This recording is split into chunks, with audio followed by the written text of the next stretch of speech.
The Turn of the Screw by Henry James. 50. Contents: The Turn of the Screw.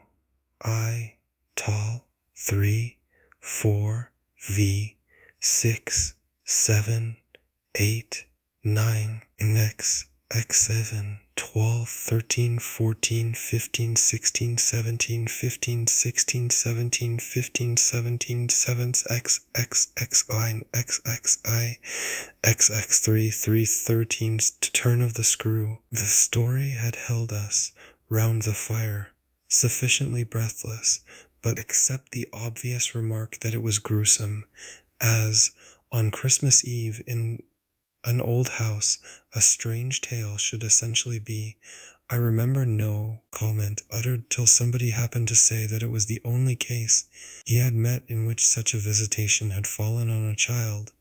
The case, I may mention, was that of an apparition in just such an old house as had gathered us for the occasion, an appearance of a dreadful kind, to a little boy sleeping in the room with his mother and waking her up in the terror of it, waking her not to dissipate his dread and soothe him to sleep again, but to encounter also herself, before she had succeeded in doing so, the same sight that had shaken him. It was this observation that drew from Douglas, not immediately, but later in the evening, a reply that had the interesting consequence to which I call attention. Someone else told a story not particularly effective, which I saw he was not following. This I took for a sign that he had himself something to produce, and that we should only have to wait. We waited, in fact, till 2 nights later, but that same evening, before we scattered, he brought out what was in his mind. I quite agree, in regard to Griffin's ghost, or whatever it was, that its appearing first to the little boy, at so tender an age, adds a particular touch, but it's not the first occurrence of its charming kind that I know to have involved a child. If the child gives this effect another turn of the screw, what do you say to 2 children? We say, of course, somebody exclaimed, that they give 2 turns, also that we want to hear about them.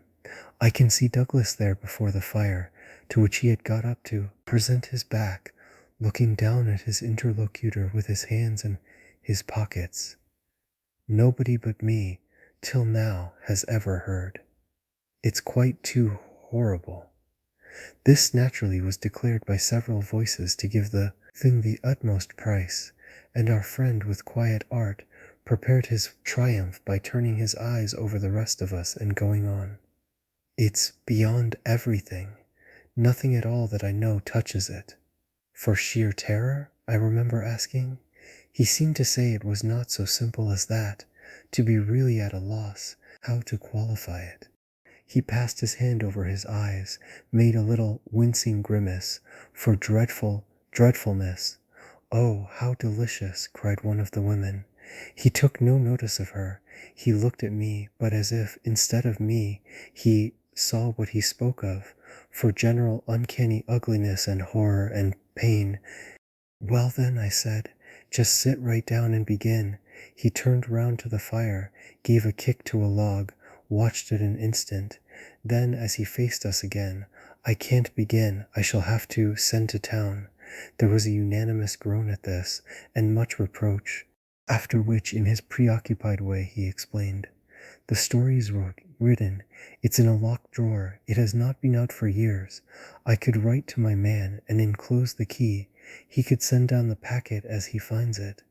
It was to me in particular that he appeared to propound this, appeared almost to appeal for aid, not to hesitate. He had broken a thickness of ice, the formation of many a winter, had had his reasons for a long silence. The others resented postponement, but it was just his scruples that charmed me. I adjured him to write by the first post, and to agree with us for an early hearing. Then I asked him if the experience in question had been his own. To this his answer was prompt. Oh, thank God, no. And is the record yours? You took the thing down? Nothing but the impression. I took that year, he tapped his heart. I've never lost it. Then your manuscript is in old faded ink, and in the most beautiful hand. He hung fire again. A woman's. She has been dead these 20 years. She sent me the pages in question before she died. They were all listening now, and of course there was somebody to be arch, or at any rate to draw the inference. But if he put the inference by without a smile, it was also without irritation. She was a most charming person, but she was 10 years older than I. She was my sister's governess, he quietly said. She was the most agreeable woman I've ever known in her position. She would have been worthy of any whatever. It was long ago, and this episode was long before. I was at Trinity, and I found her at home on my coming down the second summer. I was much there that year. It was a beautiful one, and we had in her off hours some strolls and talks in the garden.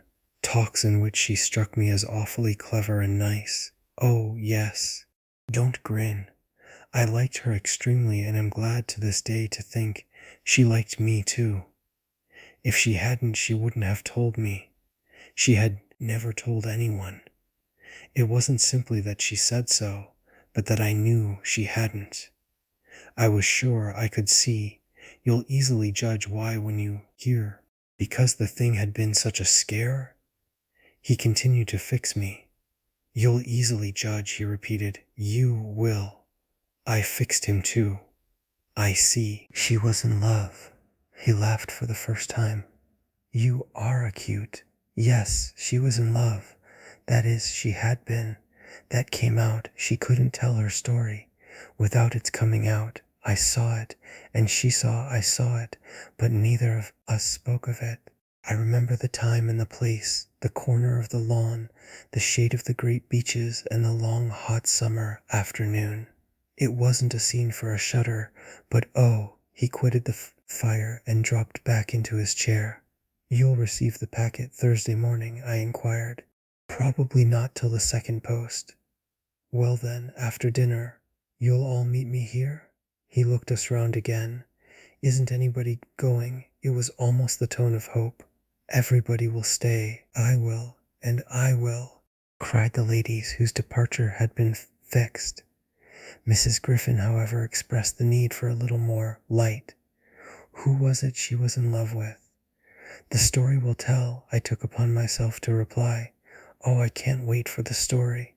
The story won't tell, said Douglas, not in any literal, vulgar way. More's the pity, then. That's the only way I ever understand. Won't you tell, Douglas? Somebody else inquired. He sprang to his feet again. Yes, tomorrow. Now I must go to bed. Good night. And quickly catching up a candlestick, he left us slightly bewildered. From our end of the great brown hall we heard his step on the stair, whereupon Mrs. Griffin spoke. Well, if I don't know who she was in love with, I know who he was. She was 10 years older, said her husband. Raison de plus, at that age, but it's rather nice, his long reticence. 40 years, Griffin put in. With this outbreak at last. The outbreak, I returned, will make a tremendous occasion of Thursday night, and everyone so agreed with me that, in the light of it, we lost all attention for everything else. The last story, however, incomplete and like the mere opening of a serial, had been told. We handshook and candlestuck, as somebody said, and went to bed. I knew the next day that a letter containing the key had, by the first post, gone off to his London apartments, but in spite of, or perhaps just on account of, the eventual diffusion of this knowledge, we quite let him alone till after dinner, till such an hour of the evening, in fact, as might best accord with the kind of emotion on which our hopes were fixed. Then he became as communicative as we could desire, and indeed gave us his best reason for being so. We had it from him again, before the fire in the hall, as we had had our mild wonders of the previous night. It appeared that the narrative he had promised to read us really required for a proper intelligence a few words of prologue. Let me say here distinctly, to have done with it, that this narrative, from an exact transcript of my own made much later, is what I shall presently give. Poor Douglas, before his death, when it was in sight, committed to me the manuscript that reached him on the 3rd of these days, and that, on the same spot, with immense effect, he began to read to our hushed little circle on the night of the 4th. The departing ladies who had said they would stay didn't of course think heaven stay. They departed, in consequence of arrangements made in a rage of curiosity, as they professed, produced by the touches with which he had already worked us up. But that only made his little final auditory more compact and select, kept it round the hearth, subject to a common thrill. The first of these touches conveyed that the written statement took up the tale at a point after it had in a manner begun. The fact to be in possession of was therefore that his old friend, the youngest of several daughters of a poor country parson, had, at the age of 20, on taking service for the first time in the schoolroom, come up to London in trepidation to answer in person an advertisement that had already placed her in brief correspondence with the advertiser. This person proved, on her presenting herself for judgment at a house in Harley Street that impressed her as vast and imposing, this prospective patron proved a gentleman, a bachelor in the prime of life, such a figure as had never risen, save in a dream or an old novel, before a fluttered, anxious girl out of a Hampshire vicarage.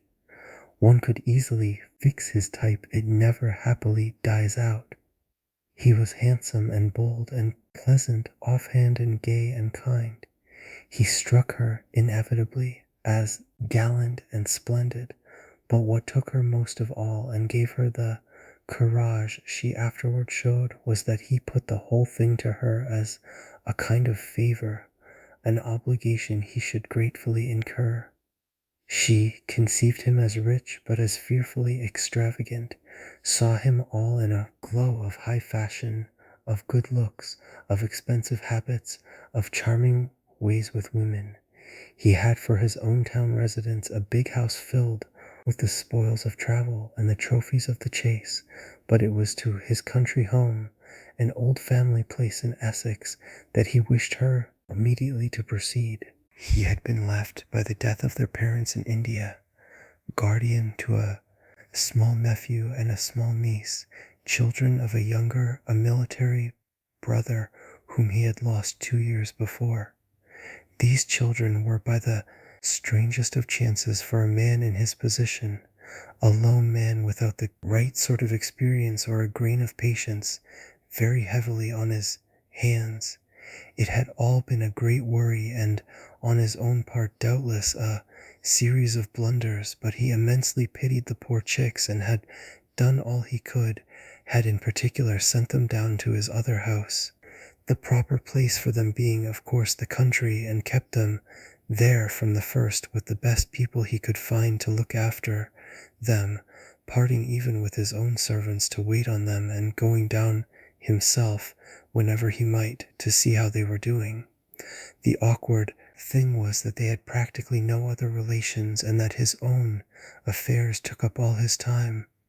He had put them in possession of Bly, which was healthy and secure, and had placed at the head of their little establishment, but below stairs only, an excellent woman, Mrs. Gross, whom he was sure his visitor would like, and who had formerly been maid to his mother. She was now housekeeper, and was also acting for the time as superintendent to the little girl, of whom, without children of her own, she was, by good luck, extremely fond. There were plenty of people to help, but of course the young lady who should go down as governess would be in supreme authority. She would also have, in holidays, to look after the small boy who had been for a term at school, young as he was to be sent, but what else could be done, and who, as the holidays were about to begin, would be back from one day to the other. There had been for the 2 children at first a young lady, whom they had had the misfortune to lose. She had done for them quite beautifully. She was a most respectable person, till her death the great awkwardness of which had precisely left no alternative but the school for little Miles. Mrs.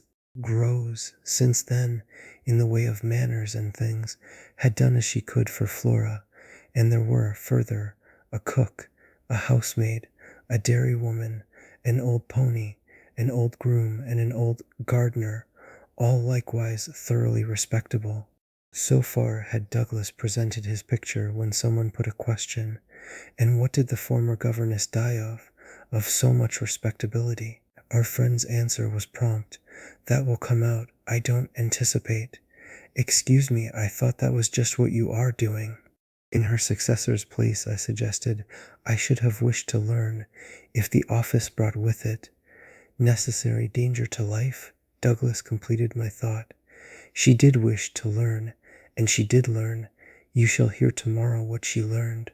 Meanwhile, of course, the prospect struck her as slightly grim. She was young, untried, nervous.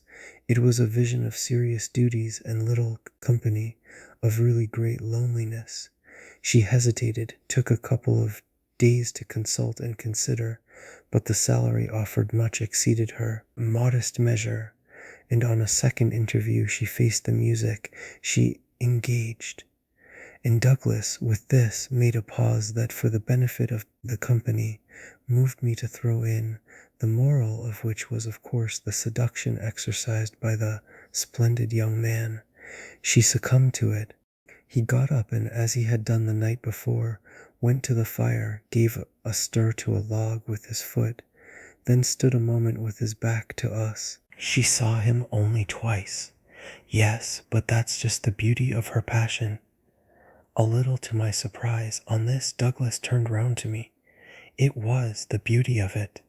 There were others, he went on, who hadn't succumbed.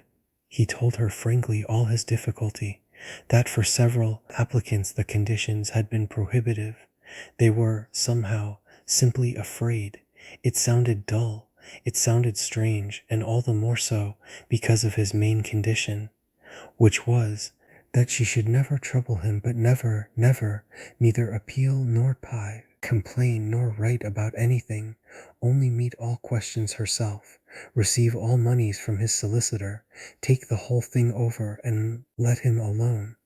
She promised to do this, and she mentioned to me that when, for a moment, disburdened, delighted, he held her hand, thanking her for the sacrifice, she already felt rewarded. But was that all her reward? One of the ladies asked. She never saw him again.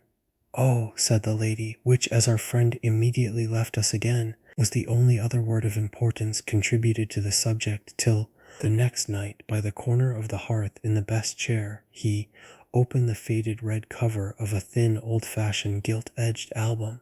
The whole thing took indeed more nights than one, but on the first occasion the same lady put another question. What is your title? I haven't one. Oh, I have, I said.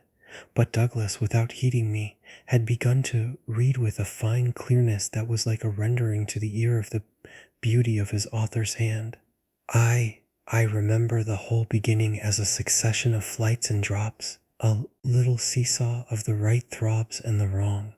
After rising in town to meet his appeal, I had at all events a couple of very bad days, found myself doubtful again, felt indeed sure I had made a mistake. In this state of mind I spent the long hours of bumping, swinging coach that carried me to the stopping place at which I was to be met by a vehicle from the house. This convenience, I was told, had been ordered, and I found, toward the close of the June afternoon, a commodious fly-in waiting for me. Driving at that hour, on a lovely day, through a country to which the summer sweetness seemed to offer me a friendly welcome, my fortitude mounted afresh, and, as we turned into the avenue, encountered a reprieve that was probably but a proof of the point to which it had sunk. I suppose I had expected, or had dreaded, something so melancholy that what greeted me was a good surprise. I remember as a most pleasant impression the broad, clear front, its open windows and fresh curtains, and the pair of maids looking out. I remember the lawn and the bright flowers and the crunch of my wheels on the gravel and the clustered treetops over which the rooks circled and cawed in the golden sky. The scene had a greatness that made it a different affair from my own scant home, and there immediately appeared at the door, with a little girl in her hand, a civil person who dropped me as decent a curtsy as if I had been the mistress or a distinguished visitor. I had received in Harley Street a narrower notion of the place, and that, as I recalled it, made me think the proprietor still more of a gentleman, suggested that what I was to enjoy might be something beyond his promise. I had no drop again till the next day, for I was carried triumphantly through the following hours by my introduction to the younger of my pupils. The little girl who accompanied Mrs. Gross appeared to me on the spot a creature so charming as to make it a great fortune to have to do with her. She was the most beautiful child I had ever seen, and I afterward wondered that my employer had not told me more of her. I slept little that night. I was too much excited, and this astonished me. Two, I recollect, remained with me, adding to my sense of the liberality with which I was treated. The large, impressive room, one of the best in the house, the great state bed, as I almost felt it, the full figured draperies, the long glasses in which, for the first time, I could see myself from head to foot, all struck me, like the extraordinary charm of my small charge, as so many things thrown in. It was thrown in as well, from the first moment, that I should get on with Mrs. Gross in a relation over which, on my way in the coach, I fear I had rather brooded. The only thing indeed that in this early outlook might have made me shrink again was the clear circumstance of her being so glad to see me. I perceived within half an hour that she was so glad, stout, simple, plain, clean, wholesome woman, as to be positively on her guard against showing it too much. I wondered even then a little why she should wish not to show it, and that, with reflection, with suspicion, might of course have made me uneasy. But it was a comfort that there could be no uneasiness in a connection with anything so beatific as the radiant image of my little girl, the vision of whose angelic beauty had probably more than anything else to do with the restlessness that, before morning, made me several times rise and wander about my room to take in the whole picture and prospect, to watch from my open window the faint summer dawn, to look at such portions of the rest of the house as I could catch, and to listen, while in the fading dusk the first birds began to twitter, for the possible recurrence of a sound or two, less natural and not without but within that I had fancied I heard. There had been a moment when I believed I recognized, faint and far, the cry of a child.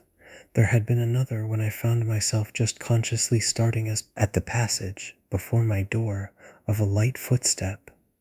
But these fancies were not marked enough not to be thrown off, and it is only in the light, or the gloom I should rather say, of other and subsequent matters that they now come back to me. To watch, teach, form little Flora would too evidently be the making of a happy and useful life. It had been agreed between us downstairs that after this first occasion I should have her as a matter of course at night, her small white bed being already arranged to that end in my room. What I had undertaken was the whole care of her, and she had remained just this last time with Mrs. Gross only as an effect of our consideration for my inevitable strangeness and her natural timidity. In spite of this timidity, which the child herself, in the oddest way in the world, had been perfectly frank and brave about, allowing it, without a sign of uncomfortable consciousness, with the deep, sweet serenity indeed of one of Raphael's holy infants, to be discussed, to be imputed to her, and to determine us, I feel quite sure she would presently like me. It was part of what I already liked Mrs. Gross herself for, the pleasure I could see her feel in my admiration and wonder as I sat at supper with 4 tall candles and with my pupil in a high chair and a bib brightly facing me between them over bread and milk. There were naturally things that in Flora's presence could pass between us only as prodigious and gratified looks, obscure and roundabout allusions. And the little boy, does he look like her? Is he too so very remarkable? One wouldn't flatter a child. Oh, miss, most remarkable, if you think well of this one. And she stood there with a plate in her hand, beaming at our companion, who looked from one of us to the other with placid heavenly eyes that contained nothing to check us. Yes, if I do, you will be carried away by the little gentleman.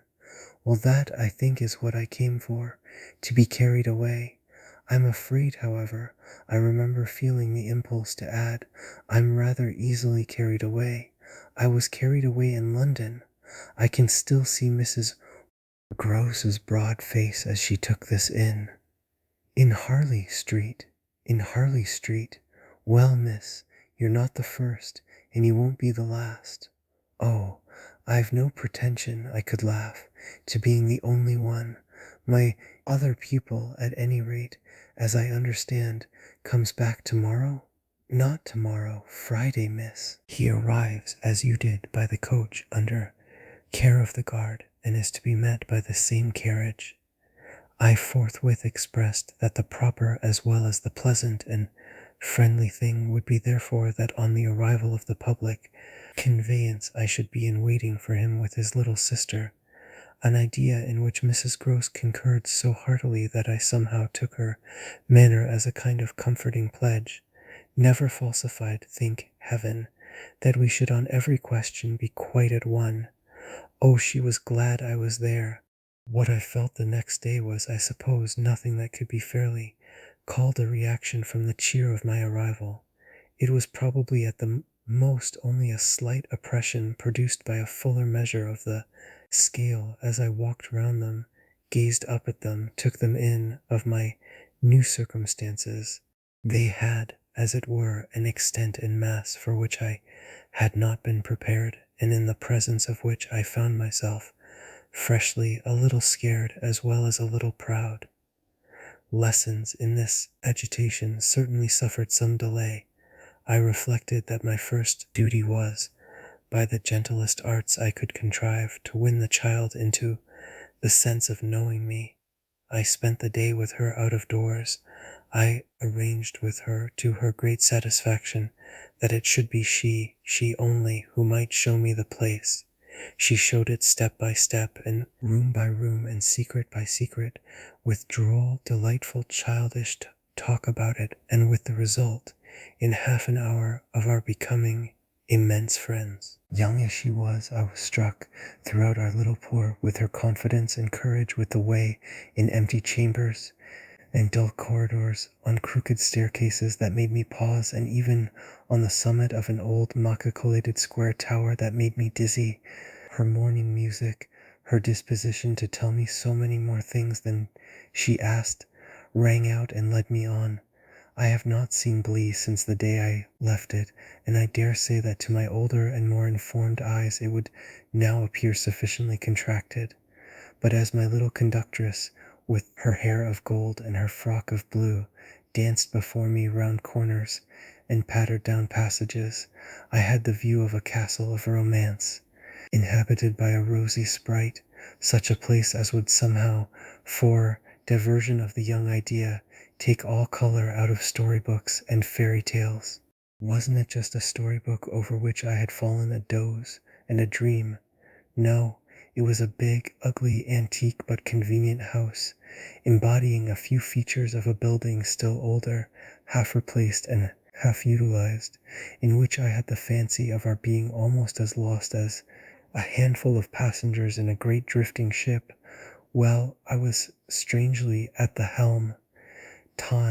This came home to me when 2 days later I drove over with Flora to meet, as Mrs. Grose said, the little gentleman, and all the more for an incident that, presenting itself the second evening, had deeply disconcerted me. The first day had been, on the whole, as I have expressed, reassuring, but I was to see it wind up in keen apprehension. The post bag that evening, it came late, contained a letter for me, which, however, in the hand of my employer, I found to be composed but of a few words enclosing another, addressed to himself, with a seal still unbroken. This, I recognize, is from the headmaster, and the headmaster's an awful bore. Read him, please. Deal with him. But mind you don't report. Not a word. I'm off. I broke the seal with a great effort, so great a one that I was a long time coming to it. Took the unopened missive at last up to my room and only attacked it just before going to bed. I had better have let it wait till morning, for it gave me a second sleepless night. With no counsel to take, the next day I was full of distress, and it finally got so the better of me that I determined to open myself at least to Mrs. Gross. What does it mean? The child's dismissed his school.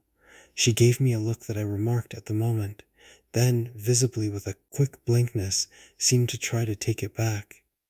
But aren't they all? Sent home, yes, but only for the holidays. Miles may never go back at all. Consciously, under my attention, she reddened. They won't take him? They absolutely decline. At this she raised her eyes, which she had turned from me. I saw them fill with good tears. What has he done? I hesitated. Then I judged best simply to hand her my letter, which, however, had the effect of making her, without taking it, simply put her hands behind her. She shook her head sadly. Such things are not for me, miss. My counselor couldn't read. I winced at my mistake, which I attenuated as I could, and opened my letter again to repeat it to her. Then, faltering in the act and folding it up once more, I put it back in my pocket. Is he really bad? The tears were still in her eyes. Do the gentlemen say so? They go into no particulars. They simply express their regret that it should be impossible to keep him. That can have only one meaning. Mrs. Gross listened with dumb emotion. She forbore to ask me what this meaning might be, so that presently, to put the thing with some coherence and with the mere aid of her presence to my own mind, I went on, that he's an injury to the others. At this, with one of the quick turns of simple folk, she suddenly flamed up. Master Miles, him an injury? There was such a flood of good faith in it that though I had not yet seen the child, my very fears made me jump to the absurdity of the idea. I found myself, to meet my friend the better, offering it on the spot sarcastically to his poor little innocent mates. It's too dreadful, cried Mrs. Gross, to say such cruel things. Why, he's scarce 10 years old. Yes, it would be incredible. She was evidently grateful for such a profession. See him, miss, first, Bunscore, then believe it. I felt forthwith a new impatience to see him. It was the beginning of a curiosity that for all the next hours was to deepen almost to pain. Mrs. Gross was aware I could judge of what she had produced in me, and she followed it up with assurance. You might as well believe it of the little lady. Bless her, she added. The next moment, look at her. I turned and saw that Flora, whom 10 minutes before I had established in the schoolroom with a sheet of white paper, a pencil, and a copy of nice round O's, now presented herself to view at the open door. She expressed in her little way an extraordinary detachment from disagreeable duties, looking to me, however, with a great childish light that seemed to offer it as a mere result of the affection she had conceived for my person, which had rendered necessary that she should follow me. I needed nothing more than this to feel the full force of Mrs. Gross's comparison, and, catching my pupil in my arms, covered her with kisses in which there was a sob of atonement.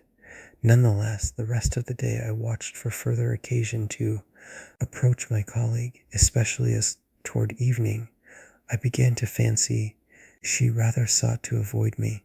I overtook her, I remember, on the staircase. We went down together, and at the bottom I detained her, holding her there with a hand on her arm.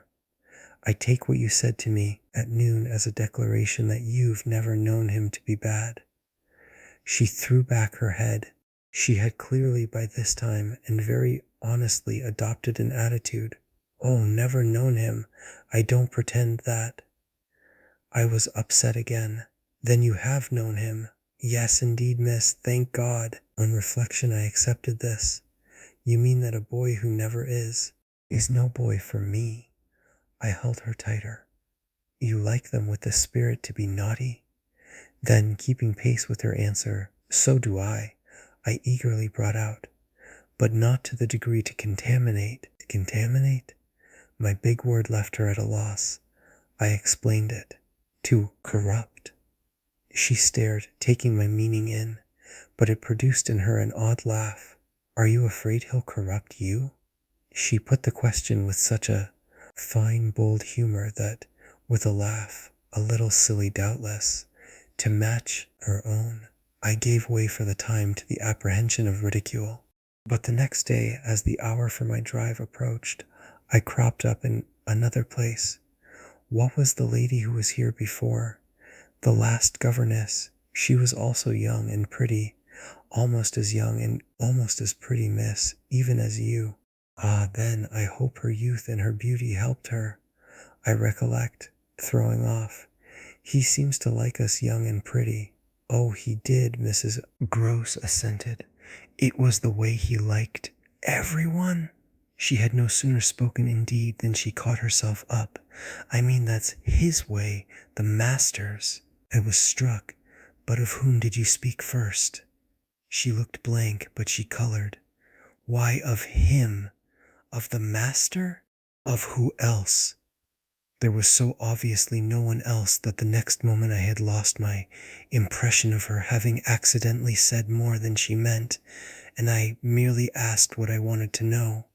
Did she see anything in the boy? That wasn't right. She never told me. I had a scruple, but I overcame it. Was she careful, particular? Mrs. Gross appeared to try to be conscientious. About some things, yes, but not about all? Again she considered. Well, miss, she's gone. I won't tell tales. I quite understand your feeling, I hastened to reply, but I thought it, after an instant, not opposed to this concession, to pursue. Did she die here? No, she went off. I don't know what there was in this brevity of Mrs. Gross's that struck me as ambiguous. Went off to die?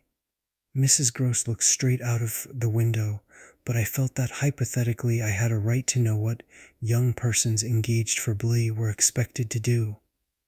She was taken ill, you mean, and went home? She was not taken ill, so far as appeared, in this house. She left it at the end of the year to go home, as she said, for a short holiday, to which the time she had put in had certainly given her a right. We had then a young woman, a nursemaid, who had stayed on, and who was a good girl and clever, and she took the children altogether for the interval. But our young lady never came back, and at the very moment I was expecting her, I heard from the master that she was dead. I turned this over. But of what? He never told me. But please, miss, said Mrs. Gross, I must get to my work. Thar theory, her thus turning her back on me, was fortunately not, for my just preoccupations, a snub that could check the growth of our mutual esteem. We met after I had brought home little Miles more intimately than ever on the ground of my stupefaction, my general emotion. So monstrous was I then ready to pronounce it, that such a child as had now been revealed to me should be under an interdict.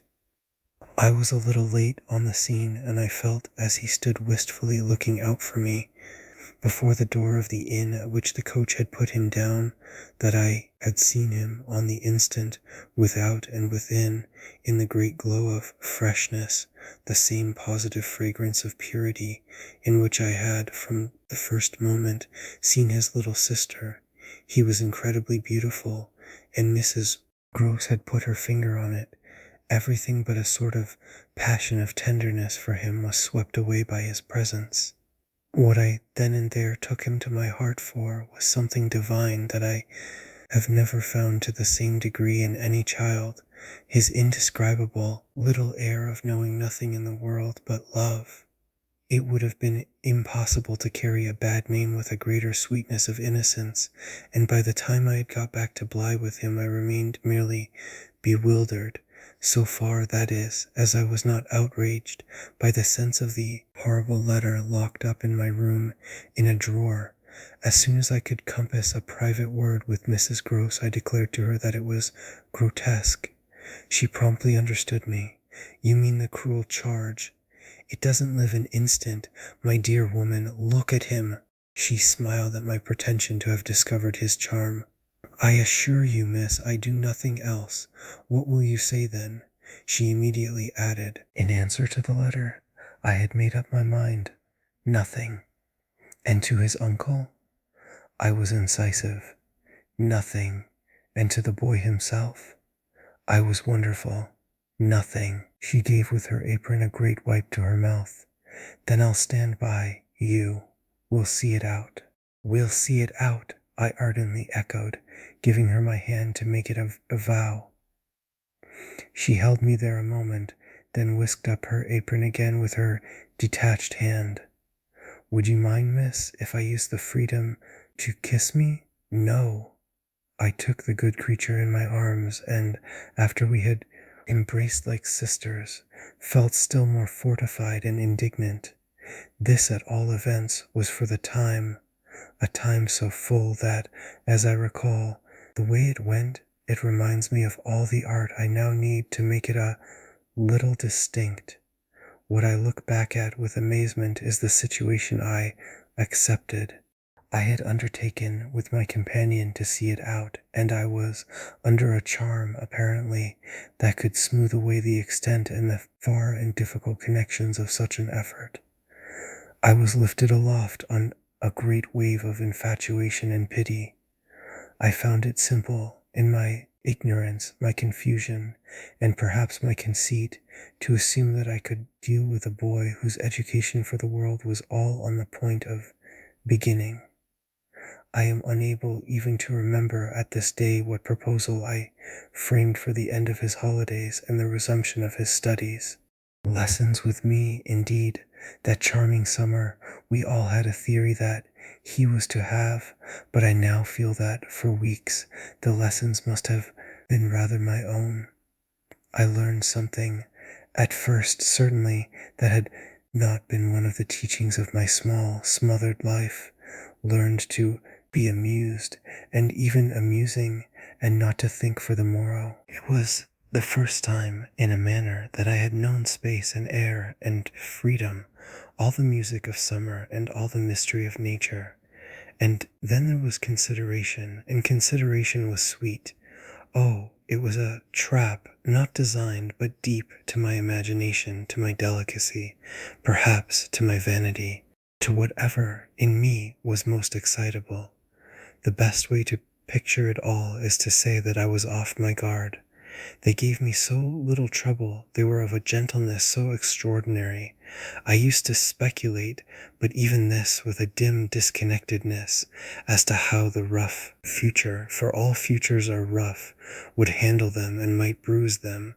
They had the bloom of health and happiness, and yet, as if I had been in charge of a pair of little grandees, of princes of the blood, for whom everything to be right would have to be enclosed and protected, the only form that, in my fancy, the after years could take for them was that of a romantic, a really royal extension of the garden and the park.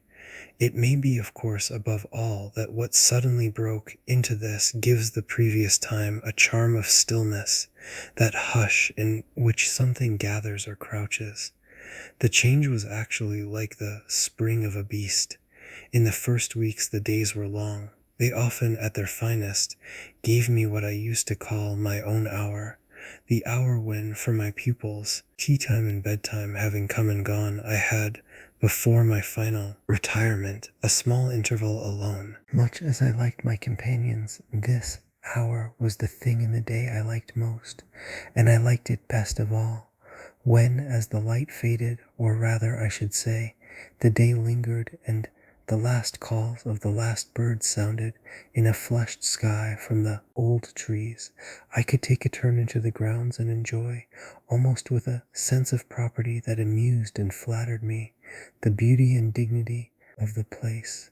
It was a pleasure at these moments to feel myself tranquil and justified, doubtless perhaps also to reflect that by my discretion, my quiet good sense, and general high propriety, I was giving pleasure, if he ever thought of it, to the person to whose pressure I had responded. What I was doing was what he had earnestly hoped and directly asked of me, and that I could, after all, do it proved even a greater joy than I had expected. I dare say I fancied myself, in short, a remarkable young woman, and took comfort in the faith that this would more publicly appear. Well, I needed to be remarkable to offer a front to the remarkable things that presently gave their first sign. It was plump one afternoon in the middle of my very hour. The children were tucked away, and I had come out for my stroll. One of the thoughts that, as I don't in the least shrink now from noting, used to be with me in these wanderings, was that it would be as charming as a charming story suddenly to meet someone. Someone would appear there at the turn of a path and would stand before me and smile and approve. I didn't ask more than that. I only asked that he should know, and the only way to be sure he knew would be to see it, and the kind light of it in his handsome face. That was exactly present to me, by which I mean the face was, when, on the first of these occasions, at the end of a long June day, I stopped short on emerging from one of the plantations and coming into view of the house. What arrested me on the spot, and with a shock much greater than any vision had allowed for, was the sense that my imagination had, in a flash, turned real. He did stand there, but high up beyond the lawn and at the very top of the tower to which on that first morning little Flora had conducted me. This tower was one of a pair, square, incongruous, crenellated structures that were distinguished for some reason, though I could see little difference as the new and the old. They flanked opposite ends of the house and were probably architectural absurdities, redeemed in a measure indeed by not being wholly disengaged, nor of a height too pretentious, dating, in their gingerbread antiquity, from a romantic revival that was already a respectable past. I admired them, had fancies about them, for we could all profit in a degree, especially when they loomed through the dusk, by the grandeur of their actual battlements. Yet it was not at such an elevation that the figure I had so often invoked seemed most in place. It produced in me, this figure, in the clear twilight I remember, two distinct gasps of emotion, which were sharply the shock of my first, and that of my second surprise. My second was a violent perception of the mistake of my first. The man who met my eyes was not the person I had precipitately supposed.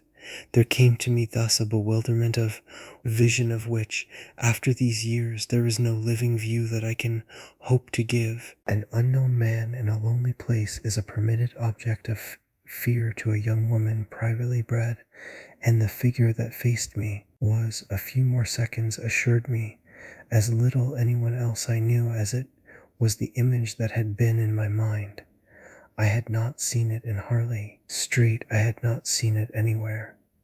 The place, moreover, in the strangest way in the world, had on the instant, and by the very fact of its appearance, become a solitude, to me at least, making my statement here with a deliberation with which I have never made it. The whole feeling of the moment returns. It was as if, while I took in what I did take in, all the rest of the scene had been stricken with death. I can hear again, as I write, the intense hush in which the sounds of evening dropped. The rooks stopped cawing in the golden sky, and the friendly hour lost, for the minute, all its voice. but there was no other change in nature, unless indeed it were a change that I saw with a stranger sharpness. The gold was still in the sky, the clearness in the air, and the man who looked at me over the battlements was as definite as a picture in a frame. That's how I thought, with extraordinary quickness, of each person that he might have been and that he was not. We were confronted across our distance quite long enough for me to ask myself with intensity who then he was, and to feel, as an effect of my inability to say, a wonder that in a few instants more became intense. The great question, or one of these, is, afterward I know, with regard to certain matters, the question of how long they have lasted. Well, this matter of mine, think what you will of it, lasted while I caught at a dozen possibilities, none of which made a difference for the better, that I could see in their having been in the house, and for how long, above all, a person of whom I was in ignorance. It lasted while I just bridled a little with the sense that my office demanded that there should be no such ignorance and no such person. It lasted while this visitant, at all events, and there was a touch of the strange freedom, as I remember, in the sign of familiarity of his wearing no hat, seemed to fix me from his position with just the question, just the scrutiny, through the fading light that his own presence provoked. We were too far apart to call to each other, but there was a moment at which, at shorter range, some challenge between us, breaking the hush, would have been the right result of our straight mutual stare. He was in one of the angles, the one away from the house, very erect, as it struck me, and with both hands on the ledge. So I saw him as I see the letters I form on this page. Then, exactly after a minute, as if to add to the spectacle, he slowly changed his place, passed, looking at me hard all the while, to the opposite corner of the platform. Yes, I had the sharpest sense that during this transit he never took his eyes from me, and I can see at this moment the way his hand, as he went, passed from one of the crenellations to the next. He stopped at the other corner, but less long, and even as he turned away, still markedly fixed me. He turned away. That was all I knew. It was not that I didn't wait on this occasion for more, for I was rooted as deeply as I was shaken. Was there a secret at Bly, a mystery of Udolpho, or an insane, an unmentionable relative kept in unsuspected confinement? I can't say how long I turned it over, or how long, in a confusion of curiosity and dread, I remained where I had had my collision. I only recall that when I re-entered the house, darkness had quite closed in. Agitation, in the interval, certainly had held me and driven me, for I must, in circling about the place, have walked 3 miles, but I was to be, later on, so much more overwhelmed that this mere dawn of alarm was a comparatively human chill. The most singular part of it, in fact, singular as the rest had been, was the part I became in the hall, aware of in meeting Mrs. Gross. This picture comes back to me in the general train, the impression as I received it on my return of the wide white-panelled space, bright in the lamplight and with its portraits and red carpet, and of the good surprised look of my friend, which immediately told me she had missed me. It came to me straightway under her contact that with plain heartiness, mere, relieved anxiety at my appearance, she knew nothing whatever that could bear upon the incident I had there ready for her. I had not suspected in advance that her comfortable face would pull me up, and I somehow measured the importance of what I had seen by my thus finding myself hesitate to mention it. Scarce anything in the whole history seems to me so odd as this fact, that my real beginning of fear was one, as I may say, with the instinct of sparing my companion. On the spot, accordingly, in the pleasant hall, and with her eyes on me, I for a reason that I couldn't then have phrased, achieved an inward resolution, offered a vague pretext for my lateness, and with the plea of the beauty of the night and of the heavy dew and wet feet, went as soon as possible to my room. Here it was another affair. Here, for many days after, it was a queer affair enough. There were hours, from day to day, or at least there were moments, snatched even from clear duties, when I had to shut myself up to think. It was not so much yet that I was more nervous than I could bear to be as that I was remarkably afraid of becoming so, for the truth I had now to turn over was, simply and clearly, the truth that I could arrive at no account whatever of the visitor with whom I had been so inexplicably, and yet, as it seemed to me, so intimately concerned. It took little time to see that I could sound without forms of inquiry, and without exciting remark, any domestic complications. The shock I had suffered must have sharpened all my senses. I felt sure, at the end of 3 days, and as the result of mere closer attention, that I had not been practiced upon by the servants, nor made the object of any game. Of whatever it was that I knew, nothing was known around me. There was but one sane inference. Someone had taken a liberty rather gross. That was what, repeatedly, I dipped into my room and locked the door to say to myself. We had been collectively subject to an intrusion. Some unscrupulous traveler, curious in old houses, had made his way in, unobserved, enjoyed the prospect from the best point of view, and then stolen out as he came. If he had given me such a bold, hard stare, that was but a part of his indiscretion. The good thing, after all, was that we should surely see no more of him.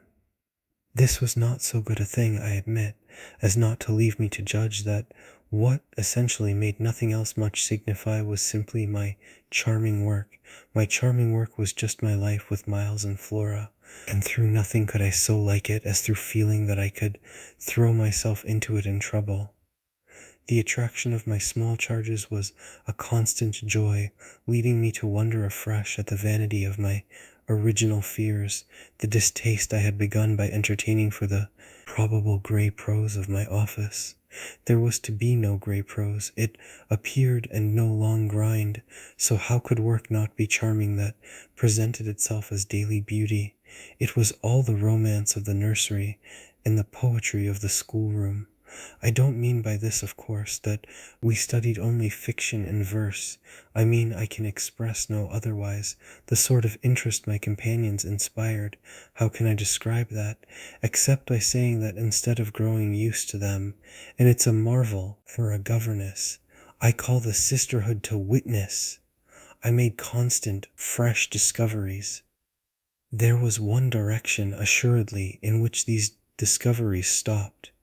Deep obscurity continued to cover the region of the boy's conduct at school. It had been promptly given me, I have noted, to face that mystery without a pang.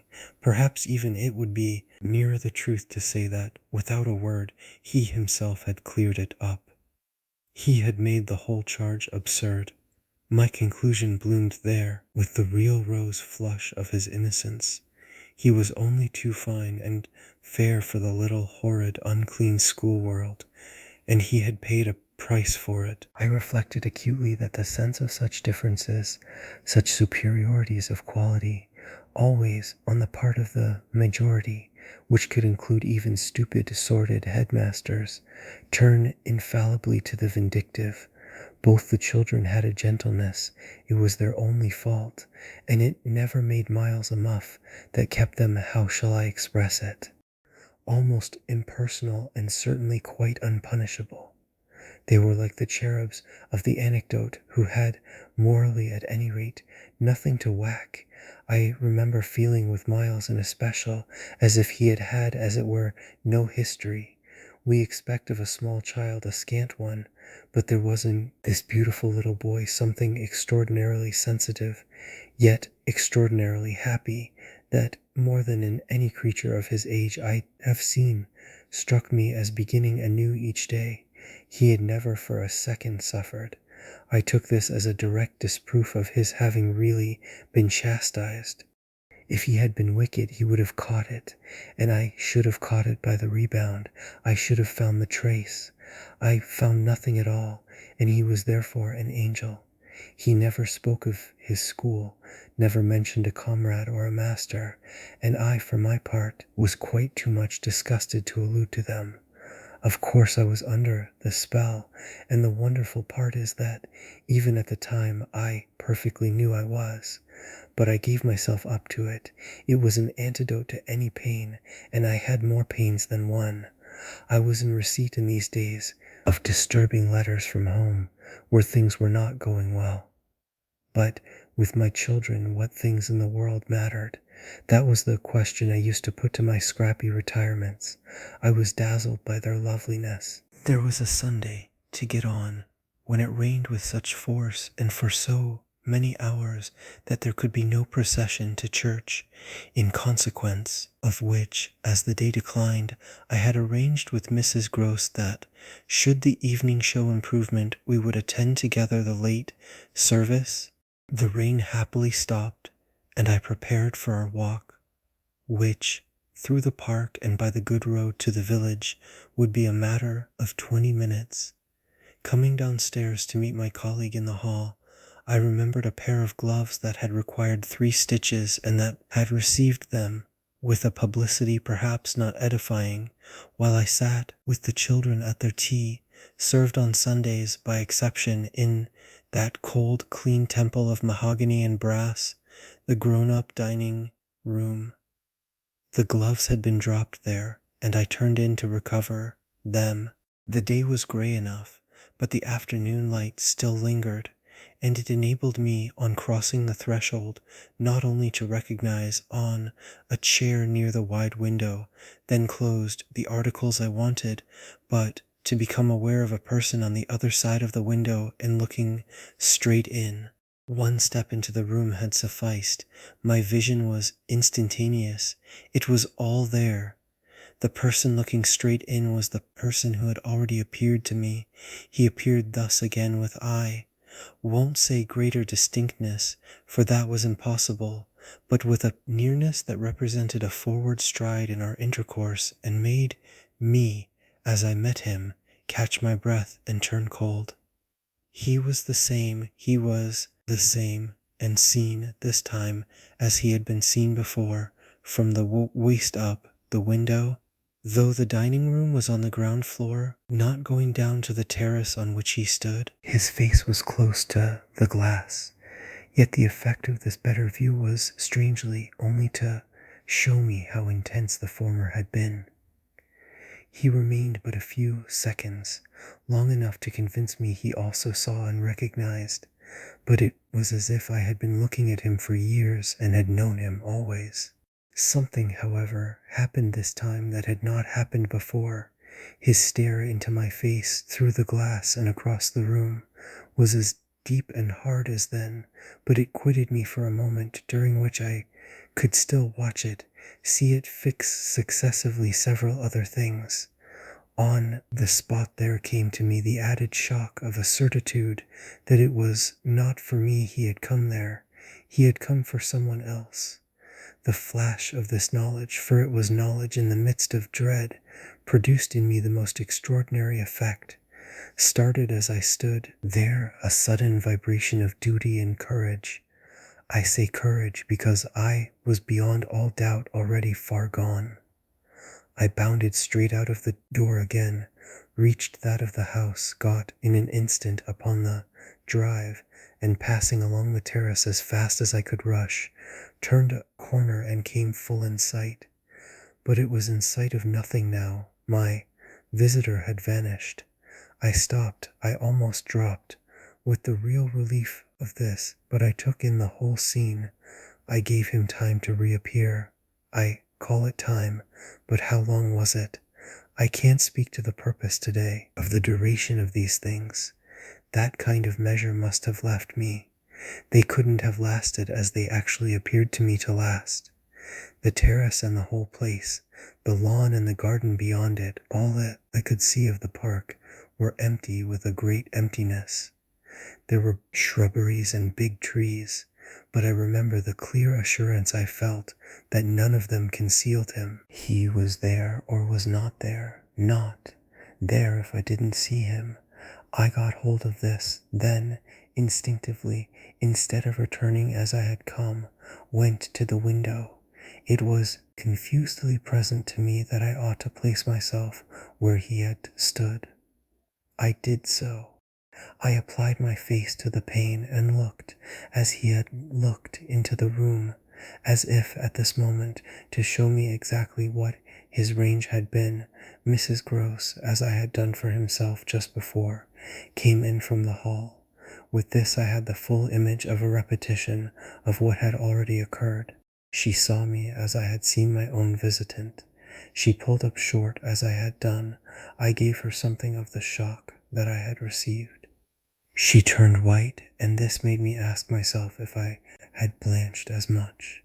She stared in short and retreated on just my lines, and I knew she had then passed out and come round to me, and that I should presently meet her. I remained where I was, and while I waited, I thought of more things than one, but there's only one I take space to mention. I wondered why she should be scared. She let me know as soon as round the corner of the house she loomed again into view. What in the name of goodness is the matter? She was now flushed and out of breath. I said nothing till she came quite near. With me? I must have made a wonderful face. Do I show it? You're as white as a sheet. You look awful. I considered I could meet on this, without scruple, any innocence. My need to respect the bloom of Mrs. Grose's had dropped without a rustle from my shoulders, and if I wavered for the instant it was not with what I kept back. I put out my hand to her and she took it. I held her hard a little, liking to feel her close to me. There was a kind of support in the shy heave of her surprise. You came for me for church, of course, but I can't go. Has anything happened? Yes, you must know now. Did I look very queer through this window? Dreadful. Well, I said, I've been frightened. Mrs. Grose's eyes expressed plainly that she had no wish to be, yet also that she knew too well her place not to be ready to share with me any marked inconvenience. Oh, it was quite settled that she must share. Just what you saw from the dining room a minute ago was the effect of that. What I saw just before was much worse. Her hand tightened. What was it? An extraordinary man looking in. What extraordinary man? I haven't the least idea. Mrs. Grose gazed round us in vain. Then where is he gone? I know still less. Have you seen him before? Yes, once, on the old tower. She could only look at me harder. Do you mean he's a stranger? Oh, very much. Yet you didn't tell me? No, for reasons. But now that you've guessed, Mrs. Grose's round eyes encountered this charge. Ah, I haven't guessed, she said very simply. How can I if you don't imagine? I don't in the very least. You've seen him nowhere but on the tower? And on this spot just now? Mrs. Grose looked round again. What was he doing on the tower? Only standing there and looking down at me. She thought a minute. Was he a gentleman? I found I had no need to think. No. She gazed in deeper wonder. No. Then nobody about the place? Nobody from the village? Nobody. I didn't tell you, but I made sure. She breathed a vague relief. This was, oddly, so much to the good. It only went indeed a little way. But if he isn't a gentleman, what is he? He's a horror. A horror. He's, God help me if I know what he is. Mrs. Grose looked round once more. She fixed her eyes on the duskier distance, then, pulling herself together, turned to me with abrupt inconsequence. It's time we should be at church. Oh, I'm not fit for church. Won't it do you good? It won't do them. nodded at the house. The children? I can't leave them now. You're afraid. I spoke boldly. I'm afraid of him. Mrs. Gross's large face showed me, at this, for the first time, the faraway faint glimmer of a consciousness more acute. I somehow made out in it the delayed dawn of an idea I myself had not given her and that was as yet quite obscure to me. It comes back to me that I thought instantly of this as something I could get from her, and I felt it to be connected with the desire she presently showed to know more. When was it? On the tower? About the middle of the month, at this same hour, almost at dark, said Mrs. Gross. Oh no, not nearly. I saw him as I see you. Then how did he get in? And how did he get out? I laughed. I had no opportunity to ask him. This evening, you see, I pursued, he has not been able to get in. He only peeps? I hope it will be confined to that. She had now let go my hand. She turned away a little. I waited an instant, then I brought out, Go to church. Goodbye. I must watch. Slowly she faced me again. Do you fear for them? We met in another long look. Don't you? Instead of answering, she came nearer to the window and for a minute applied her face to the glass. You see how he could see, I meanwhile went on. She didn't move. How long was he here? Till I came out. I came to meet him. Mrs. Gross at last turned round, and there was still more in her face. I couldn't have come out. Neither could I. I laughed again. But I did come. I have my duty. So have I mine, she replied, after which she added, What is he like? I've been dying to tell you, but he's like nobody. Nobody, she echoed. He has no hat.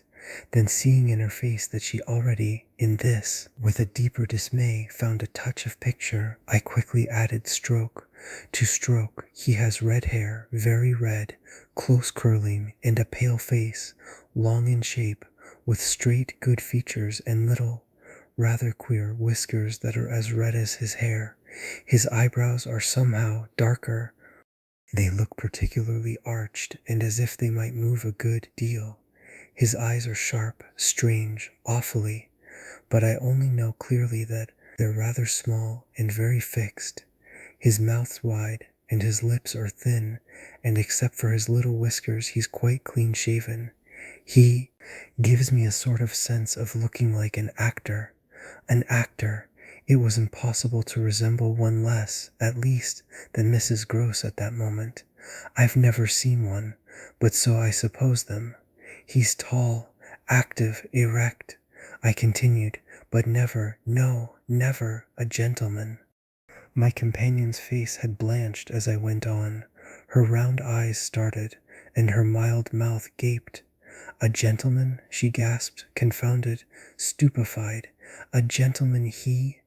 You know him then. She visibly tried to hold herself, but he is handsome. I saw the way to help her. Remarkably, and dressed in somebody's clothes. They're smart, but they're not his own. She broke into a breathless affirmative groan. They're the master's. I caught it up. You do know him. She faltered but a second. Quint, she cried. Quint, Peter Quint, his own man, his valet, when he was here, when the master was. Gaping still, but meeting me, she pieced it all together. He never wore his hat, but he did wear, well, there were waistcoats missed. They were both here last year. Then the master went, and Quint was alone. I followed, but halting a little. Alone, alone with us. Then, as from a deeper depth, in charge, she added, And what became of him? She hung fire so long that I was still more mystified. He went, too, she brought out at last. Went where? Her expression at this became extraordinary. God knows where. He died. Died, I almost shrieked. She seemed fairly to square herself, plant herself more firmly to utter the wonder of it. Yes, Mr. Quint is dead. It took, of course, more than that particular passage to place us together in presence of what we had now to live with as we could. My dreadful liability to impressions of the order so vividly exemplified, and my companion's knowledge, henceforth a knowledge half consternation and half compassion of that liability. There had been, this evening, after the revelation left me for an hour so prostrate, there had been, for either of us, no attendance on any service but a little service of tears and vows, of prayers and promises, a climax to the series of mutual challenges and pledges that had straightway ensued on our retreating together to the schoolroom and shutting ourselves up there to have everything out. The result of our having everything out was simply to reduce our situation to the last rigor of its elements. She herself had seen nothing, not the shadow of a shadow, and nobody in the house but the governess was in the governess's plight. Yet she accepted, without directly impugning my sanity, the truth as I gave it to her, and ended by showing me, on this ground, an awe-stricken tenderness and expression of the sense of my more than questionable privilege, of which the very breath has remained with me as that of the sweetest of human charities. What was settled between us, accordingly, that night, was that we thought we might bear things together, and I was not even sure that, in spite of her exemption, it was she who had the best of the burden. I knew at this hour, I think, as well as I knew later, what I was capable of meeting to shelter my pupils, but it took me some time to be wholly sure of what my honest ally was prepared for to keep terms with so compromising a contract. I was queer company enough, quite as queer as the company I received, but as I trace over what we went through, I see how much common ground we must have found in the one idea that by good fortune could steady us. It was the idea, the second movement, that led me straight out, as I may say, of the inner chamber of my dread. I could take the air in the court at least, and there Mrs. Gross could join me. Perfectly can I recall now the particular way strength came to me before we separated for the night. We had gone over and over every feature of what I had seen. He was looking for someone else, you say, someone who was not you? He was looking for little Miles. A portentous clearness now possessed me. That's whom he was looking for. But how do you know? I know. My exaltation grew. And you know, my dear, she didn't deny this, but I felt, not even so much telling as that. She resumed in a moment, at any rate. What if he should see him? Little Miles? That's what he wants. She looked immensely scared again. The child? Heaven forbid. The man. He wants to appear to them, that he might was an awful conception, and yet somehow I could keep it at bay, which, moreover, as we lingered there, was what I succeeded in practically proving. I had an absolute certainty that I should see again what I had already seen, but something within me said that by offering myself bravely as the sole subject of such experience, by accepting, by inviting, by surmounting it all, I should serve as an expiatory victim and guard the tranquillity of my companions. The children, in especial, I should thus fence about and absolutely save. I recall one of the last things I said that night to Mrs. Gross. It does strike me that my pupils have never mentioned. She looked at me hard as I musingly pulled up. His having been here, and the time they were with him,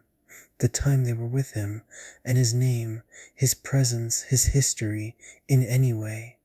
Oh, the little lady doesn't remember. She never heard or knew. The circumstances of his death, I thought with some intensity. Perhaps not. But Miles would remember. Miles would know. Ah, don't try him, broke from Mrs. Gross. I returned her the look she had given me. Don't be afraid, I continue to think. It is rather odd that he has never spoken of him. Never by the least allusion. And you tell me they were great friends? Oh, it wasn't him, Mrs. Gross with emphasis declared. It was Quint's own fancy. To play with him, to spoil him. She paused a moment, then she added, Quint was much too free. This gave me straight from my vision of his face, such a face, a sudden sickness of disgust. Too free with my boy? Too free with everyone. I forbore, for the moment, to analyze this description further than by the reflection that a part of it applied to several of the members of the household, of the half-dozen maids and men who were still of our small colony. But there was everything for our apprehension in the lucky fact that no discomfortable legend, no perturbation of scullions, had ever, within anyone's memory, attached to the kind old place. It had neither bad name nor ill fame, and Mrs. Gross most apparently only desired to cling to me and to quake in silence. I even put her, the very last thing of all, to the test. It was when, at midnight, she had her hand on the schoolroom door to take leave. I have it from you, then, for it's of great importance, that he was definitely and admittedly bad. Oh, not admittedly. I knew it, but the master didn't. And you never told him. Well, he didn't like tale-bearing. He hated complaints. He was terribly short with anything of that kind, and if people were all right to him, he wouldn't be bothered with more. This squared well enough with my impressions of him. He was not a trouble-loving gentleman, nor so very particular, perhaps, about some of the company he kept. All the same, I pressed my interlocutress. I promise you I would have told. She felt my discrimination. I dare say I was wrong, but really I was afraid. Afraid of what? Of things that man could do. Quint was so clever, he was so deep. I took this in still more than, probably, I showed. You weren't afraid of anything else? Not of his effect? His effect, she repeated with a face of anguish and waiting while I faltered. On innocent little precious lives, they were in your charge. No, they were not in mine, she roundly and distressfully returned. The master believed in him and placed him here because he was supposed not to be well and the country air so good for him, so he had everything to say. Yes, she let me have it, even about them, that creature. I had to smother a kind of howl. And you could bear it.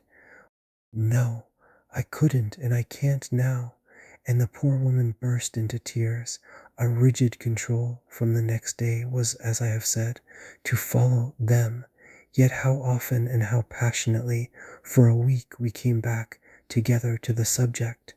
Much as we had discussed it that Sunday night, I was, in the immediate later hours in especial, for it may be imagined, whether I slept, still haunted with the shadow of something she had not told me. I myself had kept back nothing, but there was a word Mrs. Gross had kept back. I was sure, moreover, by morning, that this was not from a failure of frankness, but because on every side there were fears. It seems to me, indeed, in retrospect, that by the time the morrow's sun was high, I had restlessly read into the facts before us almost all the meaning they were to receive from subsequent and more cruel occurrences. What they gave me above all was just the sinister figure of the living man. The dead one would keep a while, and of the months he had continuously passed at Bly, which added up made a formidable stretch. The limit of this evil time had arrived only when, on the dawn of a winter's morning, Peter Quint was found by a laborer going to early work, stone dead on the road from the village, a catastrophe explained, superficially at least, by a visible wound to his head. Such a wound as might have been produced, and as, on the final evidence, had been, by a fatal slip in the dark and after leaving the public house, on the steepish icy slope, a wrong path altogether, at the bottom of which he lay. The icy slope, the turn mistaken at night, and in liquor accounted for much, practically, in the end and after the inquest and boundless chatter, for everything. But there had been matters in his life, strange passages and perils, secret disorders, vices more than suspected, that would have accounted for a good deal more. I scarce know how to put my story into words that shall be a credible picture of my state of mind, but I was in these days literally able to find a joy in the extraordinary flight of heroism the occasion demanded of me. I now saw that I had been asked for a service admirable and difficult, and there would be a greatness in letting it be seen, in the right quarter, that I could succeed where many another girl might have failed. It was an immense help to me. I confess I rather applaud myself as I look back, that I saw my service so strongly and so simply. I was there to protect and defend the little creatures in the world, the most bereaved and the most lovable, the appeal of whose helplessness had suddenly become only too explicit, a deep, constant ache of one's own committed heart. We were cut off really together. We were united in our danger. They had nothing but me, and I had them. It was in short a magnificent chance. This chance presented itself to me in an image richly material. I was a screen. I was to stand before them. The more I saw, the less they would. I began to watch them in a stifled suspense, a disguised excitement that might well, had it continued too long, have turned to something like madness. What saved me, as I now see, was that it turned to something else altogether. It didn't last as suspense. It was superseded by horrible proofs. Proofs, I say, yes, from the moment I really took hold. This moment dated from an afternoon hour that I happened to spend in the grounds with the younger of my pupils alone. We had left Miles indoors, on the red cushion of a deep window seat. He had wished to finish a book, and I had been glad to encourage a purpose so laudable in a young man whose only defect was an occasional excess of the restless.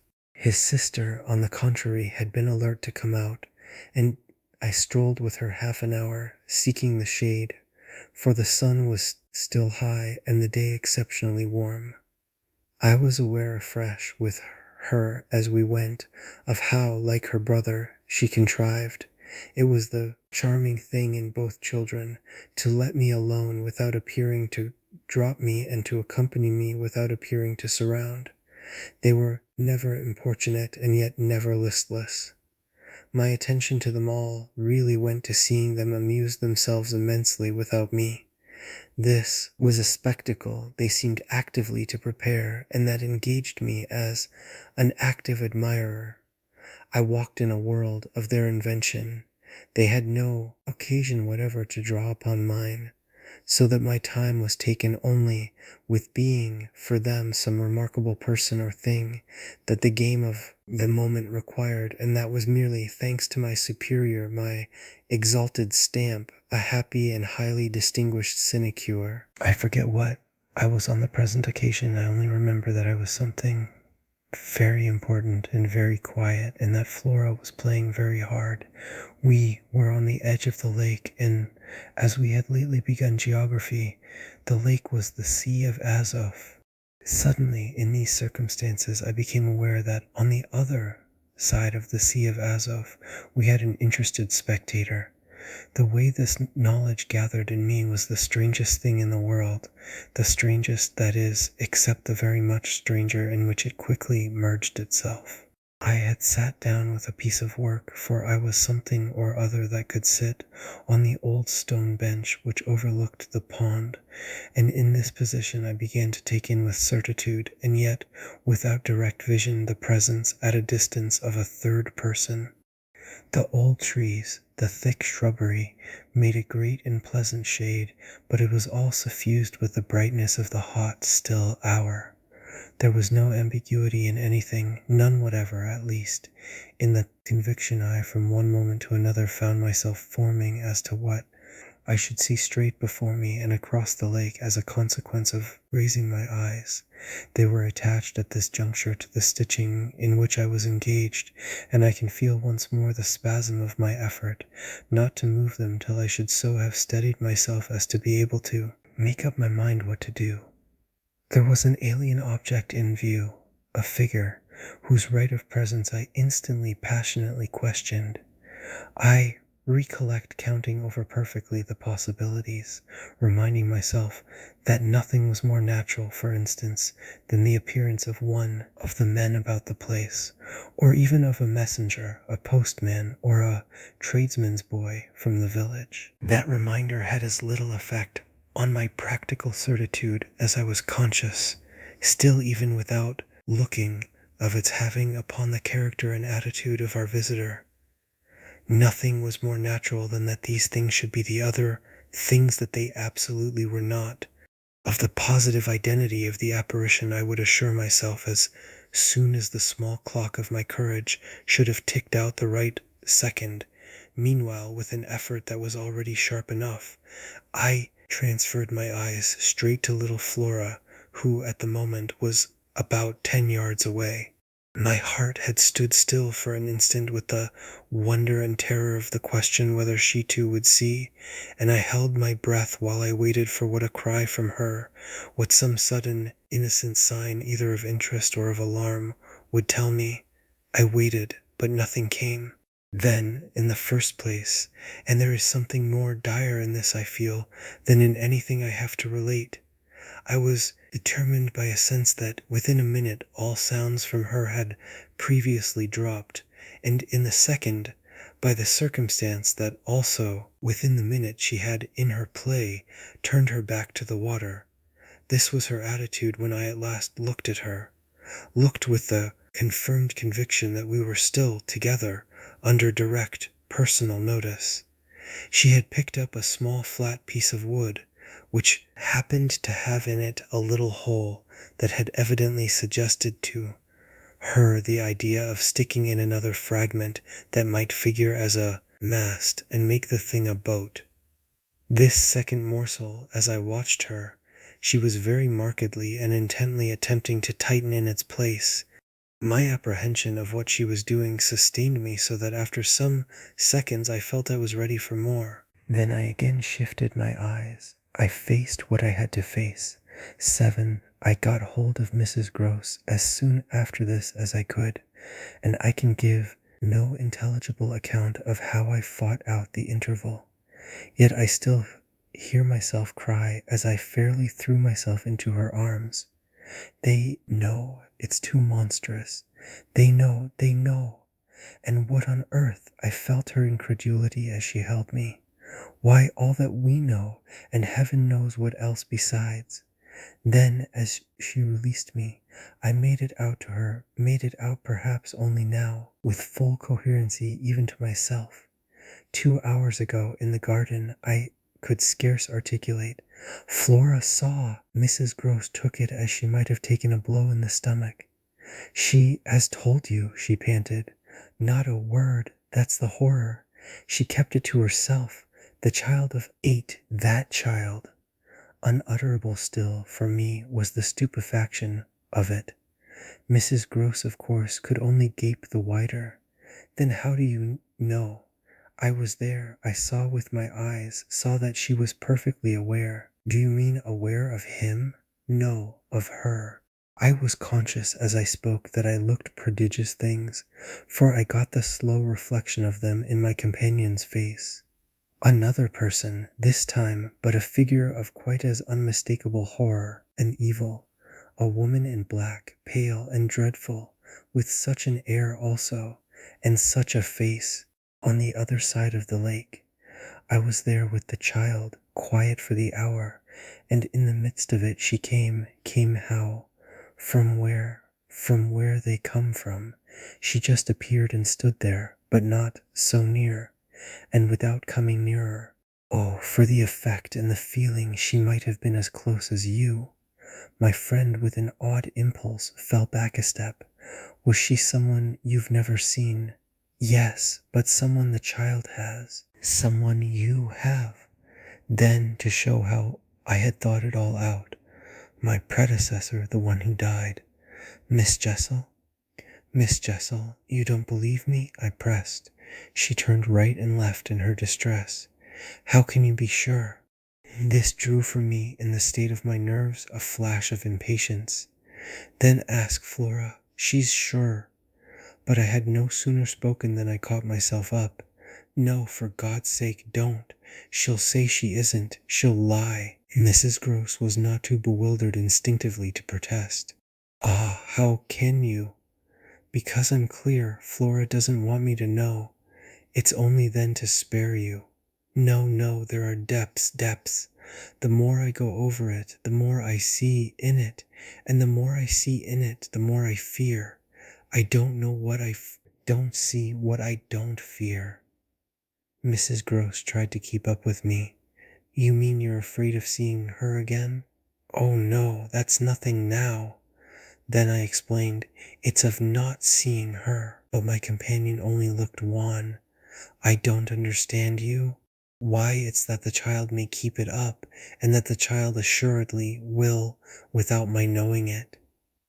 At the image of this possibility, Mrs. Gross for a moment collapsed, yet presently to pull herself together again, as if from the positive force of the sense of what, should we yield an inch, there would really be to give way to. Dear, dear, we must keep our heads, and after all, if she doesn't mind it, she even tried a grim joke. Perhaps she likes it, likes such things, a scrap of an infant. Isn't it just a proof of her blessed innocence? My friend bravely inquired. She brought me, for the instant, almost round. Oh, we must clutch at that, we must cling to it.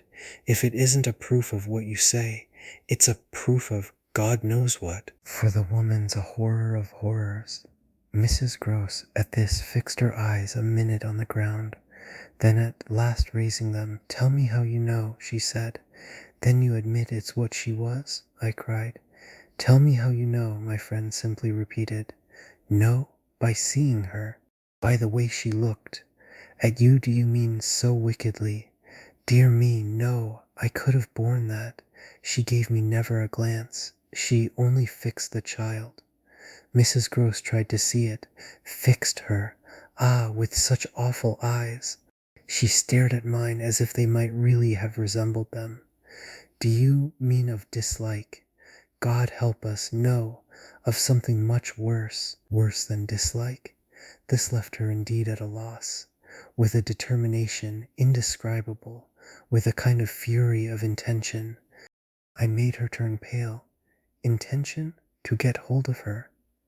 Mrs. Gross, her eyes just lingering on mine, gave a shudder and walked to the window, and while she stood there looking out, I completed my statement.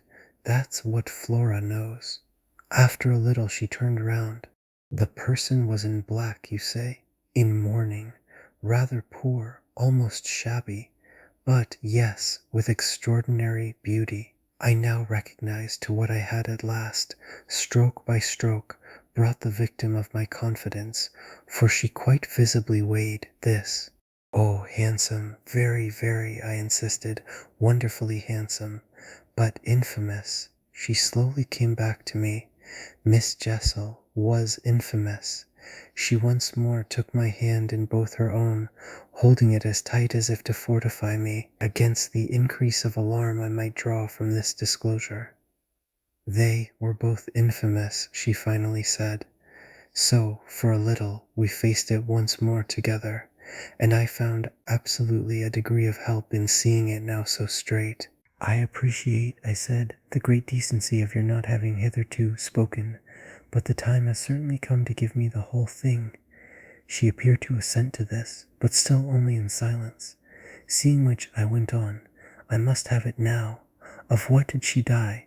Come, there was something between them.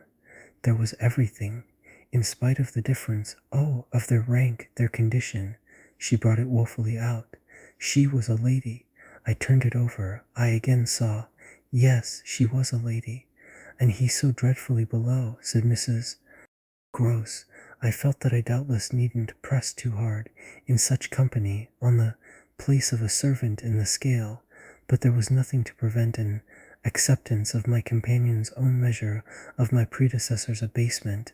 There was a way to deal with that, and I dealt, the more readily for my full vision, on the evidence of our employer's late clever, good-looking own man, impudent, assured, spoiled, depraved.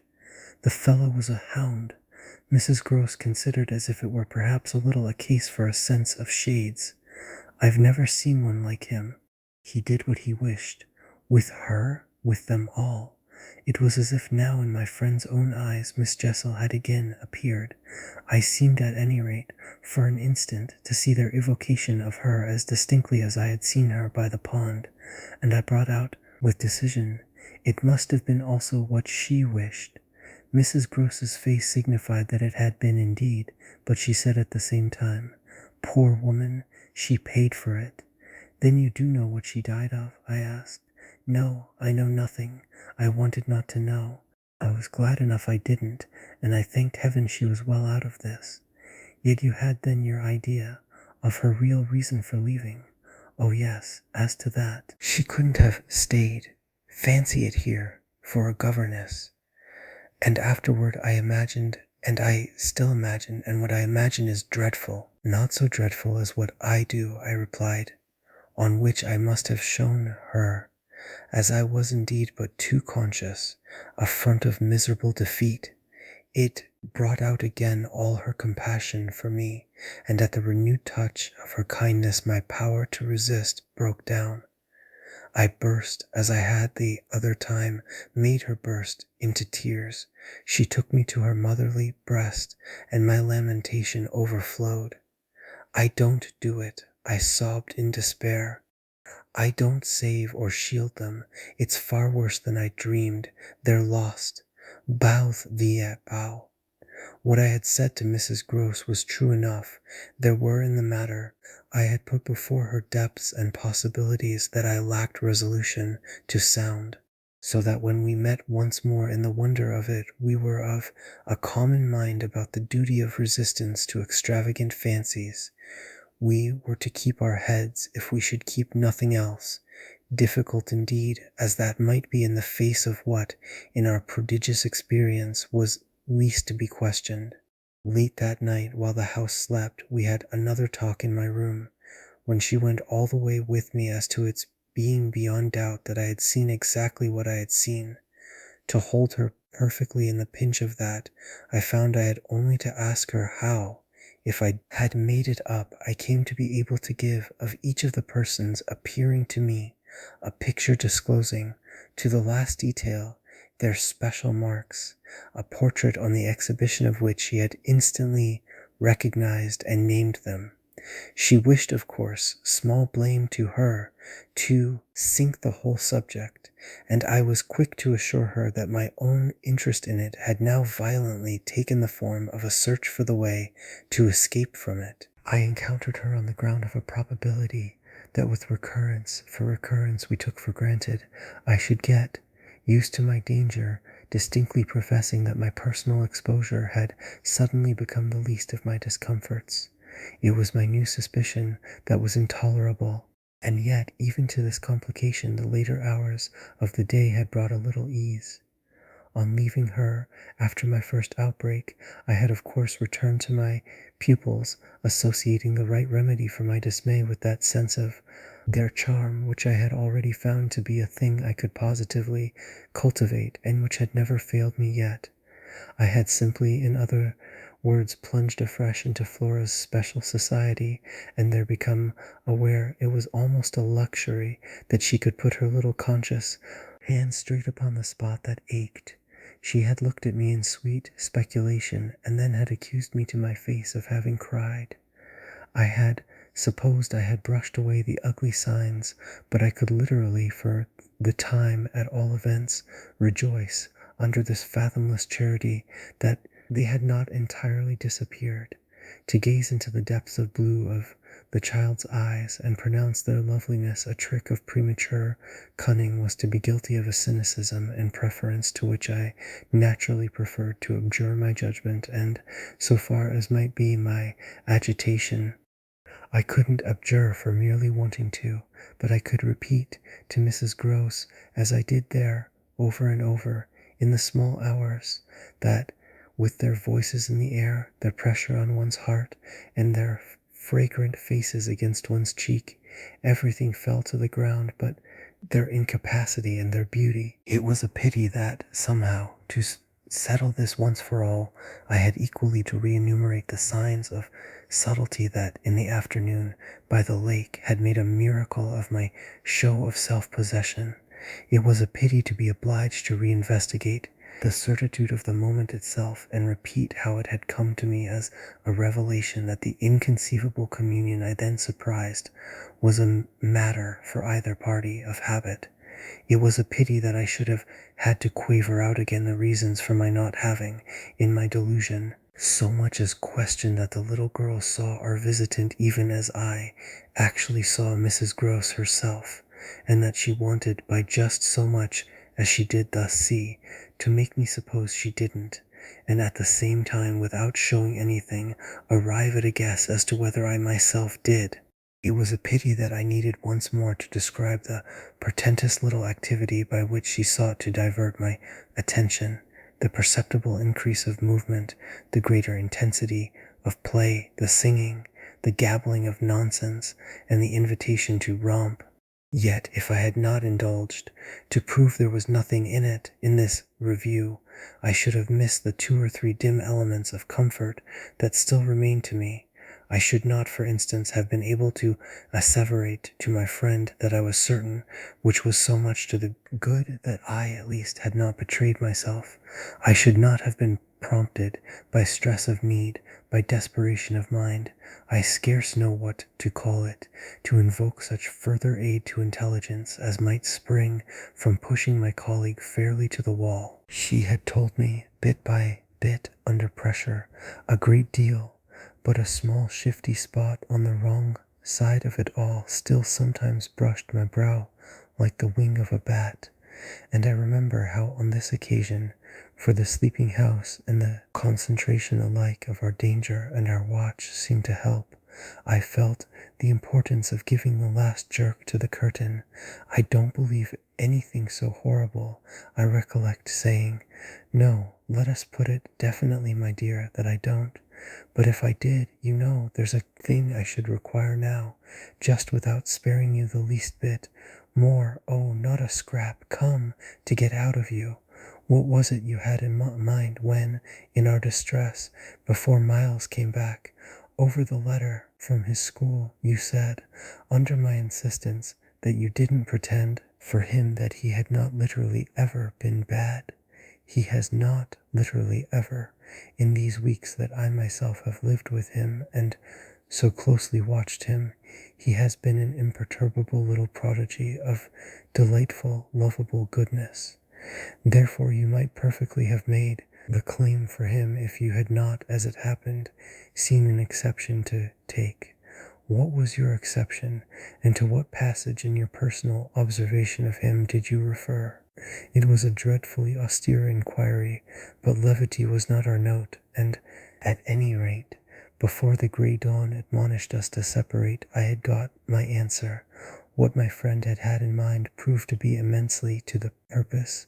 It was neither more nor less than the circumstance that for a period of several months, Quint and the boy had been perpetually together. It was in fact the very appropriate truth that she had ventured to criticize the propriety, to hint at the incongruity of so close an alliance, and even to go so far on the subject as a frank overture to Miss Jessel.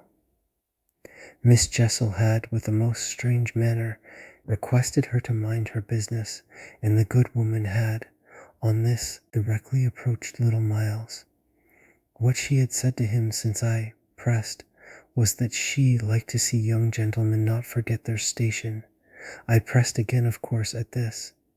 You reminded him that Quint was only a base menial, as you might say, and it was his answer for one thing that was bad, and for another thing. I waited. He repeated your words to Quint. No, not that. It's just what he wouldn't. She could still impress upon me. I was sure, at any rate, she added, that he didn't, but he denied certain occasions. What occasions? When they had been about together quite as if Quint were his tutor, and a very grand one, and Miss Jessel only for the little lady. When he had gone off with the fellow, I mean, and spent hours with him. He then prevaricated about it. He said he hadn't. Her assent was clear, enough to cause me to add in a moment, "I see, he lied." "Oh," Mrs. Gross mumbled. This was a suggestion that it didn't matter, which indeed she backed up by a further remark. "You see, after all, Miss Jessel didn't mind. She didn't forbid him." I considered, did he put that to you as a justification? At this she dropped again. No, he never spoke of it, never mentioned her in connection with Quint. She saw, visibly flushing, where I was coming out. "Well, he didn't show anything. He denied," she repeated. "He denied." Lord, how I pressed her now, so that you could see he knew what was between the two wretches. I don't know, the poor woman groaned. "You do know, you dear thing," I replied, "only you haven't my dreadful boldness of mind, and you keep back, out of timidity and modesty and delicacy, even the impression that, in the past, when you had, without my aid, to flounder about in silence, most of all made you miserable. But I shall get it out of you yet. There was something in the boy that suggested to you," I continued, "that he covered and concealed their relation. Oh, he couldn't prevent your learning the truth, I dare say, but heavens," I fell, with vehemence, a thinking, "what it shows that they must, to that extent, have succeeded in making of him." "Ah, nothing that's not nice now," Mrs. Gross lugubriously pleaded. "I don't wonder you looked queer," I persisted, "when I mentioned to you the letter from his school." "I doubt if I looked as queer as you," she retorted with homely force. "And if he was so bad then as that comes to, how is he such an angel now?" "Yes, indeed. And if he was a fiend at school, how? Well," said in my torment, "you must put it to me again. But I shall not be able to tell you for some days. Only put it to me again," I cried in a way that made my friend stare. "There are directions in which I must not for the present let myself go." Meanwhile, I returned to her first example, the one to which she had just previously referred, of the boy's happy capacity for an occasional slip. "If Quint, on your remonstrance, at the time you speak of, was a base menial, one of the things Miles said to you, I find myself guessing, was that you were another." Again, her admission was so adequate that I continued, "And you forgave him that, wouldn't you?" "Oh, yes." And we exchanged there, in the stillness, a sound of the oddest amusement. Then I went on, "At all events, while he was with the man, Miss Flora was with the woman. It suited them all. It suited me too, I felt, only too well, by which I mean that it suited exactly the particularly deadly view I was in the very act of forbidding myself to entertain. But I so far succeeded in checking the expression of this view that I will throw, just here, no further light on it than may be offered by the mention of my final observation to Mrs. Gross. His having lied and been impudent are, I confess, less engaging specimens than I had hoped to have from you of the outbreak in him of the little natural man. Still, I mused, they must do, for they make me feel more than ever that I must watch. It made me blush the next minute to see in my friend's face how much more unreservedly she had forgiven him than her anecdote struck me as presenting to my own tenderness an occasion for doing. This came out when at the schoolroom door she quitted me. "Surely you don't accuse him of carrying on an intercourse that he conceals from me?" "Ah, remember, that, until further evidence, I now accuse nobody." Then, before shutting her out to go by another passage to her own place, "I must just wait," I wound up. I waited and waited, and the days as they elapsed took something from my consternation. A very few of them, in fact, passing in constant sight of my pupils without a fresh incident, sufficed to give to grievous fancies and even to odious memories a kind of brush of the sponge. I have spoken of the surrender to their extraordinary childish grace as a thing I could actively cultivate, and it may be imagined if I neglected now to address myself to this source for whatever it would yield. Stranger than I can express, certainly, was the effort to struggle against my new lights. It would doubtless have been, however, a greater tension still had it not been so frequently successful. I used to wonder how my little charges could help guessing that I thought strange things about them, and the circumstances that these things only made them more interesting was not by itself a direct aid to keeping them in the dark. I trembled lest they should see that they were so immensely more interesting, putting things at the worst, at all events, as in meditation I so often did. Any clouding of their innocence could only be, blameless and foredoomed as they were, a reason the more for taking risks. There were moments when, by an irresistible impulse, I found myself catching them up and pressing them to my heart. As soon as I had done so, I used to say to myself, "What will they think of that? Doesn't it betray too much?"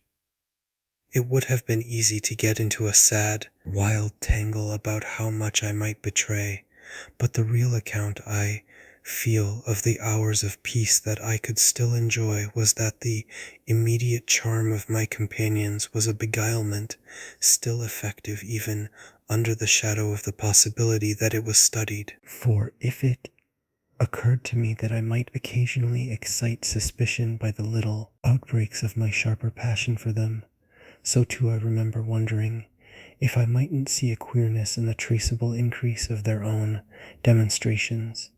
They were at this period extravagantly and preternaturally fond of me, which after all, I could reflect, was no more than a graceful response in children perpetually bowed over and hugged. The homage of which they were so lavish succeeded, in truth, for my nerves, quite as well as if I never appeared to myself, as I may say literally, to catch them at a purpose in it. They had never, I think, wanted to do so many things for their poor protectress, I mean, though they got their lessons better and better, which was naturally what would please her most in the way of diverting, entertaining, surprising her, reading her passages, telling her stories, acting her charades, pouncing out at her in disguises as animals and historical characters, and above all astonishing her by the pieces they had secretly got by heart and could interminably recite. I should never get to the bottom, were I to let myself go, even now, of the prodigious private commentary, all under still more private correction, with which in these days I overscored their full hours. They had shown me from the first a facility for everything, a general faculty which, taking a fresh start, achieved remarkable flights. They got their little tasks as if they loved them, and indulged, from the mere exuberance of the gift, in the most unimposed little miracles of memory. They not only popped out at me as tigers and as Romans, but as Shakespeareans, astronomers, and navigators. This was so singularly the case that it had presumably much to do with the fact as to which at the present day I am at a loss for a different explanation. I allude to my unnatural composure on the subject of another school for miles. What I remember is that I was content not, for the time, to open the question, and that contentment must have sprung from the sense of his perpetually striking show of cleverness. He was too clever for a bad governess, for a parson's daughter to spoil, and the strangest, if not the brightest thread in the pensive embroidery I just spoke of was the impression I might have got, if I had dared to work it out, that he was under some influence operating in his small intellectual life as a tremendous incitement. If it was easy to reflect, however, that such a boy could postpone school, it was at least as marked that for such a boy to have been kicked out by a schoolmaster was a mystification without end. Let me add that in their company now, and I was careful almost never to be out of it, I could follow no scent very far. We lived in a cloud of music, and love, and success, and private theatricals.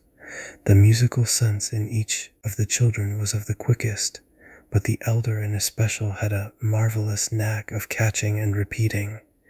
The schoolroom piano broke into all gruesome fancies, and when that failed, there were confabulations in corners, with a sequel of one of them going out in the highest spirits in order to come in as something new. I had had brothers myself, and it was no revelation to me that little girls could be slavish idolaters of little boys. What surpassed everything was that there was a little boy in the world who could have, for the inferior age, sex, and intelligence, so fine a consideration. They were extraordinarily at one, and to say that they never either quarreled or complained is to make the note of praise coarse for their quality of sweetness. Sometimes, indeed, when I dropped into coarseness, I perhaps came across traces of little understandings between them by which one of them should keep me occupied while the other slipped away. There is a naïf side, I suppose, in all diplomacy, but if my pupils practiced upon me, it was surely with the minimum of grossness. It was all in the other quarter that, after a lull, the grossness broke out. I find that I really hang back, but I must take my plunge. In going on with the record of what was hideous at Blay, I not only challenge the most liberal faith, for which I little care, but, and this is another matter, I renew what I myself suffered. I again push my way through it to the end. There came suddenly an hour after which, as I look back, the affair seems to me to have been all pure suffering, but I have at least reached the heart of it, and the straightest road out is doubtless to advance. One evening, with nothing to lead up or to prepare it, I felt the cold touch of the impression that had breathed on me the night of my arrival, and which, much lighter than, as I have mentioned, I should probably have made little of in memory had my subsequent sojourn been less agitated. I had not gone to bed. I sat reading by a couple of candles. There was a roomful of old books at last century fiction, some of it which to the extent of a distinctly deprecated renown, but never to so much as that of a stray specimen, had reached the sequestered home and appealed to the unavowed curiosity of my youth. I remember that the book I had in my hand was Fielding's Amelia also that I was wholly awake. I recall further both a general conviction that it was horribly late and a particular objection to looking at my watch. I figure finally that the white curtain draping in the fashion of those days, the head of Flora's little bed, shrouded, as I had assured myself long before, the perfection of childish rest. I recollect, in short, that, though I was deeply interested in my author, I found myself at the turn of a page and with his spell all scattered, looking straight up from him and hard at the door of my room. There was a moment during which I listened, reminded of the faint sense I had had the first night, of there being something undefinably astir in the house, and noted the soft breath of the open casement just move the half-drawn blind. Then, with all the marks of a deliberation that must have seemed magnificent had there been anyone to admire it, I laid down my book, rose to my feet, and taking a candle, went straight out of the room and, from the passage, on which my light made little impression, noiselessly closed and locked the door. I can say now neither what determined nor what guided me, but I went straight along the lobby, holding my candle high, till I came within sight of the tall window that presided over the great turn of the staircase. At this point I precipitately found myself aware of three things.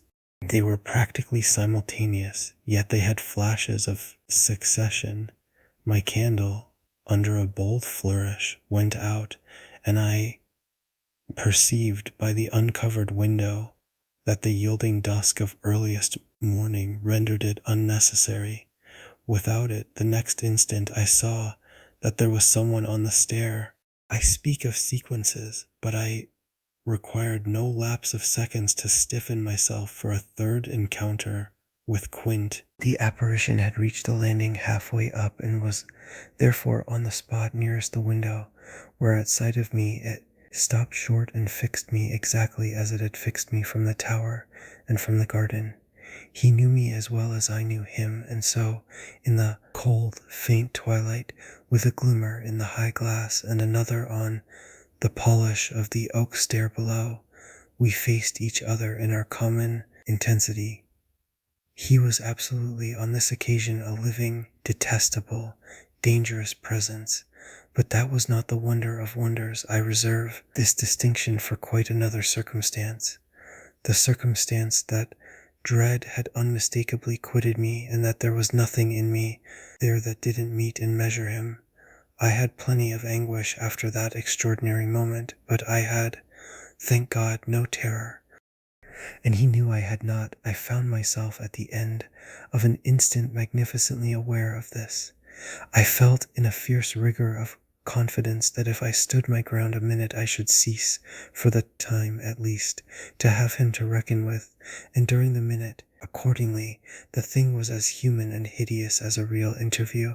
Hideous just because it was human as to have met alone in the small hours in the sleeping house, some enemy, some adventurer, some criminal. It was the dead silence of our long gaze at such close quarters that gave the whole horror, huge as it was, its only note of the unnatural. If I had met a murderer in such a place and at such an hour, we still at least would have spoken. Something would have passed in life between us. If nothing had passed, one of us would have moved.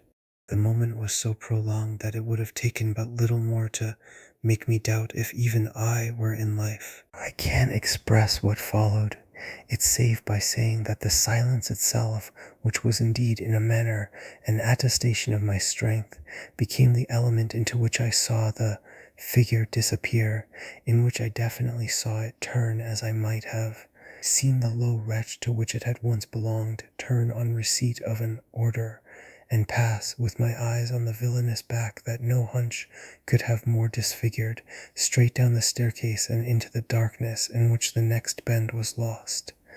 I remained a while at the top of the stair, but with the effect presently of understanding that when my visitor had gone, he had gone. Then I returned to my room. The foremost thing I saw there by the light of the candle I had left burning was that Flora's little bed was empty. And on this I caught my breath with all the terror that, 5 minutes before, I had been able to resist. I dashed at the place in which I had left her lying, and over which, for the small silk counterpane and the sheets were disarranged, the white curtains had been deceivingly pulled forward. Then my step, to my unutterable relief, produced an answering sound. I perceived an agitation of the window blind, and the child, ducking down, emerged rosily from the other side of it. She stood there in so much of her candor and so little of her nightgown, with her pink bare feet and the golden glow of her curls. She looked intensely grave, and I had never had such a sense of losing an advantage acquired, the thrill of which had just been so prodigious as on my consciousness, that she addressed me with a reproach. "You naughty, where have you been?" Instead of challenging her own irregularity, I found myself arraigned in explaining. She herself explained, for that matter, with the loveliest, eagerest simplicity. She had known suddenly, as she lay there, that I was out of the room, and had jumped up to see what had become of me. I had dropped, with the joy of her reappearance, back into my chair, feeling then, and then only, a little faint, and she had pattered straight over to me, thrown herself upon my knee, given herself to be held with the flame of the candle full in the wonderful little face that was still flushed with sleep. I remember closing my eyes an instant, yieldingly, consciously, as before the excess of something beautiful that shone out of the blue of her own. "You were looking for me out of the window?" I said. "You thought I might be walking in the grounds?" "Well, I thought someone was." She never blanched as she smiled out that at me. Oh, how I looked at her now! "And did you see anyone?" "Ah, no," she returned, almost with the full privilege of childish inconsequence, resentfully, though with a long sweetness in her little drawl of the negative. At that moment, in the state of my nerves, I absolutely believed she lied. And if I once more closed my eyes, it was before the dazzle of the 3 or 4 possible ways in which I might take this up. One of these, for a moment, tempted me with such singular intensity that, to withstand it, I must have gripped my little girl with a spasm that, wonderfully, she submitted to without a cry or a sign of fright. Why not break out at her on the spot and have it all over? Give it to her, straight in her lovely little lighted face. You see, you know that you do, and that you already quite suspect I believe it. Therefore, why not frankly confess it to me, so that we may at least live with it together and learn, perhaps, in the strangeness of our fate, where we are and what it means. This solicitation dropped, alas, as it came. If I could immediately have succumbed to it, I might have spared myself. Well, you'll see what. Instead of succumbing, I sprang again to my feet, looked at her bed, and took a helpless middle way. Why did you pull the curtain over the place to make me think you were still there? Flora luminously considered, after which, with her little divine smile, because I don't like to frighten you, but if I had, by your idea, gone out. She absolutely declined to be puzzled. She turned her eyes to the flame of the candle as if the question were as irrelevant, or at any rate as impersonal, as Mrs. Marset or 9 times 9. Oh, but you know, she quite adequately answered, that you might come back, you dear, and that you have. And after a little, when she had got into bed, I had, for a long time, by almost sitting on her to hold her hand, to prove that I recognized the pertinence of my return. You may imagine the general complexion, from that moment, of my nights. I repeatedly sat up till I didn't know when. I selected moments when my roommate unmistakably slept, and, stealing out, took noiseless turns in the passage and even pushed as far as to where I had last met Quint. But I never met him there again, and I may as well say at once that I on no other occasion saw him in the house. I just missed, on the staircase on the other hand, a different adventure. Looking down it, from the top I once recognized the presence of a woman seated on one of the lower steps, with her back presented to me, her body half bowed and her head in an attitude of woe, in her hands. I had been there but an instant, however, when she vanished without looking round at me. I knew none the less exactly what dreadful face she had to show, and I wondered whether, if instead of being above I had been below, I should have had, for going up, the same nerve I had lately shown Quint. Well, there continued to be plenty of chance for nerve. On the 11th night, after my latest encounter with that gentleman, they were all numbered. Now I had an alarm that perilously skirted it, and that indeed, from the particular quality of its unexpectedness, proved quite my sharpest shock. It was precisely the first night during this series that, weary with watching, I had felt that I might again without laxity lay myself down at my old hour. I slept immediately, and, as I afterward knew, till about 1 o'clock, but when I woke it was to sit straight up, as completely roused as if a hand had shook me. I had left a light burning, but it was now out, and I felt an instant certainty that Flora had extinguished it. This brought me to my feet and straight in the darkness to her bed, which I found she had left. A glance at the window enlightened me further, and the striking of a match completed the picture. The child had again got up, this time blowing out the taper, and had again, for some purpose of observation or response, squeezed in behind the blind and was peering out into the night. That she now saw, as she had not, I had satisfied myself the previous time, was proved to me by the fact that she was disturbed neither by my re-illumination nor by the haste I made to get into slippers and into a wrap.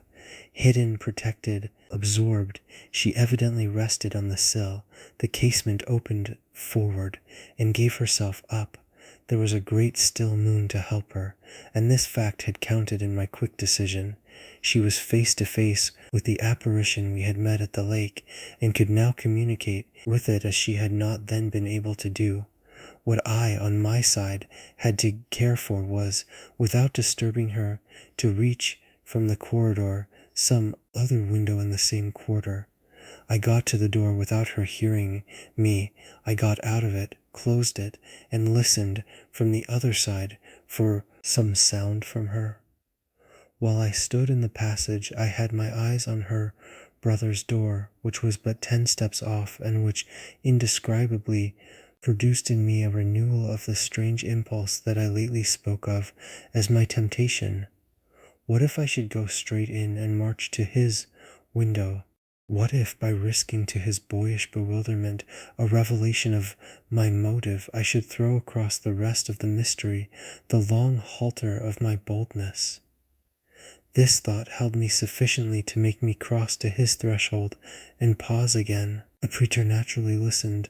I figured to myself what might portentously be. I wondered if his bed were also empty, and he too were secretly at watch. It was a deep, soundless minute, at the end of which my impulse failed. He was quiet. He might be innocent. The risk was hideous. I turned away. There was a figure in the grounds, a figure prowling for a sight, the visitor with whom Flora was engaged, but it was not the visitor most concerned with my boy. I hesitated afresh, but on other grounds, and only for a few seconds. Then I had made my choice. There were empty rooms at Blee, and it was only a question of choosing the right one. The right one suddenly presented itself to me as the lower one, though high above the gardens, in the solid corner of the house that I have spoken of as the Old Tower. This was a large square chamber, arranged with some state as a bedroom, the extravagant size of which made it so inconvenient that it had not for years, though kept by Mrs. Gross in exemplary order, been occupied.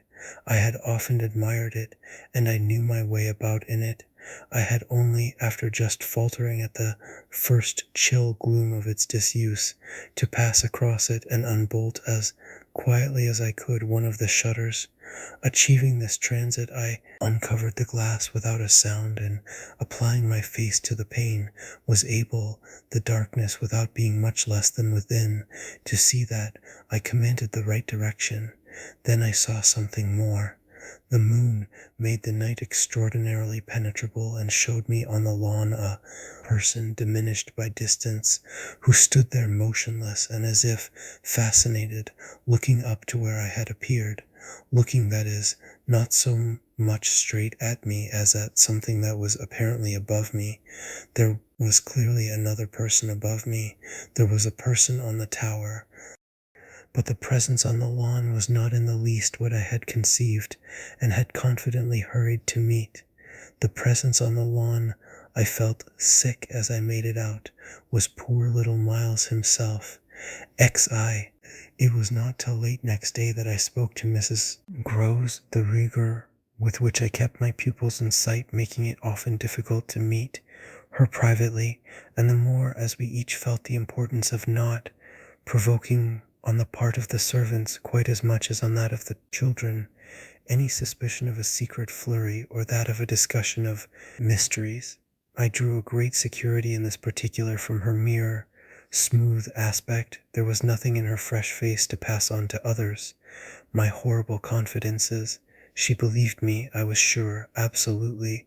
If she hadn't, I don't know what would have become of me, for I couldn't have borne the business alone.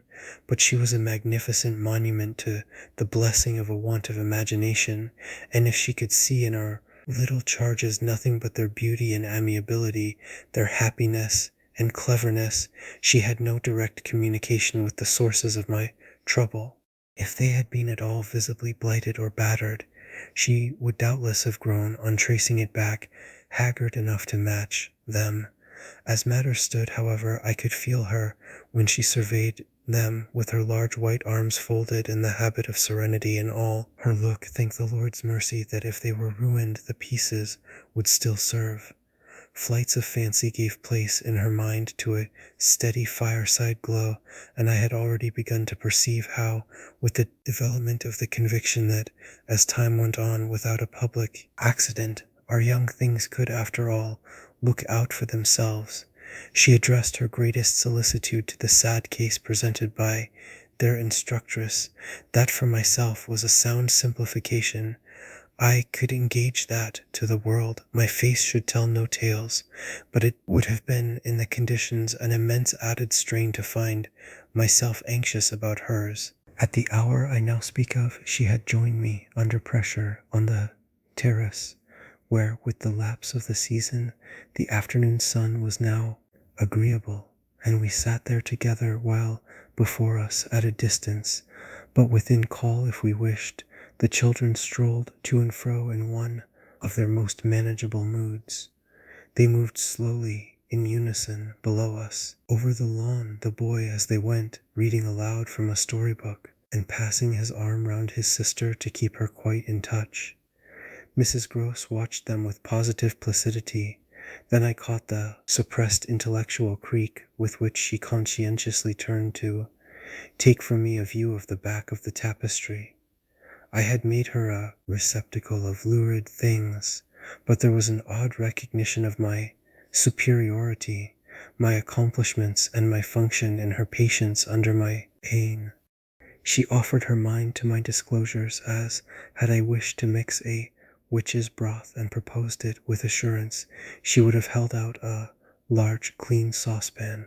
This had become thoroughly her attitude by the time that, in my recital of the events of the night, I reached the point of what Miles had said to me when, after seeing him at such a monstrous hour, almost on the very spot where he happened now to be, I had gone down to bring him in, choosing then at the window, with a concentrated need of not alarming the house, rather that method than a signal more resonant.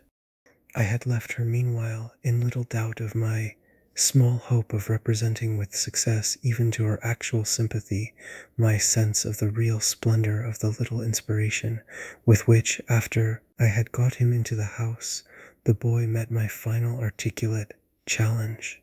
As soon as I appeared in the moonlight on the terrace, he had come to me as straight as possible, on which I had taken his hand without a word and led him through the dark spaces up the staircase, where Quint had so hungrily hovered for him, along the lobby where I had listened and trembled, and so to his forsaken room. Not a sound on the way had passed between us, and I had wondered, oh, how I had wondered, if he were groping about in his little mind for something plausible and not too grotesque. It would tax his invention, certainly, and I felt, this time over his real embarrassment, a curious thrill of triumph. It was a sharp trap for the inscrutable. He couldn't play any longer at innocence, so how the deuce would he get out of it? There beat in me indeed with the passionate throb of this question an equal dumb appeal as to how the deuce I should. I was confronted at last, as never yet, with all the risk attached even now to sounding my own horrid note. I remember, in fact, that as we pushed into his little chamber, where the bed had not been slept in at all, and the window, uncovered to the moonlight, made the place so clear that there was no need of striking a match. I remember how I suddenly sank upon the edge of the bed from the force of the idea that he must know how he really, as they say, had me. He could do what he liked, with all his cleverness to help him, so long as I should continue to defer to the old tradition of the criminality of those caretakers of the young who minister to superstitions and fears. He had me indeed, and in a cleft stick, for who would ever absolve me? Who would consent that I should go unhung, if by the faintest tremor of an overture I were the first to introduce into our perfect intercourse an element so dire? No, it was useless to attempt to convey to Mrs. Gross, just as it is scarcely less so to attempt to suggest here how, in our short, stiff brush in the dark, he fairly shook me with admiration. I was of course thoroughly kind and merciful. Never, never yet had I placed on his little shoulders hands of such tenderness as those with which, while I rested against the bed, I held him there well under fire. I had no alternative but, in form at least, to put it to him. You must tell me now, and all the truth.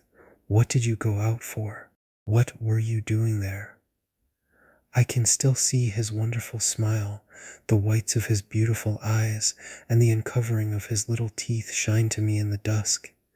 If I tell you why, will you understand? My heart at this leaped into my mouth.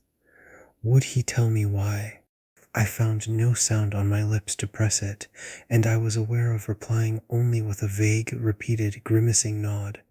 He was gentleness itself, and while I wagged my head at him, he stood there more than ever a little fairy prince. It was his brightness, indeed, that gave me a respite. Would it be so great if you were really going to tell me? Well, he said at last, just exactly in order that you should do this. Do what? Think me, for a change, bad. I shall never forget the sweetness and gaiety with which he brought out the word, nor how, on top of it, he bent forward and kissed me. It was practically the end of everything. I met his kiss, and I had to make, while I folded him for a minute in my arms, the most stupendous effort not to cry. He had given exactly the account of himself that permitted least of my going behind it, and it was only with the effect of confirming my acceptance of it that, as I presently glanced about the room, I could say, "Then you didn't undress at all." He fairly glittered in the gloom. "Not at all. I sat up and read." "And when did you go down?" "At midnight. When I'm bad, I am bad." I see it's charming, but how could you be sure I would know it?" "Oh, I arranged that with Flora." His answers rang out with a readiness. "She was to get up and look out, which is what she did do. It was I who fell into the trap. So she disturbed you, and to see what she was looking at, you also looked, you saw, while you, I concurred, caught your death in the night air."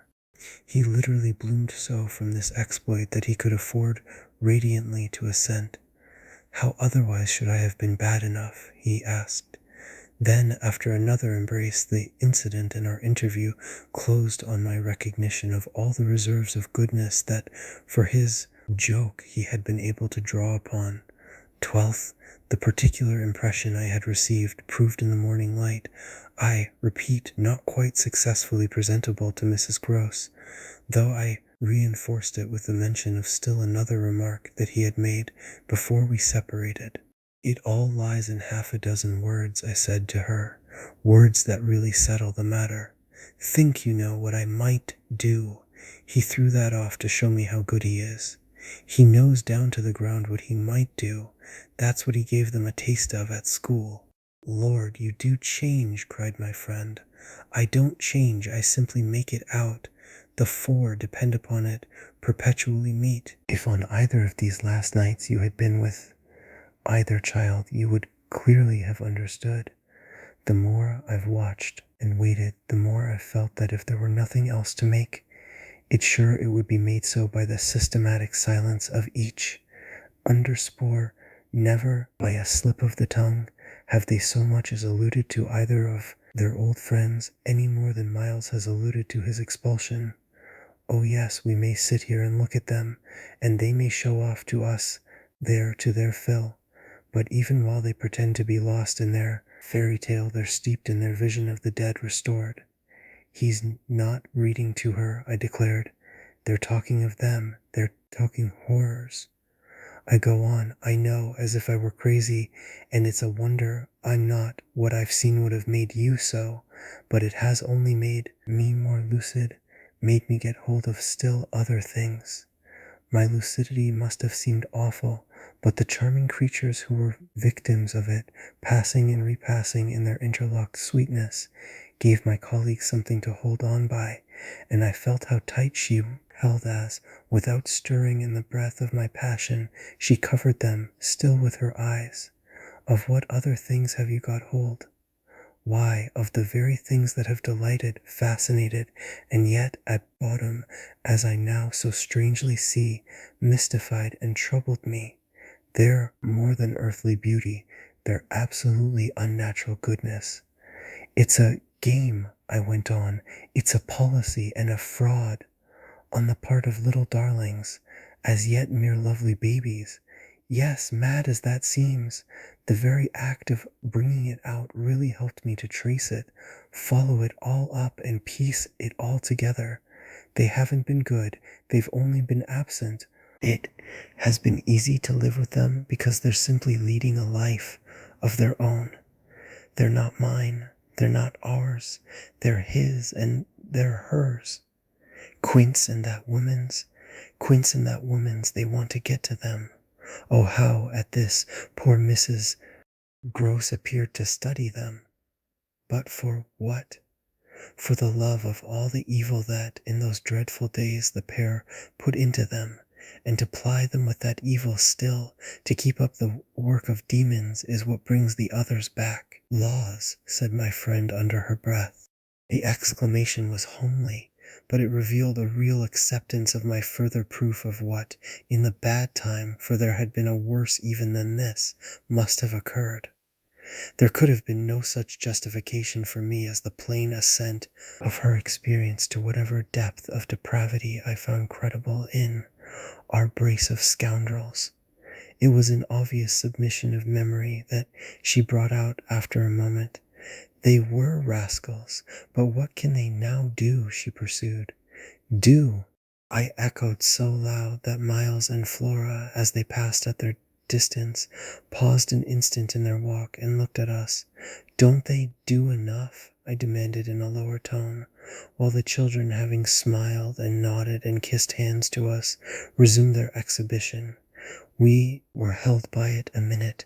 Then I answered, they can destroy them. At this my companion did turn, but the inquiry she launched was a silent one, the effect of which was to make me more explicit. They don't know, as yet, quite how, but they're trying hard. They're seen only across, as it were, and beyond, in strange places and on high places, the top of towers, the roof of houses, the outside of windows, the further edge of pools. But there's a deep design on either side to shorten the distance and overcome the obstacle, and the success of the tempters is only a question of time. They've only to keep to their suggestions of danger. For the children to come and perish in the attempt, Mrs. Gross slowly got up, and I scrupulously added, unless, of course, we can prevent. Standing there before me while I kept my seat, she visibly turned things over. Their uncle must do the preventing. He must take them away. And who's to make him? She had been scanning the distance, but she now dropped on me a foolish face. You, miss. By writing to him that his house is poisoned and his little nephew and niece mad?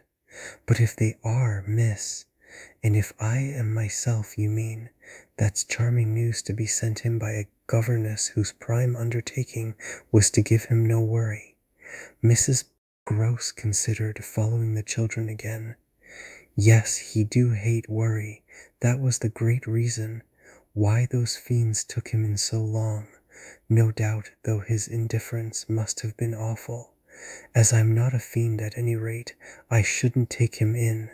My companion, after an instant and for all answer, sat down again and grasped my arm. Make him at any rate come to you. I stared. To me? I had a sudden fear of what she might do. Him? He ought to be here. He ought to help. I quickly rose, and I think I must have shown her a queerer face than ever yet. You see me asking him for a visit? No, with her eyes on my face she evidently couldn't. Instead of it even, as a woman reads, another, she could see what I myself saw, his derision, his amusement, his contempt for the breakdown of my resignation at being left alone, and for the fine machinery I had set in motion to attract his attention, to my slighted charms. She didn't know, no one knew, how proud I had been to serve him and to stick to our terms, yet she nonetheless took the measure, I think, of the warning I now gave her. If you should so lose your head as to appeal to him for me. She was really frightened. Yes, miss. I would leave on the spot both him and you. Extirthir. It was all very well to join them, but speaking to them proved quite as much as ever an effort beyond my strength, offered in close quarters difficulties as insurmountable as before. This situation continued a month, and with new aggravations and particular notes, the note above, all sharper and sharper, of the small ironic consciousness on the part of my pupils. It was not, I am as sure today as I was sure then, my mere infernal imagination. It was absolutely traceable that they were aware of my predicament, and that this strange relation made, in a manner for a long time, the air in which we moved. I don't mean that they had their tongues in their cheeks or did anything vulgar, for that was not one of their dangers. I do mean, on the other hand, that the element of the unnamed and untouched became between us greater than any other, and that so much avoidance could not have been so successfully effected without a great deal of tacit arrangement. It was as if, at moments, we were perpetually coming into sight of subjects before which we must stop short, turning suddenly out of alleys that we perceived to be blind, closing with a little bang that made us look at each other, for, like all bangs, it was something louder than we had intended, the doors we had indiscreetly opened. All roads lead to Rome, and there were times when it might have struck us that almost every branch of study or subject of conversation skirted forbidden ground. Forbidden ground was the question of the return of the dead in general, and of whatever in especial might survive in memory of the friends little children had lost. There were days when I could have sworn that one of them had, with a small invisible nudge, said to the other, "She thinks she'll do it this time, but she won't." To do it would have been to indulge, for instance, and for once in a way, in some direct reference to the lady who had prepared them for my discipline. They had a delightful endless appetite for passages in my own history, to which I had again and again treated them. They were in possession of everything that had ever happened to me, had with every circumstance the story of my smallest adventures, and of those of my brothers and sisters, and of the cat and the dog at home, as well as many particulars of the eccentric nature of my father, of the furniture and arrangement of our house, and of the conversation of the old women of our village. There were things enough, taking one with another, to chatter about if one went very fast and knew by instinct when to go round. They pulled with an art of their own the strings of my invention and my memory, and nothing else perhaps, when I thought of such occasions afterward, gave me so the suspicion of being watched from under cover. It was in any case over my life, my past, and my friends alone, that we could take anything like our ease, a state of affairs that led them sometimes without the least pertinence to break out into sociable reminders. I was invited, with no visible connection, to repeat afresh Goody Gosling's celebrated mot, or to confirm the details already supplied as to the cleverness of the vicarage pony. It was partly at such junctures as these, and partly at quite different ones, that, with the turn my matters had now taken, my predicament, as I have called it, grew most sensible. The fact that the days passed for me without another encounter ought, it would have appeared, to have done something towards soothing my nerves. Since the light brush, that second night on the upper landing, of the presence of a woman at the foot of the stair, I had seen nothing, whether in or out of the house, that one had better not have seen. There was many a corner round which I expected to come upon Quint, and many a situation that, in a merely sinister way, would have favored the appearance of Miss Jessel. The summer had turned, the summer had gone, the autumn had dropped upon Blee, and had blown out half our lights. The place with its grey sky and withered garlands, its bared spaces and scattered dead leaves, was like a theatre after the performance, all strewn with crumpled playbills.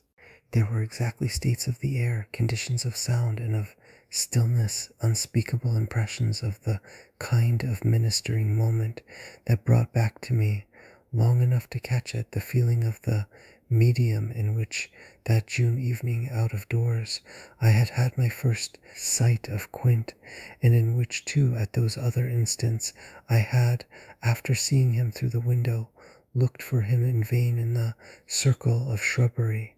I recognized the signs, the portents.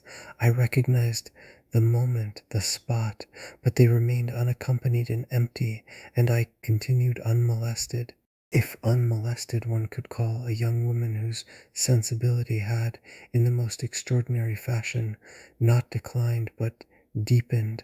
I had said in my talk with Mrs. Gross on that horrid scene of Flora's by the lake, and had perplexed her by so saying, that it would from that moment distress me much more to lose my power than to keep it.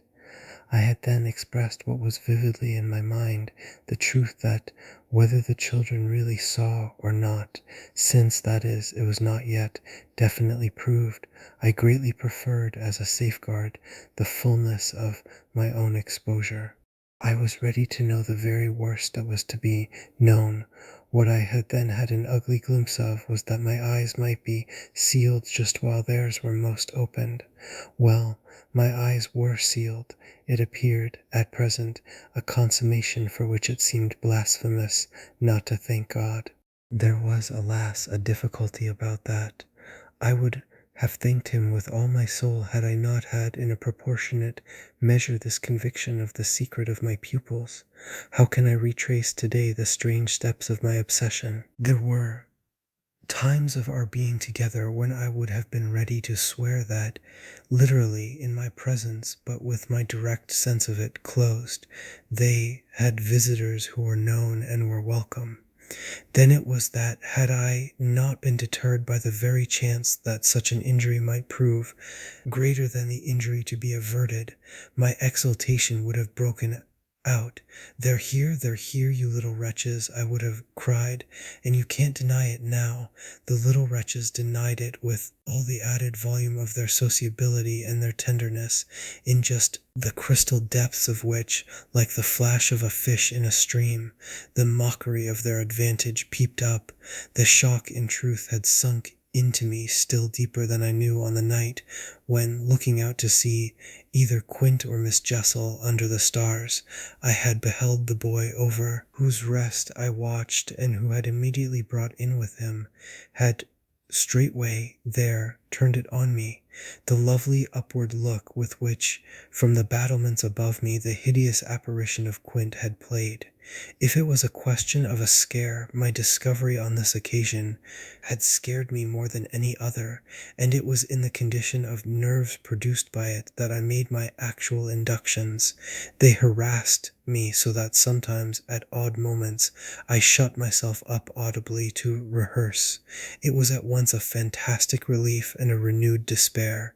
The manner in which I might come to the point, I approached it from one side and the other while, in my room, I flung myself about, but I always broke down in the monstrous utterance of names. As they died away on my lips, I said to myself that I should indeed help them to represent something infamous if, by pronouncing them, I should violate as rare a little case of instinctive delicacy as any schoolroom probably had ever known. When I said to myself, they have the manners to be silent, and you, trusted as you are, the baseness to speak, I felt myself crimson, and I covered my face with my hands. After these secret scenes I chattered more than ever, going on volubly enough till one of our prodigious, palpable hushes occurred. I can call them nothing else. The strange, dizzy lift or swim I try for terms, into a stillness, a pause of all life, that had nothing to do with the more or less noise that at the moment we might be engaged in making, and that I could hear through any deepened exhilaration or quickened recitation or louder strum of the piano. Then it was that the others, the outsiders, were there. Though they were not angels, they passed, as the French say, causing me, while they stayed, to tremble with the fear of their addressing to their younger victims some yet more infernal message or more vivid image than they had thought good enough for myself. What it was most impossible to get rid of was the cruel idea that whatever I had seen, Miles and Flora saw more things terrible and unguessable, and that sprang from dreadful passages of intercourse in the past. Such things naturally left on the surface, for the time, a chill which we vociferously denied that we felt, and we had, all three, with repetition, got into such splendid training that we went each time almost automatically to mark the close of the incident through the very same movements. It was striking of the children, at all events, to kiss me inveterately with a kind of wild irrelevance, and never to fail, one or the other, of the precious question that had helped us through many a peril. When do you think he will come? Don't you think we ought to write? There was nothing like that inquiry, we found by experience, for carrying off an awkwardness. He, of course, was their uncle in Harley Street, and we lived in much profusion of theory that he might at any moment arrive to mingle in our circle. It was impossible to have given less encouragement than he had done to such a doctrine, but if we had not had the doctrine to fall back upon, we should have deprived each other of some of our finest exhibitions. He never wrote to them. That may have been selfish, but it was a part of the flattery of his trust of me, for the way in which a man pays his highest tribute to a woman is apt to be but by the more festal celebration of one of the sacred laws of his comfort, and I held that I carried out the spirit of the pledge given not to appeal to him when I let my charges understand that their own letters were but charming literary exercises. They were too beautiful to be posted. I kept them myself. I have them all to this hour. This was a rule indeed which only added to the satiric effect of my being plied with the supposition that he might at any moment be among us. It was exactly as if my charges knew how almost more awkward than anything else that might be for me. There appears to me, moreover, as I look back, no note in all this more extraordinary than the mere fact that, in spite of my tension and of their triumph, I never lost patience with them. Adorable they must in truth have been, I now reflect, that I didn't in these days hate them. Would exasperation, however, if relief had longer been postponed, finally have betrayed me? It little matters, for relief arrived. I call it relief, though it was only the relief that a snap brings to a strain, or the burst of a thunderstorm to a day of suffocation. It was at least change, and it came with a rush. 14. Walking to church a certain Sunday morning, I had little Miles at my side and his sister in advance of us and at Mrs. Gross's, well in sight. It was a crisp, clear day, the first of its order for some time. The night had brought a touch of frost, and the autumn air, bright and sharp, made the church bells almost gay. It was an odd accident of thought that I should have happened at such a moment to be particularly and very gratefully struck with the obedience of my little charges. Why did they never resent my inexorable, my perpetual society? Something or other had brought nearer home to me that I had all but pinned the boy to my shawl, and that in the way our companions were marshalled before me, I might have appeared to provide against some danger of rebellion. I was like a gaoler with an eye to possible surprises and escapes. But all this belonged, their magnificent little surrender, just to the special array of the facts that were most abysmal. Turned out for Sunday by his uncle's tailor, who had had a free hand and a notion of pretty waistcoats, and of his grand little heir, Miles's whole title to independence, the rights of his sex and situation were so stamped upon him that if he had suddenly struck for freedom, I should have had nothing to say. I was by the strangest of chances wondering how I should meet him when the revolution unmistakably occurred. I call it a revolution because I now see how, with the word he spoke, the curtain rose on the last act of my dreadful drama, and the catastrophe was precipitated. "Look here, my dear, you know," he charmingly said, "when in the world, please, am I going back to school?"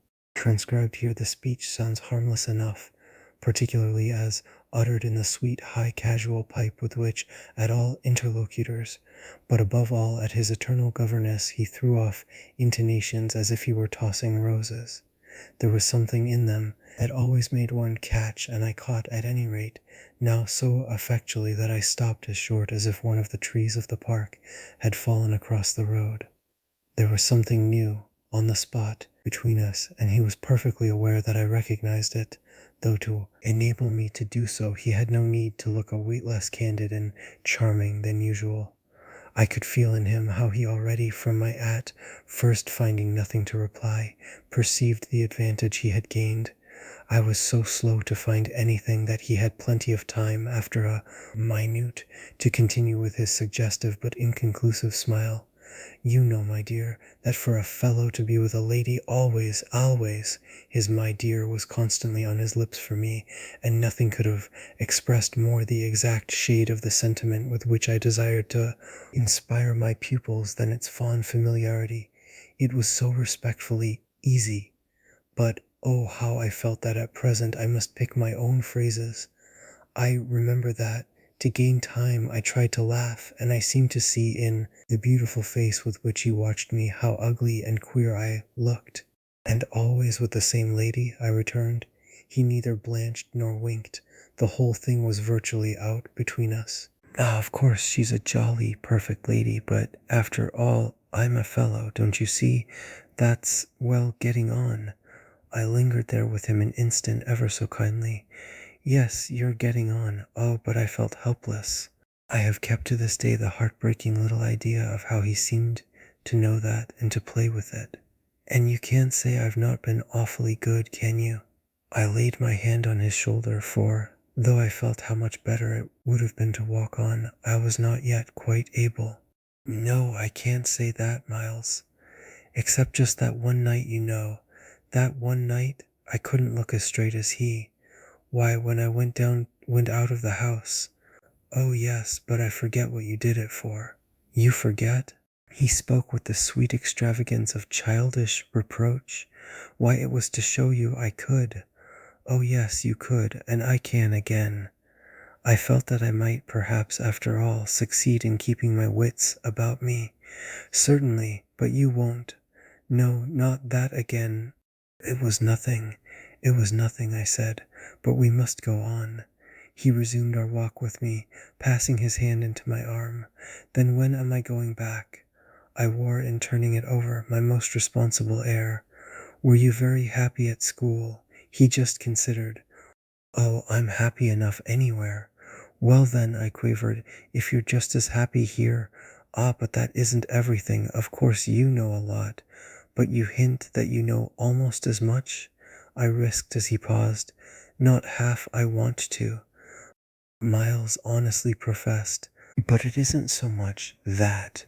What is it then?" "Well, I want to see more life." I see. We had arrived within sight of the church, and of various persons, including several of the household of Blee, on their way to it and clustered about the door to see us go in. I quickened our step. I wanted to get there before the question between us opened up much further. I reflected hungrily that, for more than an hour, he would have to be silent, and I thought with envy of the comparative dusk of the pew and of the almost spiritual help of the hassock on which I might bend my knees. I seemed literally to be running a race, with some confusion to which he was about to reduce me, but I felt that he had got in first when, before we had even entered the churchyard, he threw out, "I want my own sort." It literally made me bound forward.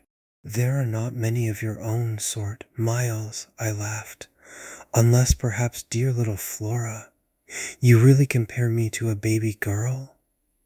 This found me singularly weak. "Don't you then love our sweet Flora?" "If I didn't, and you too, if I didn't," he repeated as if retreating for a jump, yet leaving his thought so unfinished that after we had come into the gate, another stop which he imposed on me by the pressure of his arm had become inevitable. Mrs. Gross and Flora had passed into the church, the other worshippers had followed, and we were, for the minute, alone among the old, thick graves. We had paused on the path from the gate by a low, oblong, table-like tomb. "Yes, if you didn't." He looked while I waited at the graves. "Well, you know what." But he didn't move, and he presently produced something that made me drop straight down on the stone slab, as if suddenly to rest. "Does my uncle think what you think?" I markedly rested. "How do you know what I think?" "Ah, well, of course I don't, for it strikes me you never tell me. But, I mean, does he know?" "Know what, Miles?" "Why, the way I'm going on." I perceived quickly enough that I could make to this inquiry no answer that would not involve something of a sacrifice of my employer. Yet it appeared to me that we were all, at Blee, sufficiently sacrificed to make that venial. "I don't think your uncle much cares." Miles, on this, stood looking at me. "Then don't you think he can be made to?" "In what way?" "Why, by his coming down." "But who'll get him to come down?" "I will," the boy said with extraordinary brightness and emphasis. He gave me another look charged with that expression, and then marched off, alone, into church. XV. The business was practically settled from the moment I never followed him. It was a pitiful surrender to agitation, but my being aware of this had somehow no power to restore me. I only sat there on my tomb, and read into what my little friend had said to me the fullness of its meaning. By the time I had grasped the whole of which I had also embraced, for absence, the pretext that I was ashamed to offer my pupils and the rest of the congregation such an example of delay. What, I said to myself above all, was that Miles had got something out of me, and that the proof of it, for him, would be just this awkward collapse.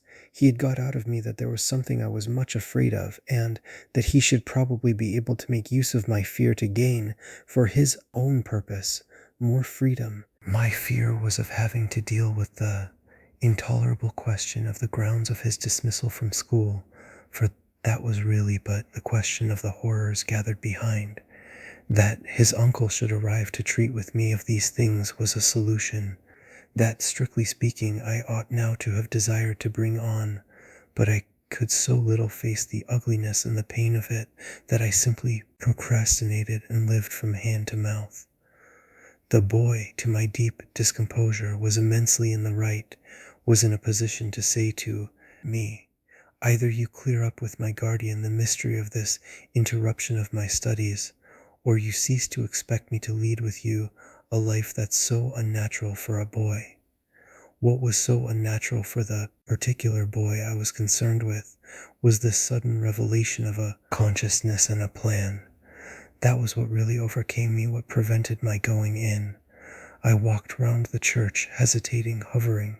I reflected that I had already, with him, hurt myself beyond repair. Therefore I could patch up nothing, and it was too extreme an effort to squeeze beside him into the pew. He would be so much more sure than ever to pass his arm into mine and make me sit there for an hour in close, silent contact with his commentary on our talk. For the first minute since his arrival, I wanted to get away from him. As I paused beneath the high east window and listened to the sounds of worship, I was taken with an impulse that might master me. I felt, completely should I give it the least encouragement, I might easily put an end to my predicament by getting away altogether. Here was my chance. There was no one to stop me. I could give the whole thing up, turn my back and retreat. It was only a question of hurrying again for a few preparations to the house which the attendance at church of so many of the servants would practically have left unoccupied. No one, in short, could blame me if I should just drive desperately off. What was it to get away if I got away only till dinner? That would be in a couple of hours, at the end of which I had the acute prevision my little pupils would play at innocent wonder about my non-appearance in their train. What did you do, you naughty bad thing? Why in the world to worry us so and take our thoughts off too, don't you know? Did you desert us at the very door? I couldn't meet such questions, nor, as they asked them, their false little lovely eyes, yet it was all so exactly what I should have to meet that, as the prospect grew sharp to me, I at last let myself go. I got, so far as the immediate moment was concerned, away. I came straight out of the churchyard, and, thinking hard, retraced my steps through the park. It seemed to me that by the time I reached the house, I had made up my mind I would fly. The Sunday stillness both of the approaches and of the interior, in which I met no one, fairly excited me with a sense of opportunity. Were I to get off quickly this way, I should get off without a scene, without a word. My quickness would have to be remarkable, however, and the question of a conveyance was the great one to settle.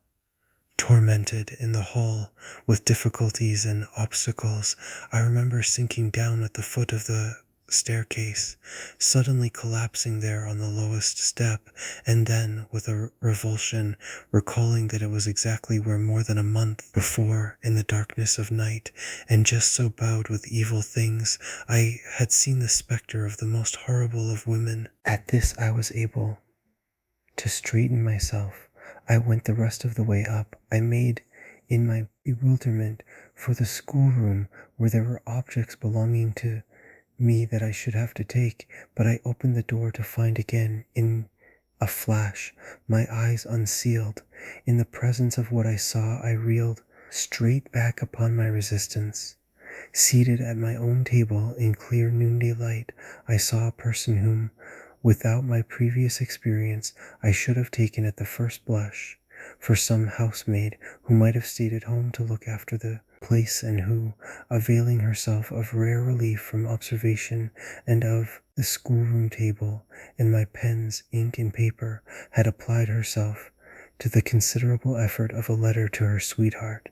There was an effort in the way that, while her arms rested on the table, her hands, with evident weariness, supported her head, but at the moment I took this in, I had already become aware that, in spite of my entrance, her attitude strangely persisted.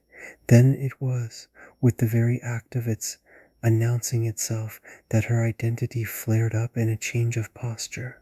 She rose, not as if she had heard me, but with an indescribable grand melancholy of indifference and detachment, and, within a dozen feet of me, stood there as my vile predecessor.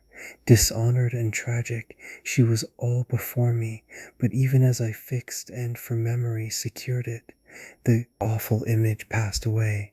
Dark as midnight in her black dress, her haggard beauty and her unutterable woe, she had looked at me long enough to appear to say that her right to sit at my table was as good as mine to sit at hers. While these instants lasted, indeed, I had the extraordinary chill of feeling that it was I who was the intruder. It was as a wild protest against it that, actually addressing her, "You terrible, miserable woman," I heard myself break into a sound that, by the open door, rang through the long passage and the empty house. She looked at me as if she heard me, but I had recovered myself and cleared the air. There was nothing in the room the next minute but the sunshine and a sense that I must stay. 16. I had so perfectly expected that the return of my pupils would be marked by a demonstration that I was freshly upset at having to take into account that they were dumb about my absence. Instead of gaily denouncing and caressing me, they made no allusion to my having failed them, and I was left, for the time, on perceiving that she too said nothing, to study Mrs. Gross's odd face. I did this to such purpose that I made sure they had in some way bribed her to silence, a silence that, however, I would engage to break down on the first private opportunity. This opportunity came before tea. I secured 5 minutes with her in the housekeeper's room, where, in the twilight, amid a smell of lately baked bread, but with the place all swept and garnished, I found her sitting in pained placidity before the fire. So I see her still, so I see her best, facing the flame from her straight chair in the dusky, shining room, a large, clean image of the put away, of drawers closed and locked and rest without a remedy. Oh yes, they asked me to say nothing and to please them. So long as they were there, of course I promised. But what had happened to you? I only went with you for the walk, I said. I had then to come back to meet a friend. She showed her surprise. A friend? You? Oh yes, I have a couple. I laughed. But did the children give you a reason for not alluding to your leaving us? Yes, they said you would like it better. Do you like it better? My face had made her rueful. No, I like it worse. But after an instant I added, did they say why I should like it better? No, Master Miles only said we must do nothing but what she likes. I wish indeed he would. And what did Flora say? Miss Flora was too sweet. She said, oh, of course, and I said the same. I thought a moment. You were too sweet, too, I can hear you all. But nonetheless, between Miles and me, it's now all out. All out. My companion stared. But what, miss? Everything. It doesn't matter. I've made up my mind. I came home, my dear, I went on, for a talk with Miss Jessel. I had by this time formed the habit of having Mrs. Gross literally well in hand in advance of my sounding that note, so that even now, as she bravely blinked under the signal of my word, I could keep her comparatively firm. A talk? Do you mean she spoke? It came to that. I found her on my return in the schoolroom. And what did she say? I can hear the good woman still, and the candor of her stupefaction, that she suffers the torments. It was this of a truth that made her, as she filled out my picture, gape. Do you mean, she faltered, of the lost? Of the lost, of the damned, and that's why, to share them. I faltered myself with the horror of it, but my companion with less imagination kept me up. To share them, she wants Flora. Mrs. Gross might, as I gave it to her, fairly have fallen away from me had I not been prepared. I still held her there, to show I was.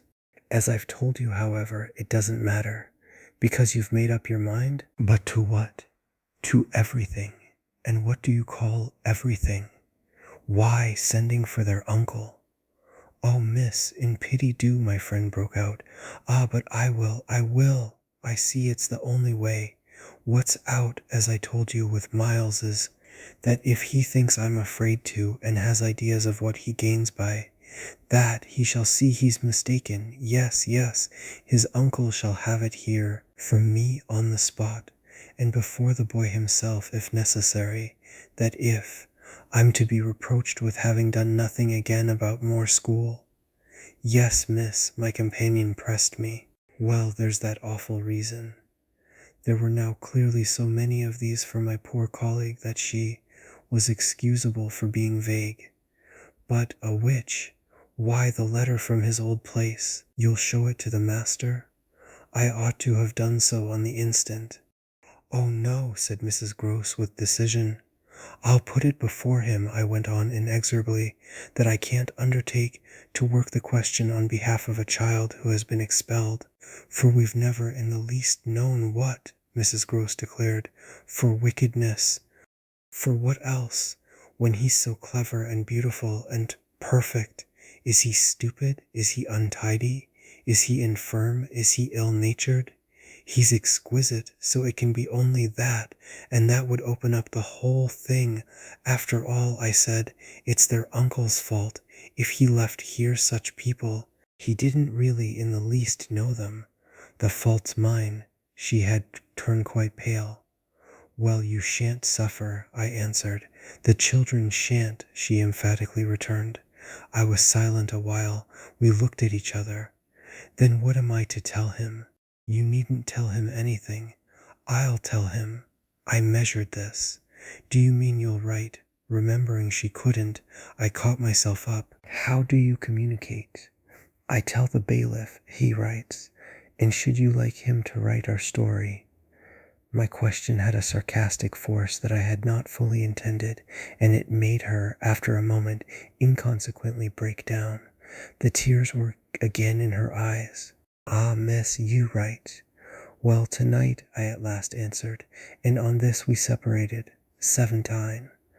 I went so far in the evening as to make a beginning. The weather had changed back.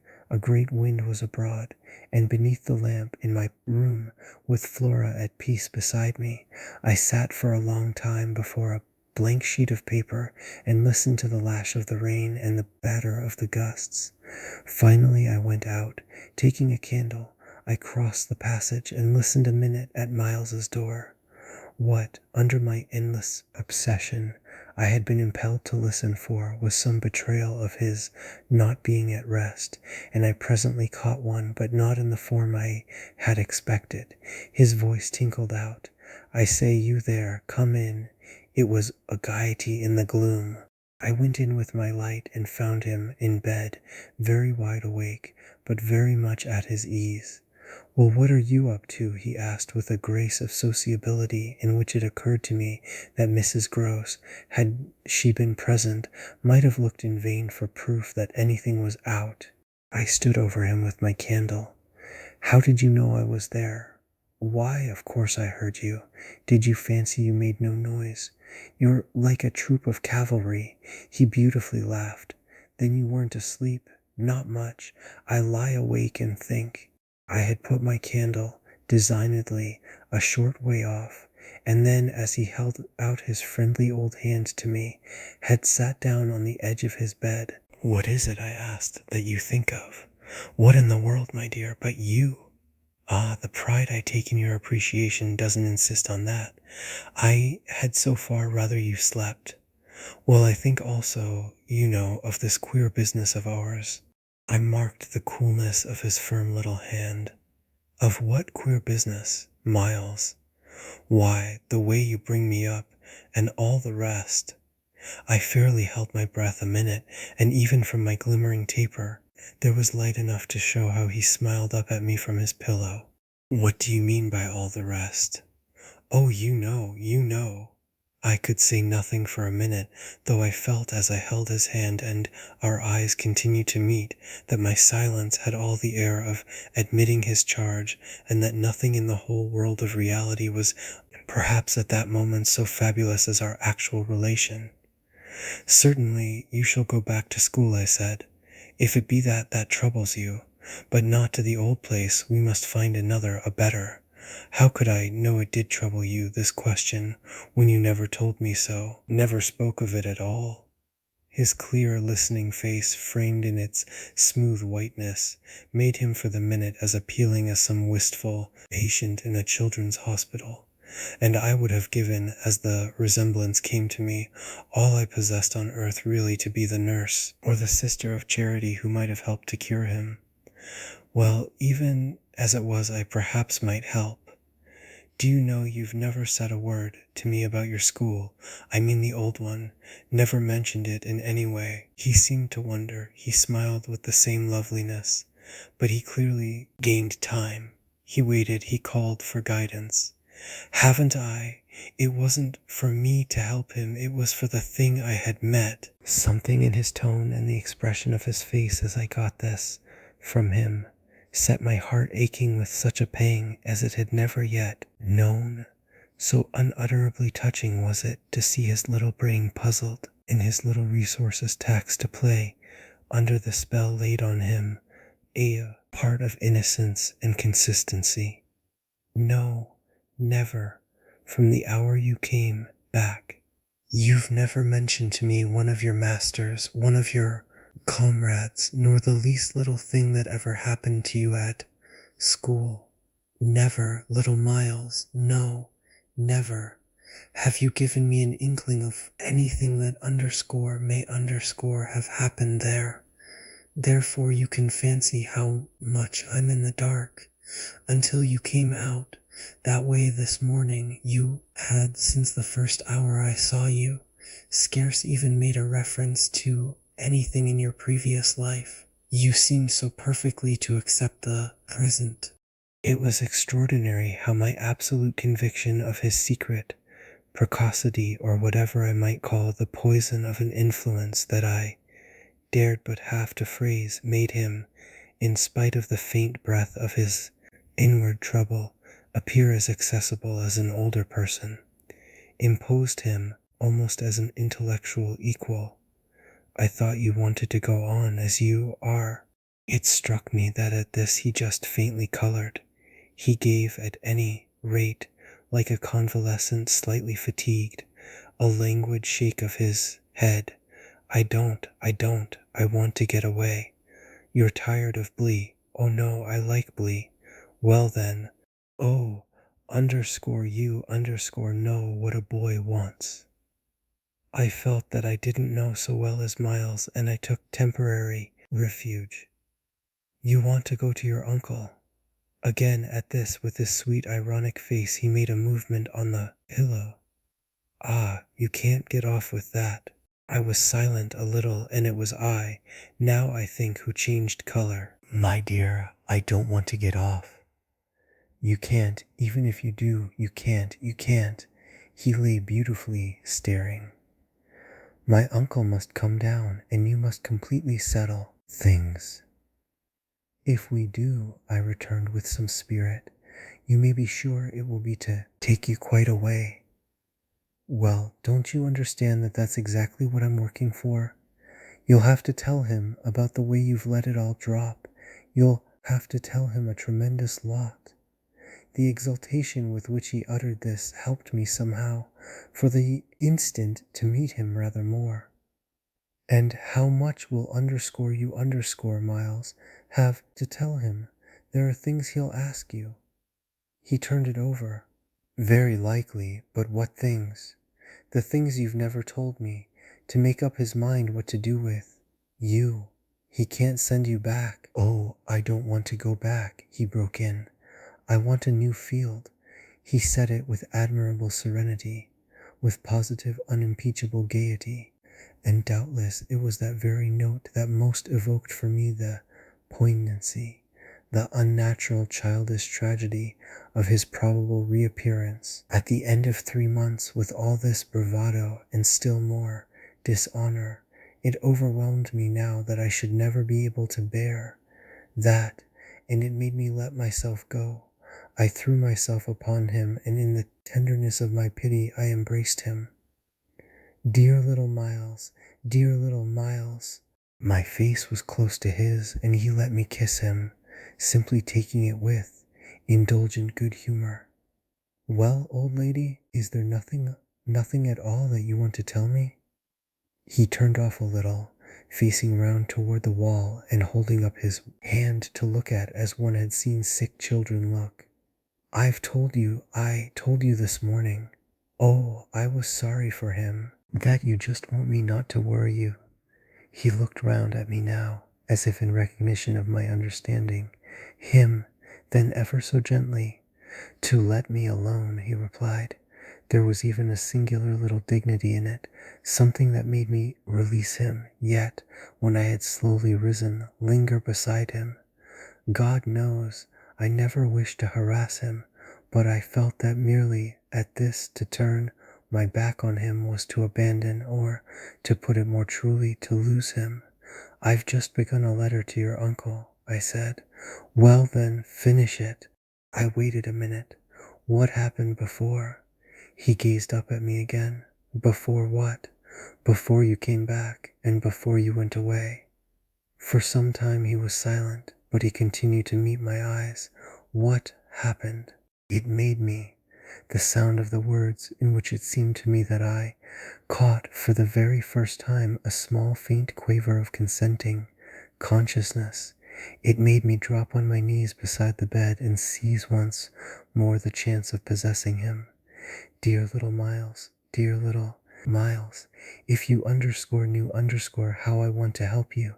It's only that, it's nothing but that, and I'd rather die than give you a pain or do you a wrong. I'd rather die than hurt a hair of you. Dear little Miles. Oh, I brought it out now, even if I should go too far. I just want you to help me to save you. But I knew in a moment after this that I had gone too far. The answer to my appeal was instantaneous, but it came in the form of an extraordinary blast and chill, a gust of frozen air, and a shake of the room as great as if, in the wild wind, the casement had crashed in. The boy gave a loud, high shriek, which, lost in the rest of the shock of sound, might have seemed indistinctly, though I was so close to him, a note either of jubilation or of terror. I jumped to my feet again and was conscious of darkness. So for a moment we remained, while I stared about me and saw that the drawn curtains were unstirred and the window tight. "Why, the candle's out," I then cried. "It was I who blew it, dear," said Miles, A.13. The next day, after lessons, Mrs. Gross found a moment to say to me, quietly, "Have you written, miss?" "Yes, I've written." But I didn't add for the hour that my letter, sealed and directed, was still in my pocket. There would be time enough to send it before the messenger should go to the village. Meanwhile, there had been on the part of my pupils no more brilliant, more exemplary morning. It was exactly as if they had both had at heart to gloss over any recent little friction. They performed the dizziest feats of arithmetic, soaring quite out of my feeble range, and perpetrated in higher spirits than ever geographical and historical jokes. It was conspicuous, of course, in Miles in particular, that he appeared to wish to show how easily he could let me down. This child, to my memory, really lives in a setting of beauty and misery that no words can translate. There was a distinction all his own in every impulse he revealed. Never was a small natural creature, to the uninitiated eye, all frankness and freedom, a more ingenious, a more extraordinary little gentleman. I had perpetually to guard against the wonder of contemplation into which my initiated view betrayed me, to check the irrelevant gaze and discouraged sigh in which I constantly both attacked and renounced the enigma of what such a little gentleman could have done that deserved a penalty. Say that, by the dark prodigy, I knew the imagination of all evil had been opened up to him. All the justice within me ached for the proof that it could ever have flowered into an act. He had never, at any rate, been such a little gentleman as when, after our early dinner on this dreadful day, he came round to me and asked if I shouldn't like him for half an hour to play to me. David playing to Saul could never have shown a finer sense of the occasion. It was literally a charming exhibition of tact, of magnanimity, and quite tantamount to his saying outright, "The true knights we love to read about never push an advantage too far." I know what you mean now. You mean that, to be let alone yourself and not followed up, you'll cease to worry and spy upon me, won't keep me so close to you, will let me go and come. Well, I come, you see, but I don't go. There'll be plenty of time for that. I do really delight in your society, and I only want to show you that I contended for a principle. It may be imagined whether I resisted this appeal or failed to accompany him again, hand in hand, to the schoolroom. He sat down at the old piano and played as he had never played. And if there are those who think he had better have been kicking a football, I can only say that I wholly agree with them. For at the end of a time that under his influence I had quite ceased to measure, I started up with a strange sense of having literally slept at my post. It was after luncheon and by the schoolroom fire, and yet I hadn't really in the least slept. I had only done something much worse. I had forgotten.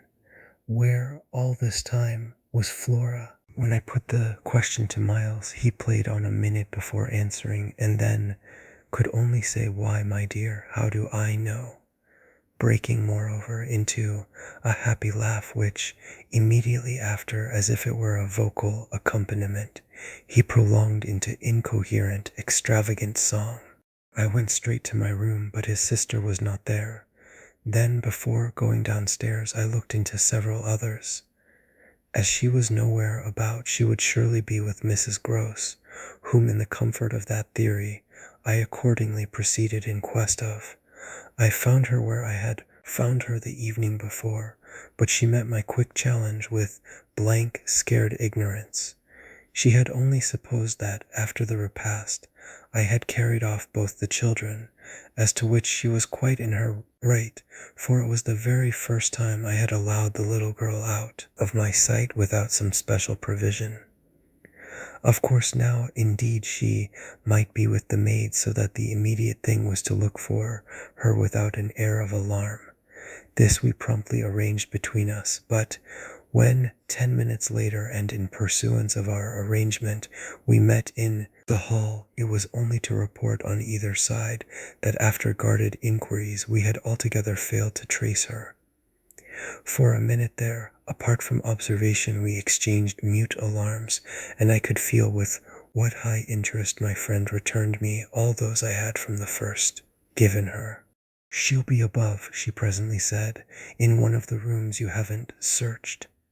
"No, she's at a distance." I had made up my mind. "She has gone out."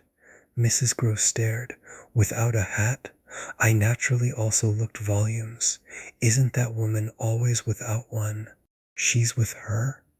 "She's with her," I declared. "We must find them."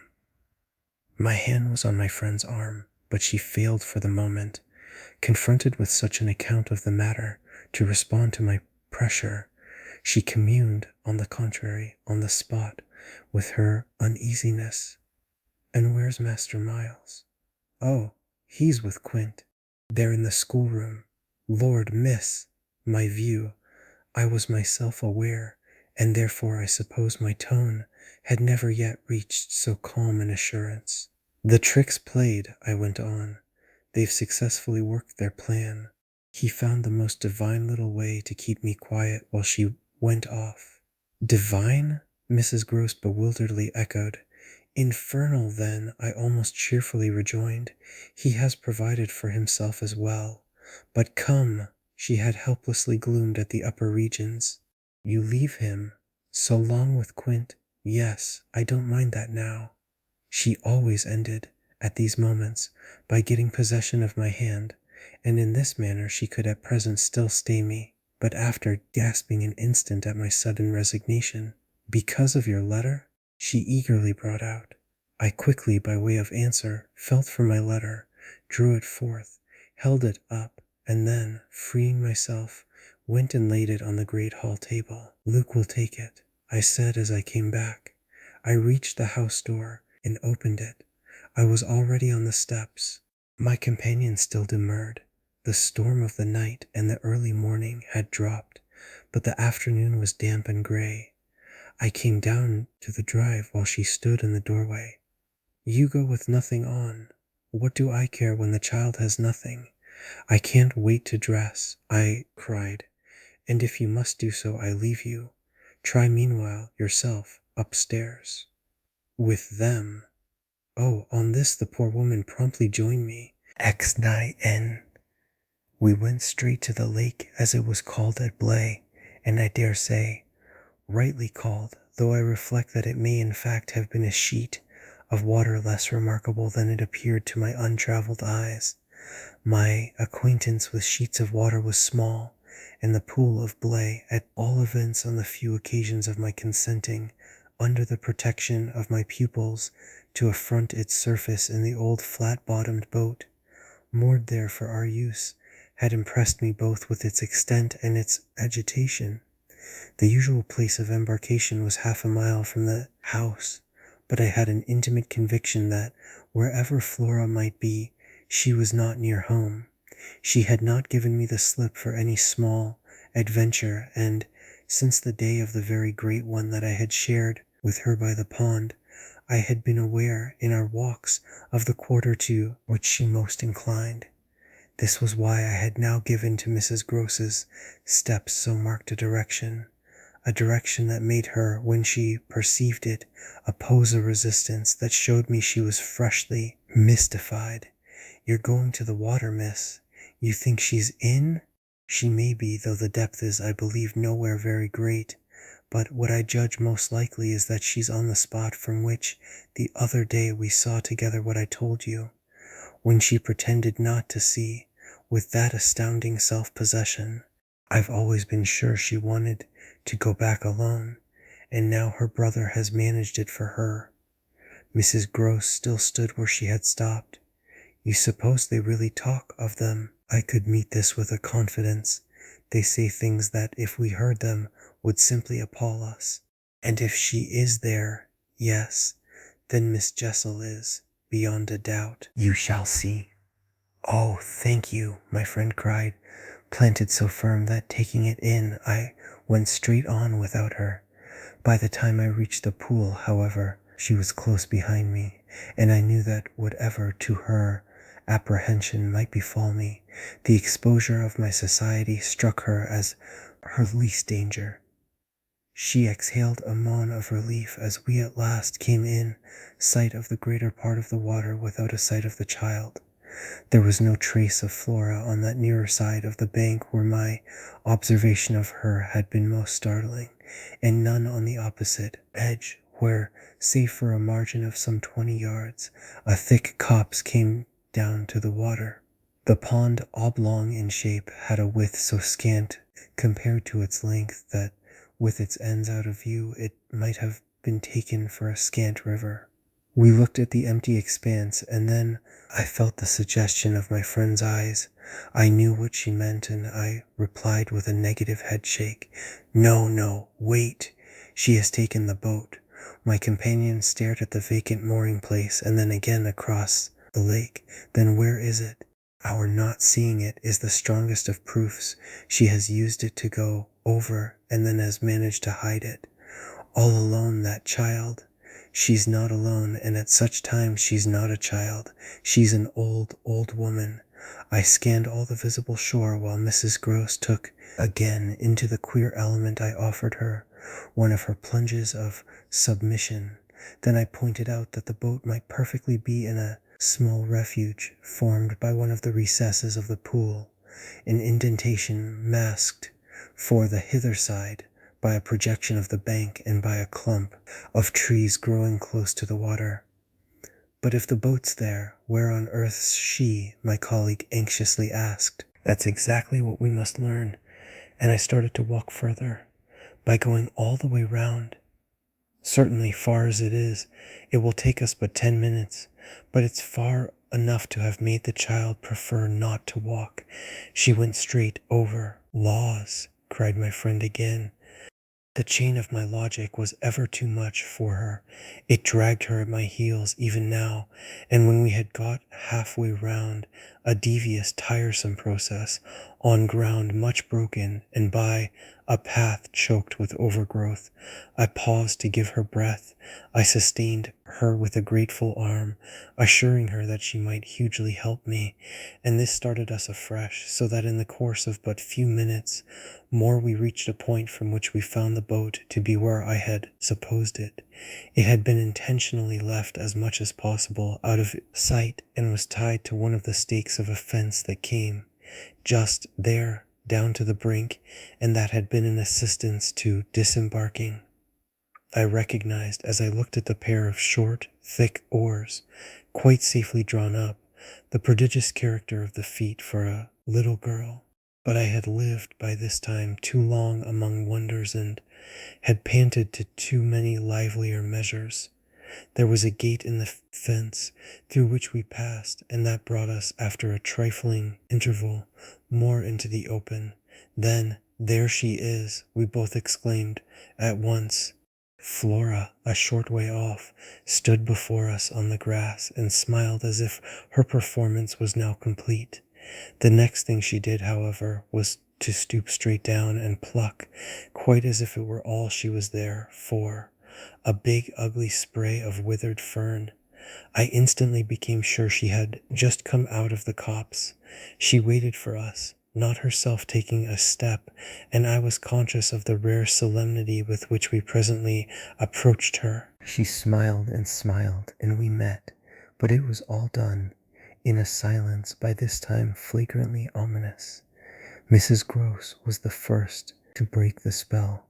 She threw herself on her knees, and, drawing the child to her breast, clasped in a long embrace the little tender, yielding body. While this dumb convulsion lasted, I could only watch it, which I did the more intently when I saw Flora's face peep at me over our companion's shoulder. It was serious now. The flicker had left it, but it strengthened the pang with which I at that moment envied Mrs. Gross the simplicity of her relation. Still, all this while, nothing more passed between us save that Flora had let her foolish fern again drop to the ground. What she and I had virtually said to each other was that pretexts were useless now. When Mrs. Gross finally got up, she kept the child's hand, so that the two were still before me, and the singular reticence of our communion was even more marked in the frank look she launched me. "I'll be hanged," it said, "if I'll speak." It was Flora who, gazing all over me in candid wonder, was the first. She was struck with our bareheaded aspect. "Why, where are your things?"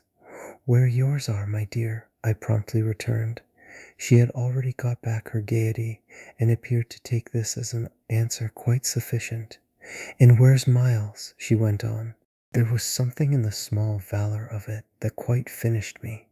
These 3 words from her were, in a flash like the glitter of a drawn blade, the jostle of the cup that my hand for weeks and weeks had held high and full to the brim, that now, even before speaking, I felt overflow in a deluge.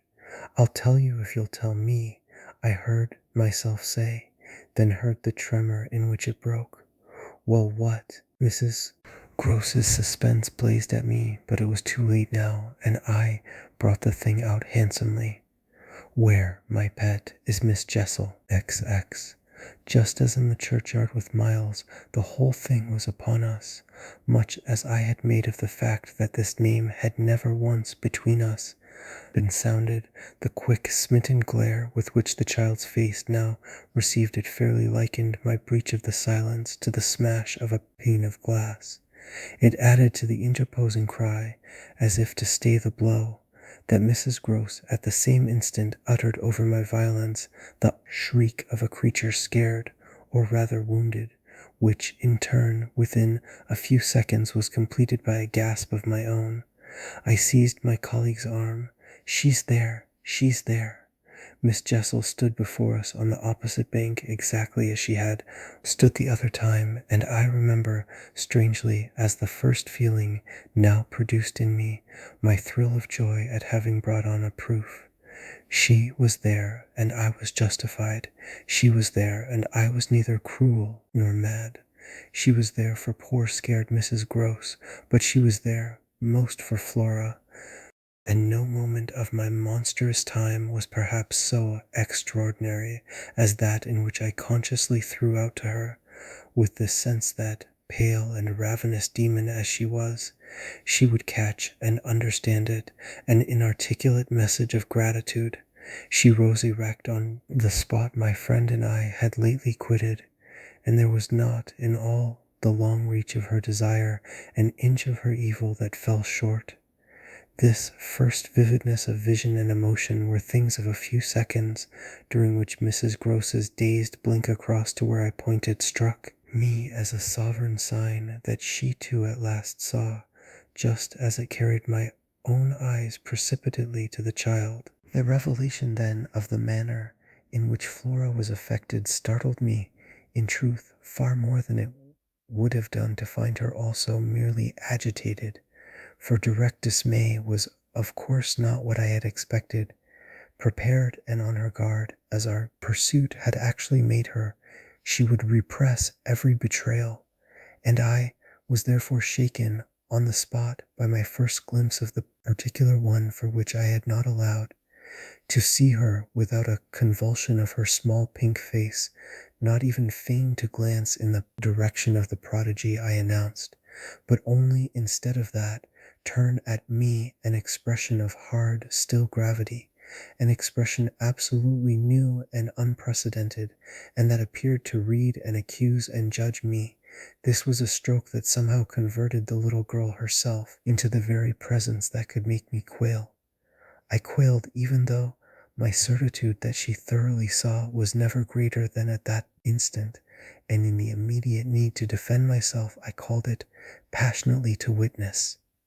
She's there, you little unhappy thing. There, there, there, and you see her as well as you see me.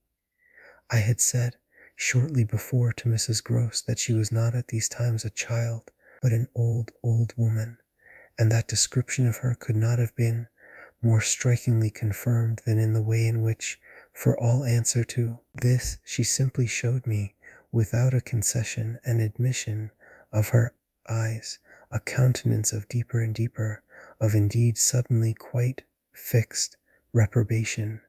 I was by this time, if I can put the whole thing altogether, more appalled at what I may properly call her manner than at anything else, though it was simultaneously with this that I became aware of having Mrs. Gross also, and very formidably to reckon with. My elder companion the next moment, at any rate, blotted out everything but her own flushed face and her loud shocked protest, a burst of high disapproval. "What a dreadful turn, to be sure, miss. Where on earth do you see anything?" I could only grasp her more quickly yet, for even while she spoke the hideous plain presence stood undimmed and undaunted.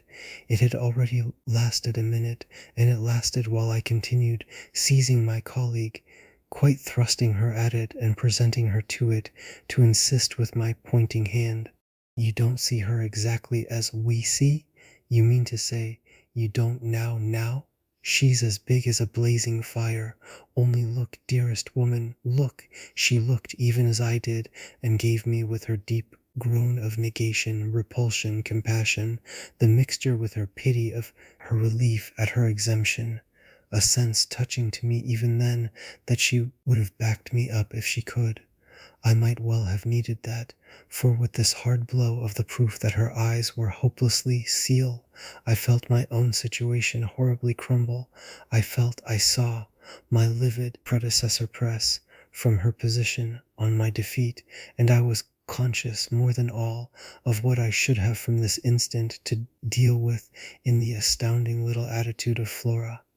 Into this attitude Mrs. Gross immediately and violently entered, breaking, even while there pierced through my sense of ruin a prodigious private triumph, into breathless reassurance. "She isn't there, little lady, and nobody's there, and you never see nothing, my sweet. How can poor Miss Jessel, when poor Miss Jessel's dead and buried, we know, don't we, love?" And she appealed, blundering in to the child. "It's all a mere mistake and a worry and a joke, and we'll go home as fast as we can." Our companion on this had responded with a strange, quick primness of propriety, and they were again with Mrs. Gross on her feet, united, as it were, in pained opposition to me. Flora continued to fix me with her small mask of reprobation, and even at that minute I prayed God to forgive me for seeming to see that, as she stood there holding tight to our friend's dress, her incomparable childish beauty had suddenly failed, had quite vanished. I've said it already, she was literally, she was hideously hard. She had turned common and almost ugly. I don't know what you mean. I see nobody. I see nothing. I never have. I think you're cruel. I don't like you. Then, after this deliverance, which might have been that of a vulgarly pert little girl in the street, she hugged Mrs. Gross more closely and buried in her skirts the dreadful little face. In this position she produced an almost furious wail. Take me away, oh, take me away from her, from me, Asia, I panted. From you, she cried. Even Mrs. Gross looked across at me dismayed, while I had nothing to do but communicate again with the figure that, on the opposite bank, without a movement, as rigidly still as if catching, beyond the sea interval our voices, was as vividly there for my disaster as it was not there for my service. The wretched child had spoken exactly as if she had got from some outside source each of her stabbing little words, and I could therefore, in the full despair of all I had to accept, but sadly shake my head at her. If I had ever doubted, all my doubt would at present have gone. I've been living with the miserable truth, and now it has only too much closed round me. Of course I've lost you. I've interfered, and you've seen, under her dictation, with which I faced over the pool again, our infernal witness, the easy and perfect way to meet it. I've done my best, but I've lost you. Goodbye. For Mrs. Gross, I had an imperative, an almost frantic go, before which, in infinite distress, but mutely possessed of the little girl, and clearly convinced, in spite of her blindness, that something awful had occurred, and some collapse engulfed us, she retreated by the way we had come, as fast as she could move. Of what first happened when I was left alone, I had no subsequent memory. I only knew that at the end of, I suppose, a quarter of an hour, an odorous dampness and roughness, chilling and piercing my trouble, had made me understand that I must have thrown myself on my face on the ground and given way to a wildness of grief. I must have lain there long and cried and sobbed, for when I raised my head the day was almost done. I got up and looked a moment through the twilight at the grey pool and its blank, haunted edge, and then I took back to the house my dreary and difficult course. When I reached the gate in the fence, the boat, to my surprise, was gone, so that I had a fresh reflection to make on Flora's extraordinary command of the situation. She passed that night by the most tacit, and I should add, were not the word so grotesque a false note, the happiest of arrangements with Mrs. Gross. I saw neither of them on my return, but, on the other hand, as by an ambiguous compensation, I saw a great deal of Miles. I can use no other phrase, so much of him that it was as if it were more than it had ever been. No evening I had passed at Bly had the portentous quality of this one, in spite of which, and in spite also of the deeper depths of consternation that had opened beneath my feet, there was literally, in the ebbing actual, an extraordinarily sweet sadness. On reaching the house I had never so much as looked for the boy. I had simply gone straight to my room to change what I was wearing and to take in, at a glance, much material testimony to Flora's rupture. Her little belongings had all been removed.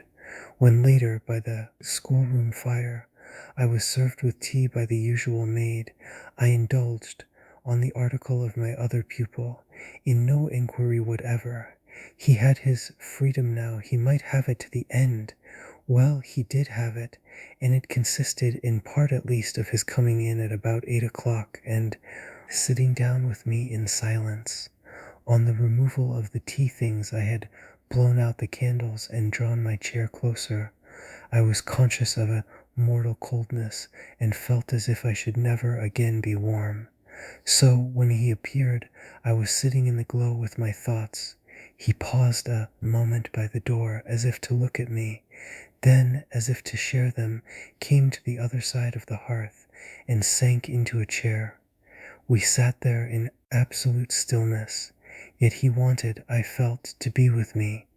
XXFI before a new day in my room had fully broken. My eyes opened to Mrs. Rose, who had come to my bedside with worse news. Flora was so markedly feverish that an illness was perhaps at hand. She had passed a night of extreme unrest, a night agitated above all by fears that had for their subject not in the least her former, but wholly her present governess.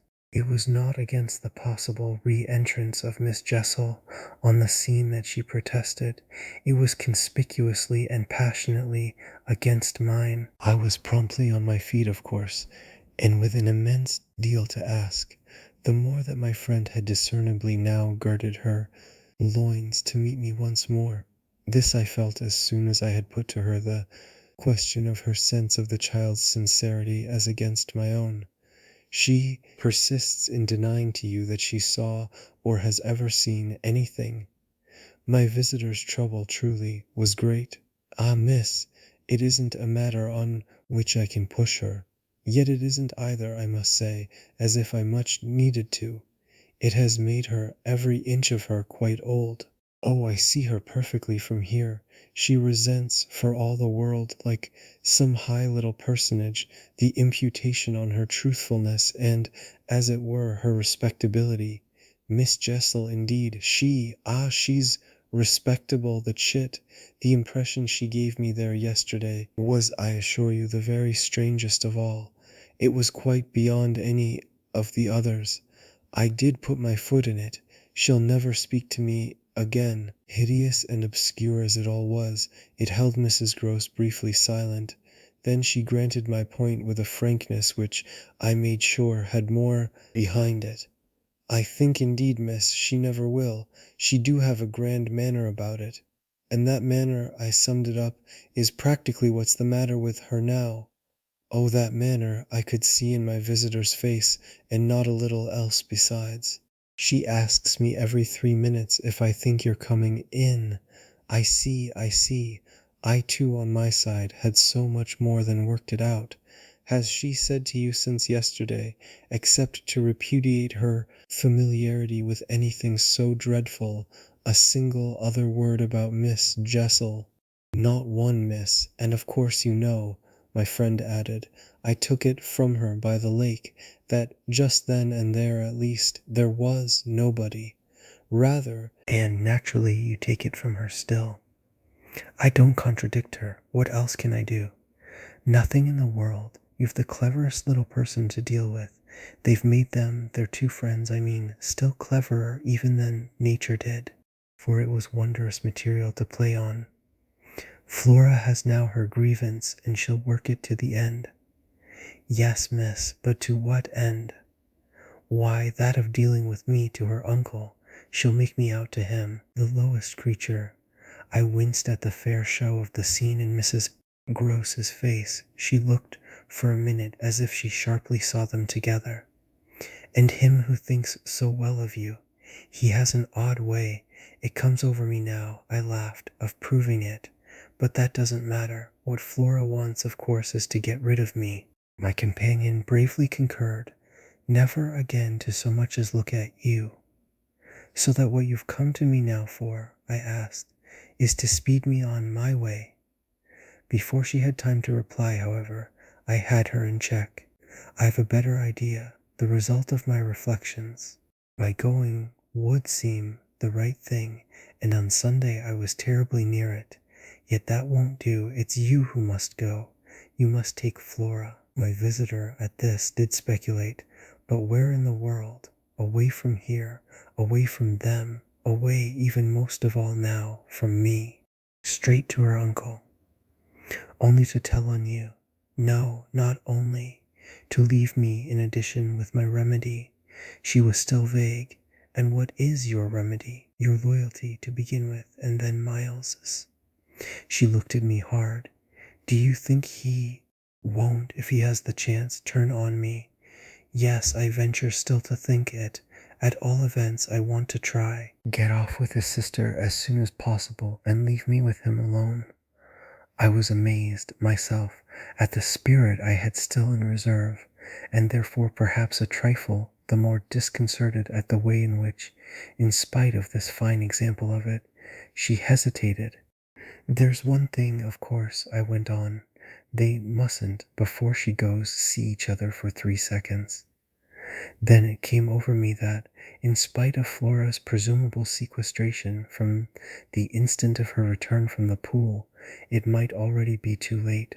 "Do you mean," I anxiously asked, "that they have met?" At this she quite flushed. "Ah, miss, I'm not such a fool as that. If I've been obliged to leave her 3 or 4 times, it has been each time with one of the maids, and at present, though she's alone, she's locked in safe. And yet, there were too many things. And yet what? Well, are you so sure of the little gentleman?" "I'm not sure of anything but you. But I have, since last evening, a new hope. I think he wants to give me an opening. I do believe, that poor little exquisite wretch, he wants to speak. Last evening, in the firelight and the silence, he sat with me for 2 hours as if it were just coming." Mrs. Grose looked hard through the window at the grey gathering day. "And did it come?" "No, though I waited and waited. I confess it didn't, and it was without a breach of the silence, or so much as a faint allusion to his sister's condition and absence, that we at last kissed for good night. All the same," I continued, "I can't, if her uncle sees her, consent to his seeing her brother without my having given the boy, and most of all, because things have got so bad, a little more time."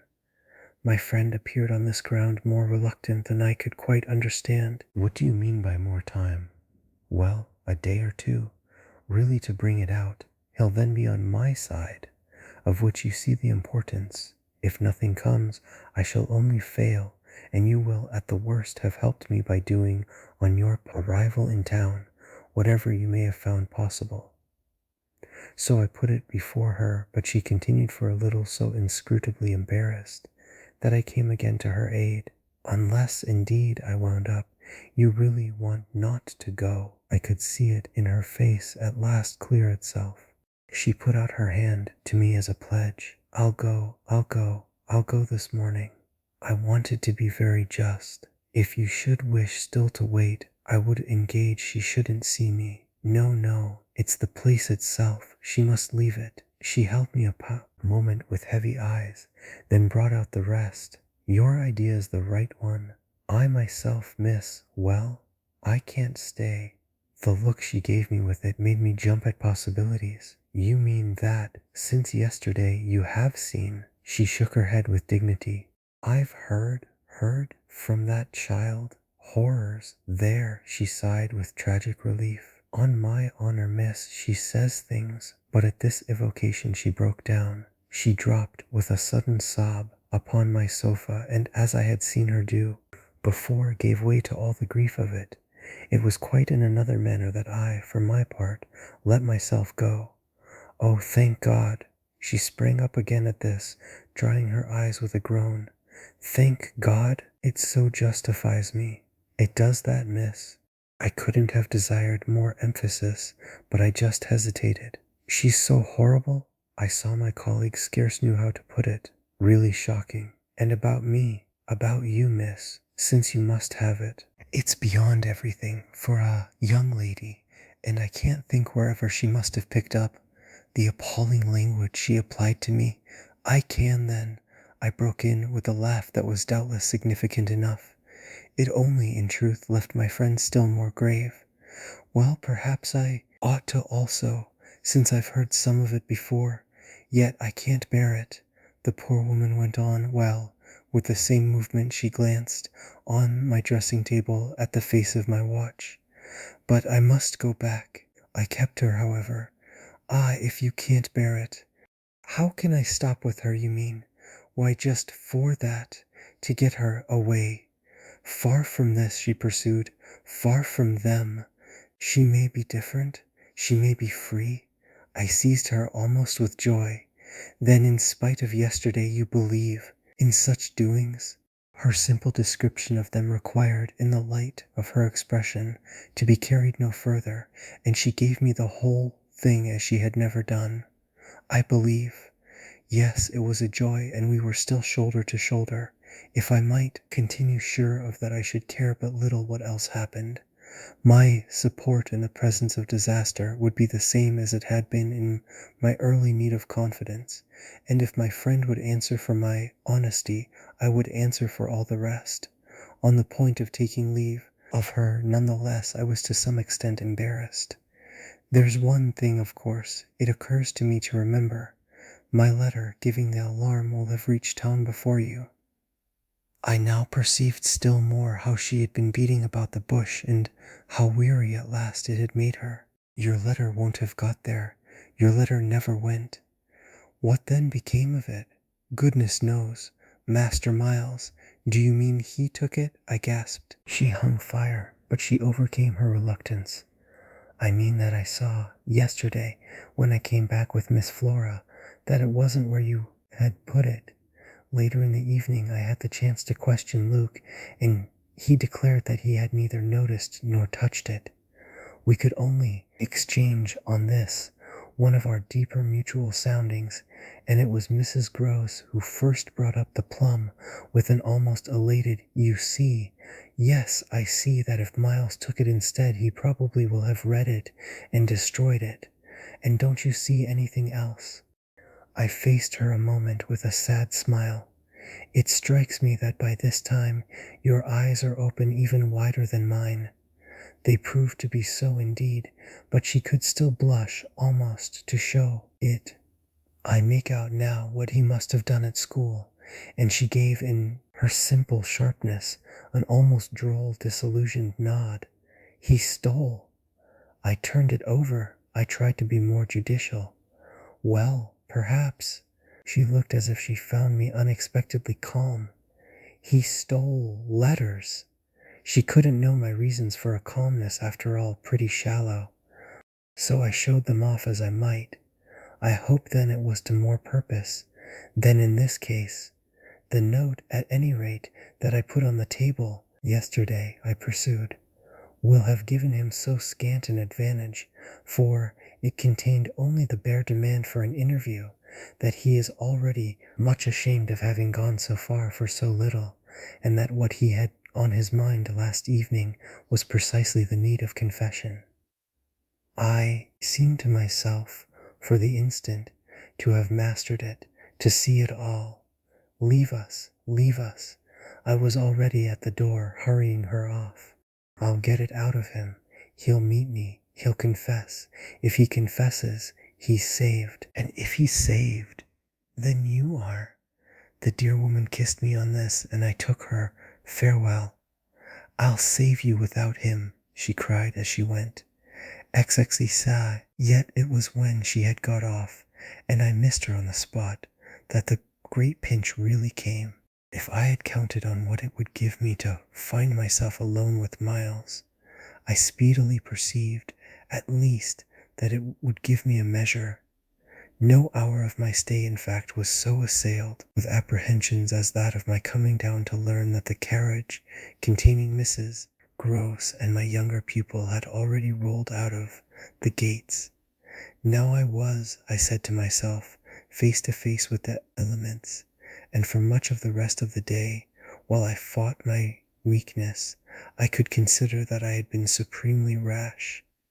It was a tighter place still than I had yet turned round in, all the more that, for the first time, I could see in the aspect of others a confused reflection of the crisis. What had happened naturally caused them all to stare. There was too little of the explained, throw out whatever we might in the suddenness of my colleague's act. The maids and the men looked blank, the effect of which on my nerves was an aggravation until I saw the necessity of making it a positive aid. It was precisely, in short, by just clutching the helm that I avoided total wreck, and I dare say that, to bear up at all, I became, that morning, very grand and very dry. I welcomed the consciousness that I was charged with much to do, and I caused it to be known as well that, left thus to myself, I was quite remarkably firm. I wandered with that manner for the next hour or two all over the place, and looked, I have no doubt, as if I were ready for any onset. So, for the benefit of whom it might concern, I paraded with a sick heart. The person it appeared least to concern proved to be, till dinner, little Miles himself. My perambulations had given me, meanwhile, no glimpse of him, but they had tended to make more public the change taking place in our relation as a consequence of his having at the piano the day before kept me, in Flora's interest, so beguiled and befooled. The stamp of publicity had of course been fully given by her confinement and departure, and the change itself was now ushered in by our non-observance of the regular custom of the schoolroom. He had already disappeared when, on my way down, I pushed open his door, and I learned below that he had breakfast in the presence of a couple of the maids with Mrs. Gross and his sister. He had then gone out, as he said, for a stroll, than which nothing, I reflected, could better have expressed his frank view of the abrupt transformation of my office. What he would not permit this office to consist of was yet to be settled. There was a queer relief, at all events, I mean for myself in especial, in the renouncement of one pretension. If so much had sprung to the surface, I scarce put it too strongly in saying that what had perhaps sprung highest was the absurdity of our prolonging the fiction that I had anything more to teach him. It sufficiently stuck out that, by tacit little tricks in which even more than myself he carried out the care for my dignity, I had had to appeal to him to let me off, straining to meet him on the ground of his true capacity. He had at any rate his freedom now. I was never to touch it again, as I had amply shown. Moreover, when, on his joining me in the schoolroom the previous night, I had uttered, on the subject of the interval just concluded, neither challenge nor hint, I had too much, from this moment, my other ideas. Yet when he at last arrived, the difficulty of applying them, the accumulations of my problem, were brought straight home to me by the beautiful little presence on which what had occurred had as yet, for the eye, dropped neither stain nor shadow. To mark, for the high state I cultivated, I decreed that my meals with the boy should be served, as we called it, downstairs, so that I had been awaiting him in the ponderous pomp of the room outside, of the window of which I had had from Mrs. Gross that first scared Sunday my flash of something it would scarce have done to call light. Here at present I felt afresh, for I had felt it again and again, how my equilibrium depended on the success of my rigid will, the will to shut my eyes as tight as possible to the truth that what I had to deal with was revoltingly against nature.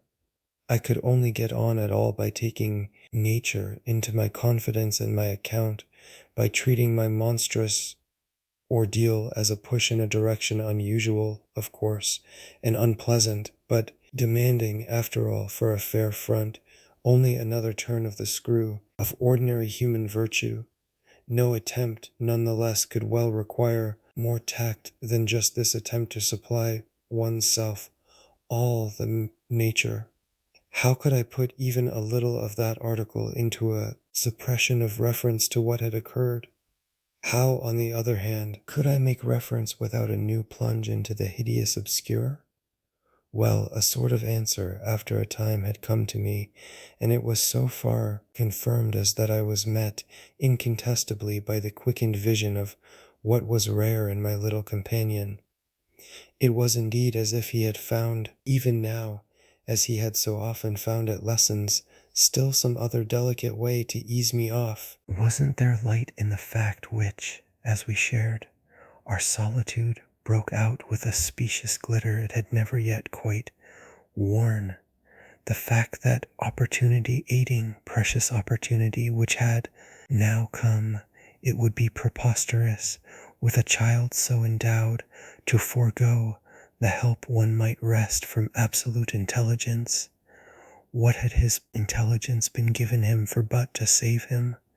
Mightn't one to reach his mind risk the stretch of an angular arm over his character? It was as if, when we were face to face in the dining room, he had literally shown me the way. The roast mutton was on the table, and I had dispensed with attendance. Miles, before he sat down, stood a moment, with his hands in his pockets, and looked at the joint, on which he seemed on the point of passing some humorous judgment. But what he presently produced was, "I say, my dear, is she really very awfully ill, little Flora?" "Not so bad but that she'll presently be better. London will set her up." Blee had ceased to agree with her. "Come here and take your mutton." He alertly obeyed me, carried the plate carefully to his seat, and when he was established, went on. "Did Blee disagree with her so terribly suddenly?" "Not so suddenly as you might think. One had seen it coming on." "Then why didn't you get her off before?" "Before what?" "Before she became too ill to travel." I found myself prompt. "She's not too ill to travel. She only might have become so if she had stayed." This was just the moment to seize. "The journey will dissipate the influence." Oh, I was grand. "And carry it off." I see, Miles, for that matter, was grand too. He settled to his repast with the charming little table manner that, from the day of his arrival, had relieved me of all grossness of admonition. Whatever he had been driven from school for, it was not for ugly feeding. He was irreproachable, as always, today, but he was unmistakably more conscious. He was discernibly trying to take for granted more things than he found, without assistance, quite easy, and he dropped into peaceful silence while he felt his situation. Our meal was of the briefest, mine a vain pretense, and I had the things immediately removed. While this was done, Miles stood again with his hands in his little pockets and his back to me, stood and looked out of the wide window through which, that other day, I had seen what pulled me up. We continued silent while the maid was with us. As silent, it whimsically occurred to me, as some young couple who, on their wedding journey at the inn, feel shy in the presence of the waiter. He turned round only when the waiter had left us. "Well, so we're alone. Essex's theory." "Oh, more or less." I fancy my smile was pale. "Not absolutely. We shouldn't like that," I went on. "No, I suppose we shouldn't. Of course we have the others." "We have the others. We have indeed the others," I concurred. "Yet even though we have them," he returned, still with his hands in his pockets and planted there in front of me, "they don't much count, do they?" I made the best of it, but I felt wan. "It depends on what you call much. Yes, with all accommodation. Everything depends." On this, however, he faced to the window again, and presently reached it with his vague, restless, cogitating step. He remained there a while, with his forehead against the glass, in contemplation of the stupid shrubs I knew and the dull things of November.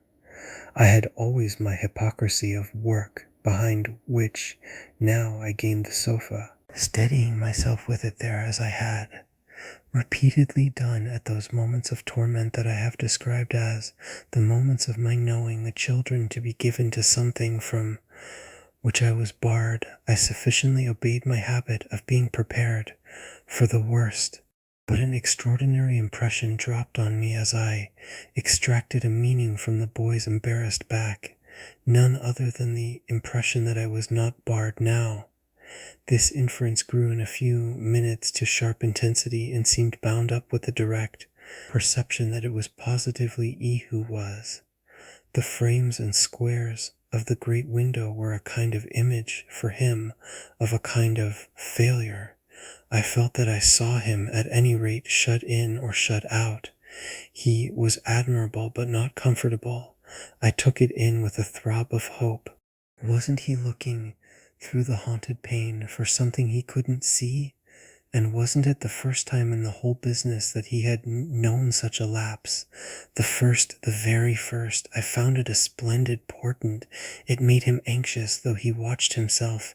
He had been anxious all day, and even while in his usual sweet little manner he sat at table, had needed all his small strange genius to give it a gloss. When he at last turned round to meet me, it was almost as if this genius had succumbed. Well, I think I'm glad Blee agrees with me.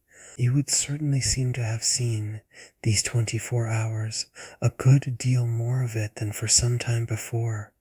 I hope, I went on bravely, that you've been enjoying yourself. Oh yes, I've been ever so far, all round about, miles and miles away. I've never been so free. He had really a manner of his own, and I could only try to keep up with him. Well, do you like it? He stood there smiling. Then at last he put into 2 words, do, you, more discrimination than I had ever heard 2 words contain. Before I had time to deal with that, however, he continued as if with the sense that this was an impertinence to be softened. Nothing could be more charming than the way you take it, for of course if we're alone together now it's you that are alone most. But I hope, he threw in, you don't particularly mind having to do with you? I asked. My dear child, how can I help minding? Though I've renounced all claim to your company, you're so beyond me, I at least greatly enjoy it. What else should I stay on for? He looked at me more directly, and the expression of his face, graver now, struck me as the most beautiful I had ever found in it. You stay on just for that? Certainly, I stay on as your friend, and from the tremendous interest I take in you till something can be done for you that may be more worth your while. That needn't surprise you. My voice trembled so that I felt it impossible to suppress the shake. Don't you remember how I told you when I came and sat on your bed the night of the storm that there was nothing in the world I wouldn't do for you? Yes, yes, he on his side, more and more visibly nervous, had a tone to master. But he was so much more successful than I that, laughing out, through his gravity he could pretend we were pleasantly jesting. Only that, I think, was to get me to do something for you. It was partly to get you to do something, I conceded. But you know, you didn't do it. Oh yes, he said with the brightest superficial eagerness. You wanted me to tell you something. That's it. Out, straight out. What you have on your mind, you know. Ah, then is that what you've stayed over for? He spoke with a gaiety through which I could still catch the finest little quiver of resentful passion, but I can't begin to express the effect upon me of an implication of surrender even so faint. It was as if what I had yearned for had come at last only to astonish me. Well, yes, I may as well make a clean breast of it. It was precisely for that. He waited so long that I supposed it for the purpose of repudiating the assumption on which my action had been founded. But what he finally said was, do you mean now, here? There couldn't be a better place or time. He looked round him uneasily, and I had the rare, oh, the queer impression of the very first symptom I had seen in him of the approach of immediate fear. It was as if he were suddenly afraid of me, which struck me indeed as perhaps the best thing to make him. Yet in the very pang of the effort, I felt it vain to try sternness, and I heard myself the next instant so gentle as to be almost grotesque. You want so to go out again? Awfully. He smiled at me heroically, and the touching little bravery of it was enhanced by his actually flushing with pain. He had picked up his hat which he had brought in, and stood twirling it in a way that gave me, even as I was just nearly reaching port, a perverse horror of what I was doing. To do it in any way was an act of violence, for what did it consist of but the obtrusion of the idea of grossness and guilt on a small helpless creature who had been for me a revelation of the possibilities of beautiful intercourse? Wasn't it base to create for a being so exquisite a mere alien awkwardness? I suppose I now read into our situation a clearness it couldn't have had at the time, for I seemed to see our poor eyes already lighted with some spark of a prevision of the anguish that was to come. So we circled about with terrors and scruples, like fighters not daring to close. But it was for each other we feared. That kept us a little longer suspended and unbruised. "I'll tell you everything," Miles said. "I mean, I'll tell you anything you like. You'll stay on with me, and we shall both be all right, and I will tell you. I will, but not now." "Why not now?" My insistence turned him from me and kept him once more at his window, in a silence during which, between us, you might have heard a pin drop. Then he was before me again with the air of a person for whom, outside, someone who had frankly to be reckoned with was waiting. "I have to see Luke." I had not yet reduced him to quite so vulgar a lie, and I felt proportionately ashamed. But, horrible as it was, his lies made up my truth. I achieved thoughtfully a few loops of my knitting. "Well then, go to Luke, and I'll wait for what you promise. Only in return for that, satisfy, before you leave me, one very much smaller request." He looked as if he felt he had succeeded enough to be able still a little to bargain. "Very much smaller. Yes, a mere fraction of the whole. Tell me." Oh, my work preoccupied me, and I was off-hand. "If, yesterday afternoon, from the table in the hall, you took, my letter, with XX4, my sense of how he received this suffered for a minute from something that I can describe only as a fierce split of my attention, a stroke that at first, as I sprang straight up, reduced me to the mere blind movement of getting hold of him, drawing him close, and, while I just fell for support against the nearest piece of furniture, instinctively keeping him with his back to the window. The appearance was full upon us that I had already had to deal with here. Peter Quint had come into view like a sentinel before a prison. The next thing I saw was that, from outside, he had reached the window, and then I knew that, close to the glass and glaring in through it, he offered once more to the room his white face of damnation. It represents but grossly what took place within me at the sight, to say that on the second my decision was made. Yet I believe that no woman so overwhelmed ever in so short a time recovered her grasp of the act. It came to me in the very horror of the immediate presence that the act would be, seeing and facing what I saw and faced, to keep the boy himself unaware. The inspiration, I can call it by no other name, was that I felt how voluntarily, how transcendently I might. It was like fighting with a demon for a human soul, and when I had fairly so appraised it, I saw how the human soul, held out in the tremor of my hands at arm's length, had a perfect dew of sweat on a lovely childish forehead. The face that was close to mine was as white as the face against the glass, and out of it presently came a sound, not low nor weak, but as if from much further away, that I drank like a waft of fragrance. Yes, I took it. At this, with a moan of joy I drew him close, and while I held him to my breast, where I could feel in the sudden fever of his little body the tremendous pulse of his little heart, I kept my eyes on the thing at the window and saw it move and shift its posture. I have likened it to a sentinel, but its slow wheel, for a moment, was rather the prowl of a baffled beast. My present quickened courage, however, was such that, not too much to let it through, I had to shade, as it were, my flame. Meanwhile the glare of the face was again at the window, the scoundrel fixed as if to watch and wait. It was the very confidence that I might now defy him, as well as the positive certitude by this time of the child's unconsciousness, that made me go on. "What did you take it for? To see what you said about me?" "You opened the letter." I opened it. My eyes were now, as I held him off a little again, on Miles's own face, in which the collapse of mockery showed me how complete was the ravage of uneasiness. What was prodigious was that at last, by my success, his sense was sealed and his communication stopped.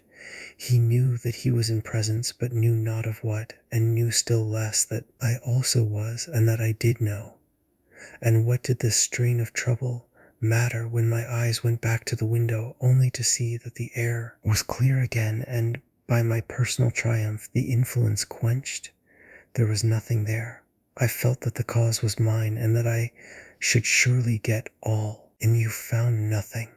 I let my elation out. He gave the most mournful, thoughtful little headshake.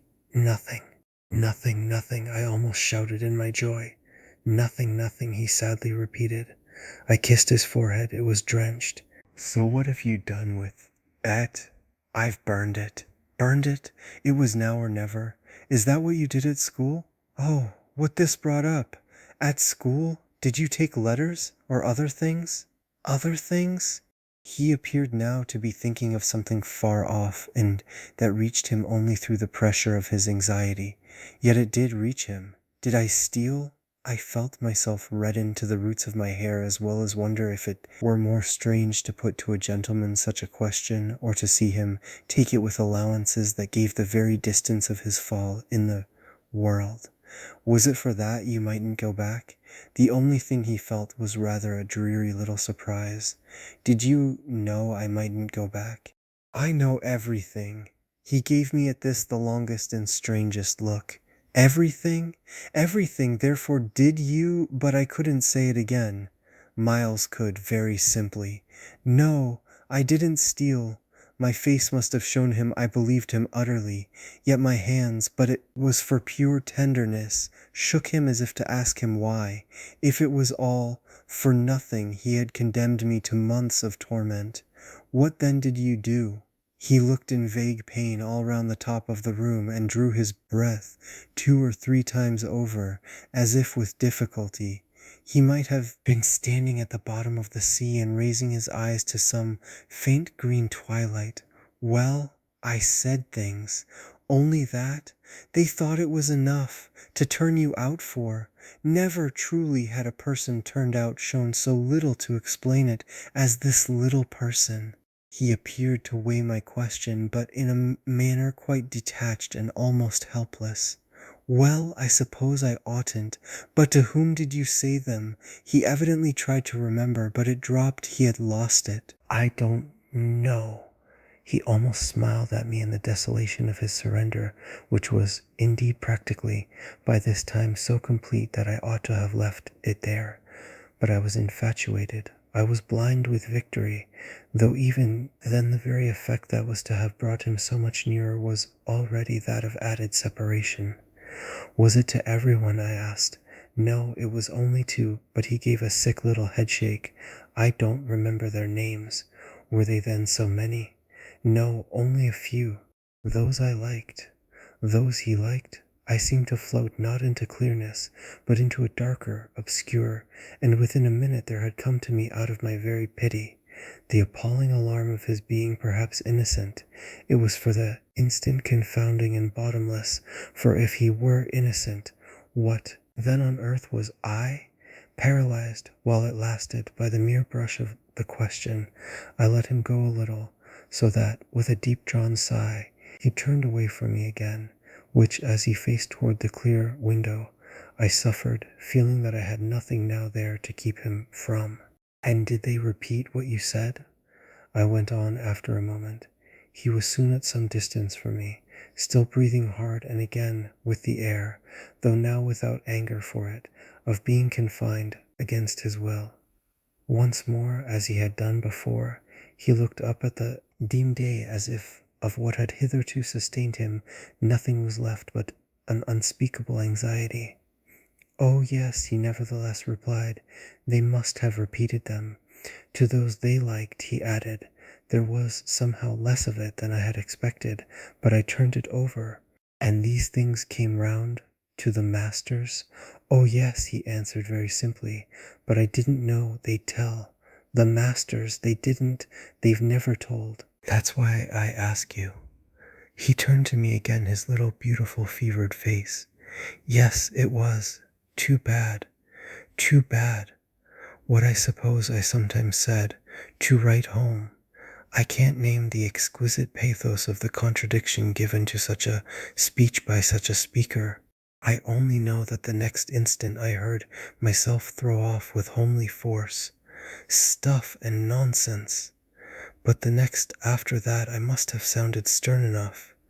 What were these things? My sternness was all for his judge, his executioner, yet it made him avert himself again, and that movement made me, with a single bound and an irrepressible cry, spring straight upon him. For there again, against the glass, as if to blight his confession and stay his answer, was the hideous author of our woe, the white face of damnation. I felt a sick swim at the drop of my victory and all the return of my battle, so that the wildness of my veritable leap only served as a great betrayal. I saw him, from the midst of my act, meet it with a divination, and on the perception that even now he only guessed, and that the window was still to his own eyes free, I let the impulse flame up to convert the climax of his dismay into the very proof of his liberation. "No more, no more, no more," I shrieked as I tried to press him against me to my visitant. "Is she here?" Miles panted as he caught with his sealed eyes the direction of my words. Then as his strange she staggered me and, with a gasp, I echoed it. "Miss Jessel, Miss Jessel." He, with a sudden fury, gave me back. I seized, stupefied, his supposition, some sequel to what we had done to Flora, but this made me only want to show him that it was better still than that. "It's not Miss Jessel, but it's at the window, straight before us. It's there, the coward horror, there for the last time." At this, after a second in which his head made the movement of a baffled dog's on a scent and then gave a frantic little shake for air and light, he was at me in a white rage, bewildered, glaring vainly over the place and missing wholly, though it now to my sense filled the room like the taste of poison, the wide overwhelming presence. It's he? I was so determined to have all my proof that I flashed into ice to challenge him. "Whom do you mean by he?" "Peter Quint, you devil." His face gave again round the room its convulsed supplication. "Where?" They are in my ears still, his supreme surrender of the name and his tribute to my devotion. What does he matter now, my own? What will he ever matter? "I have you," I launched at the beast, "but he has lost you forever."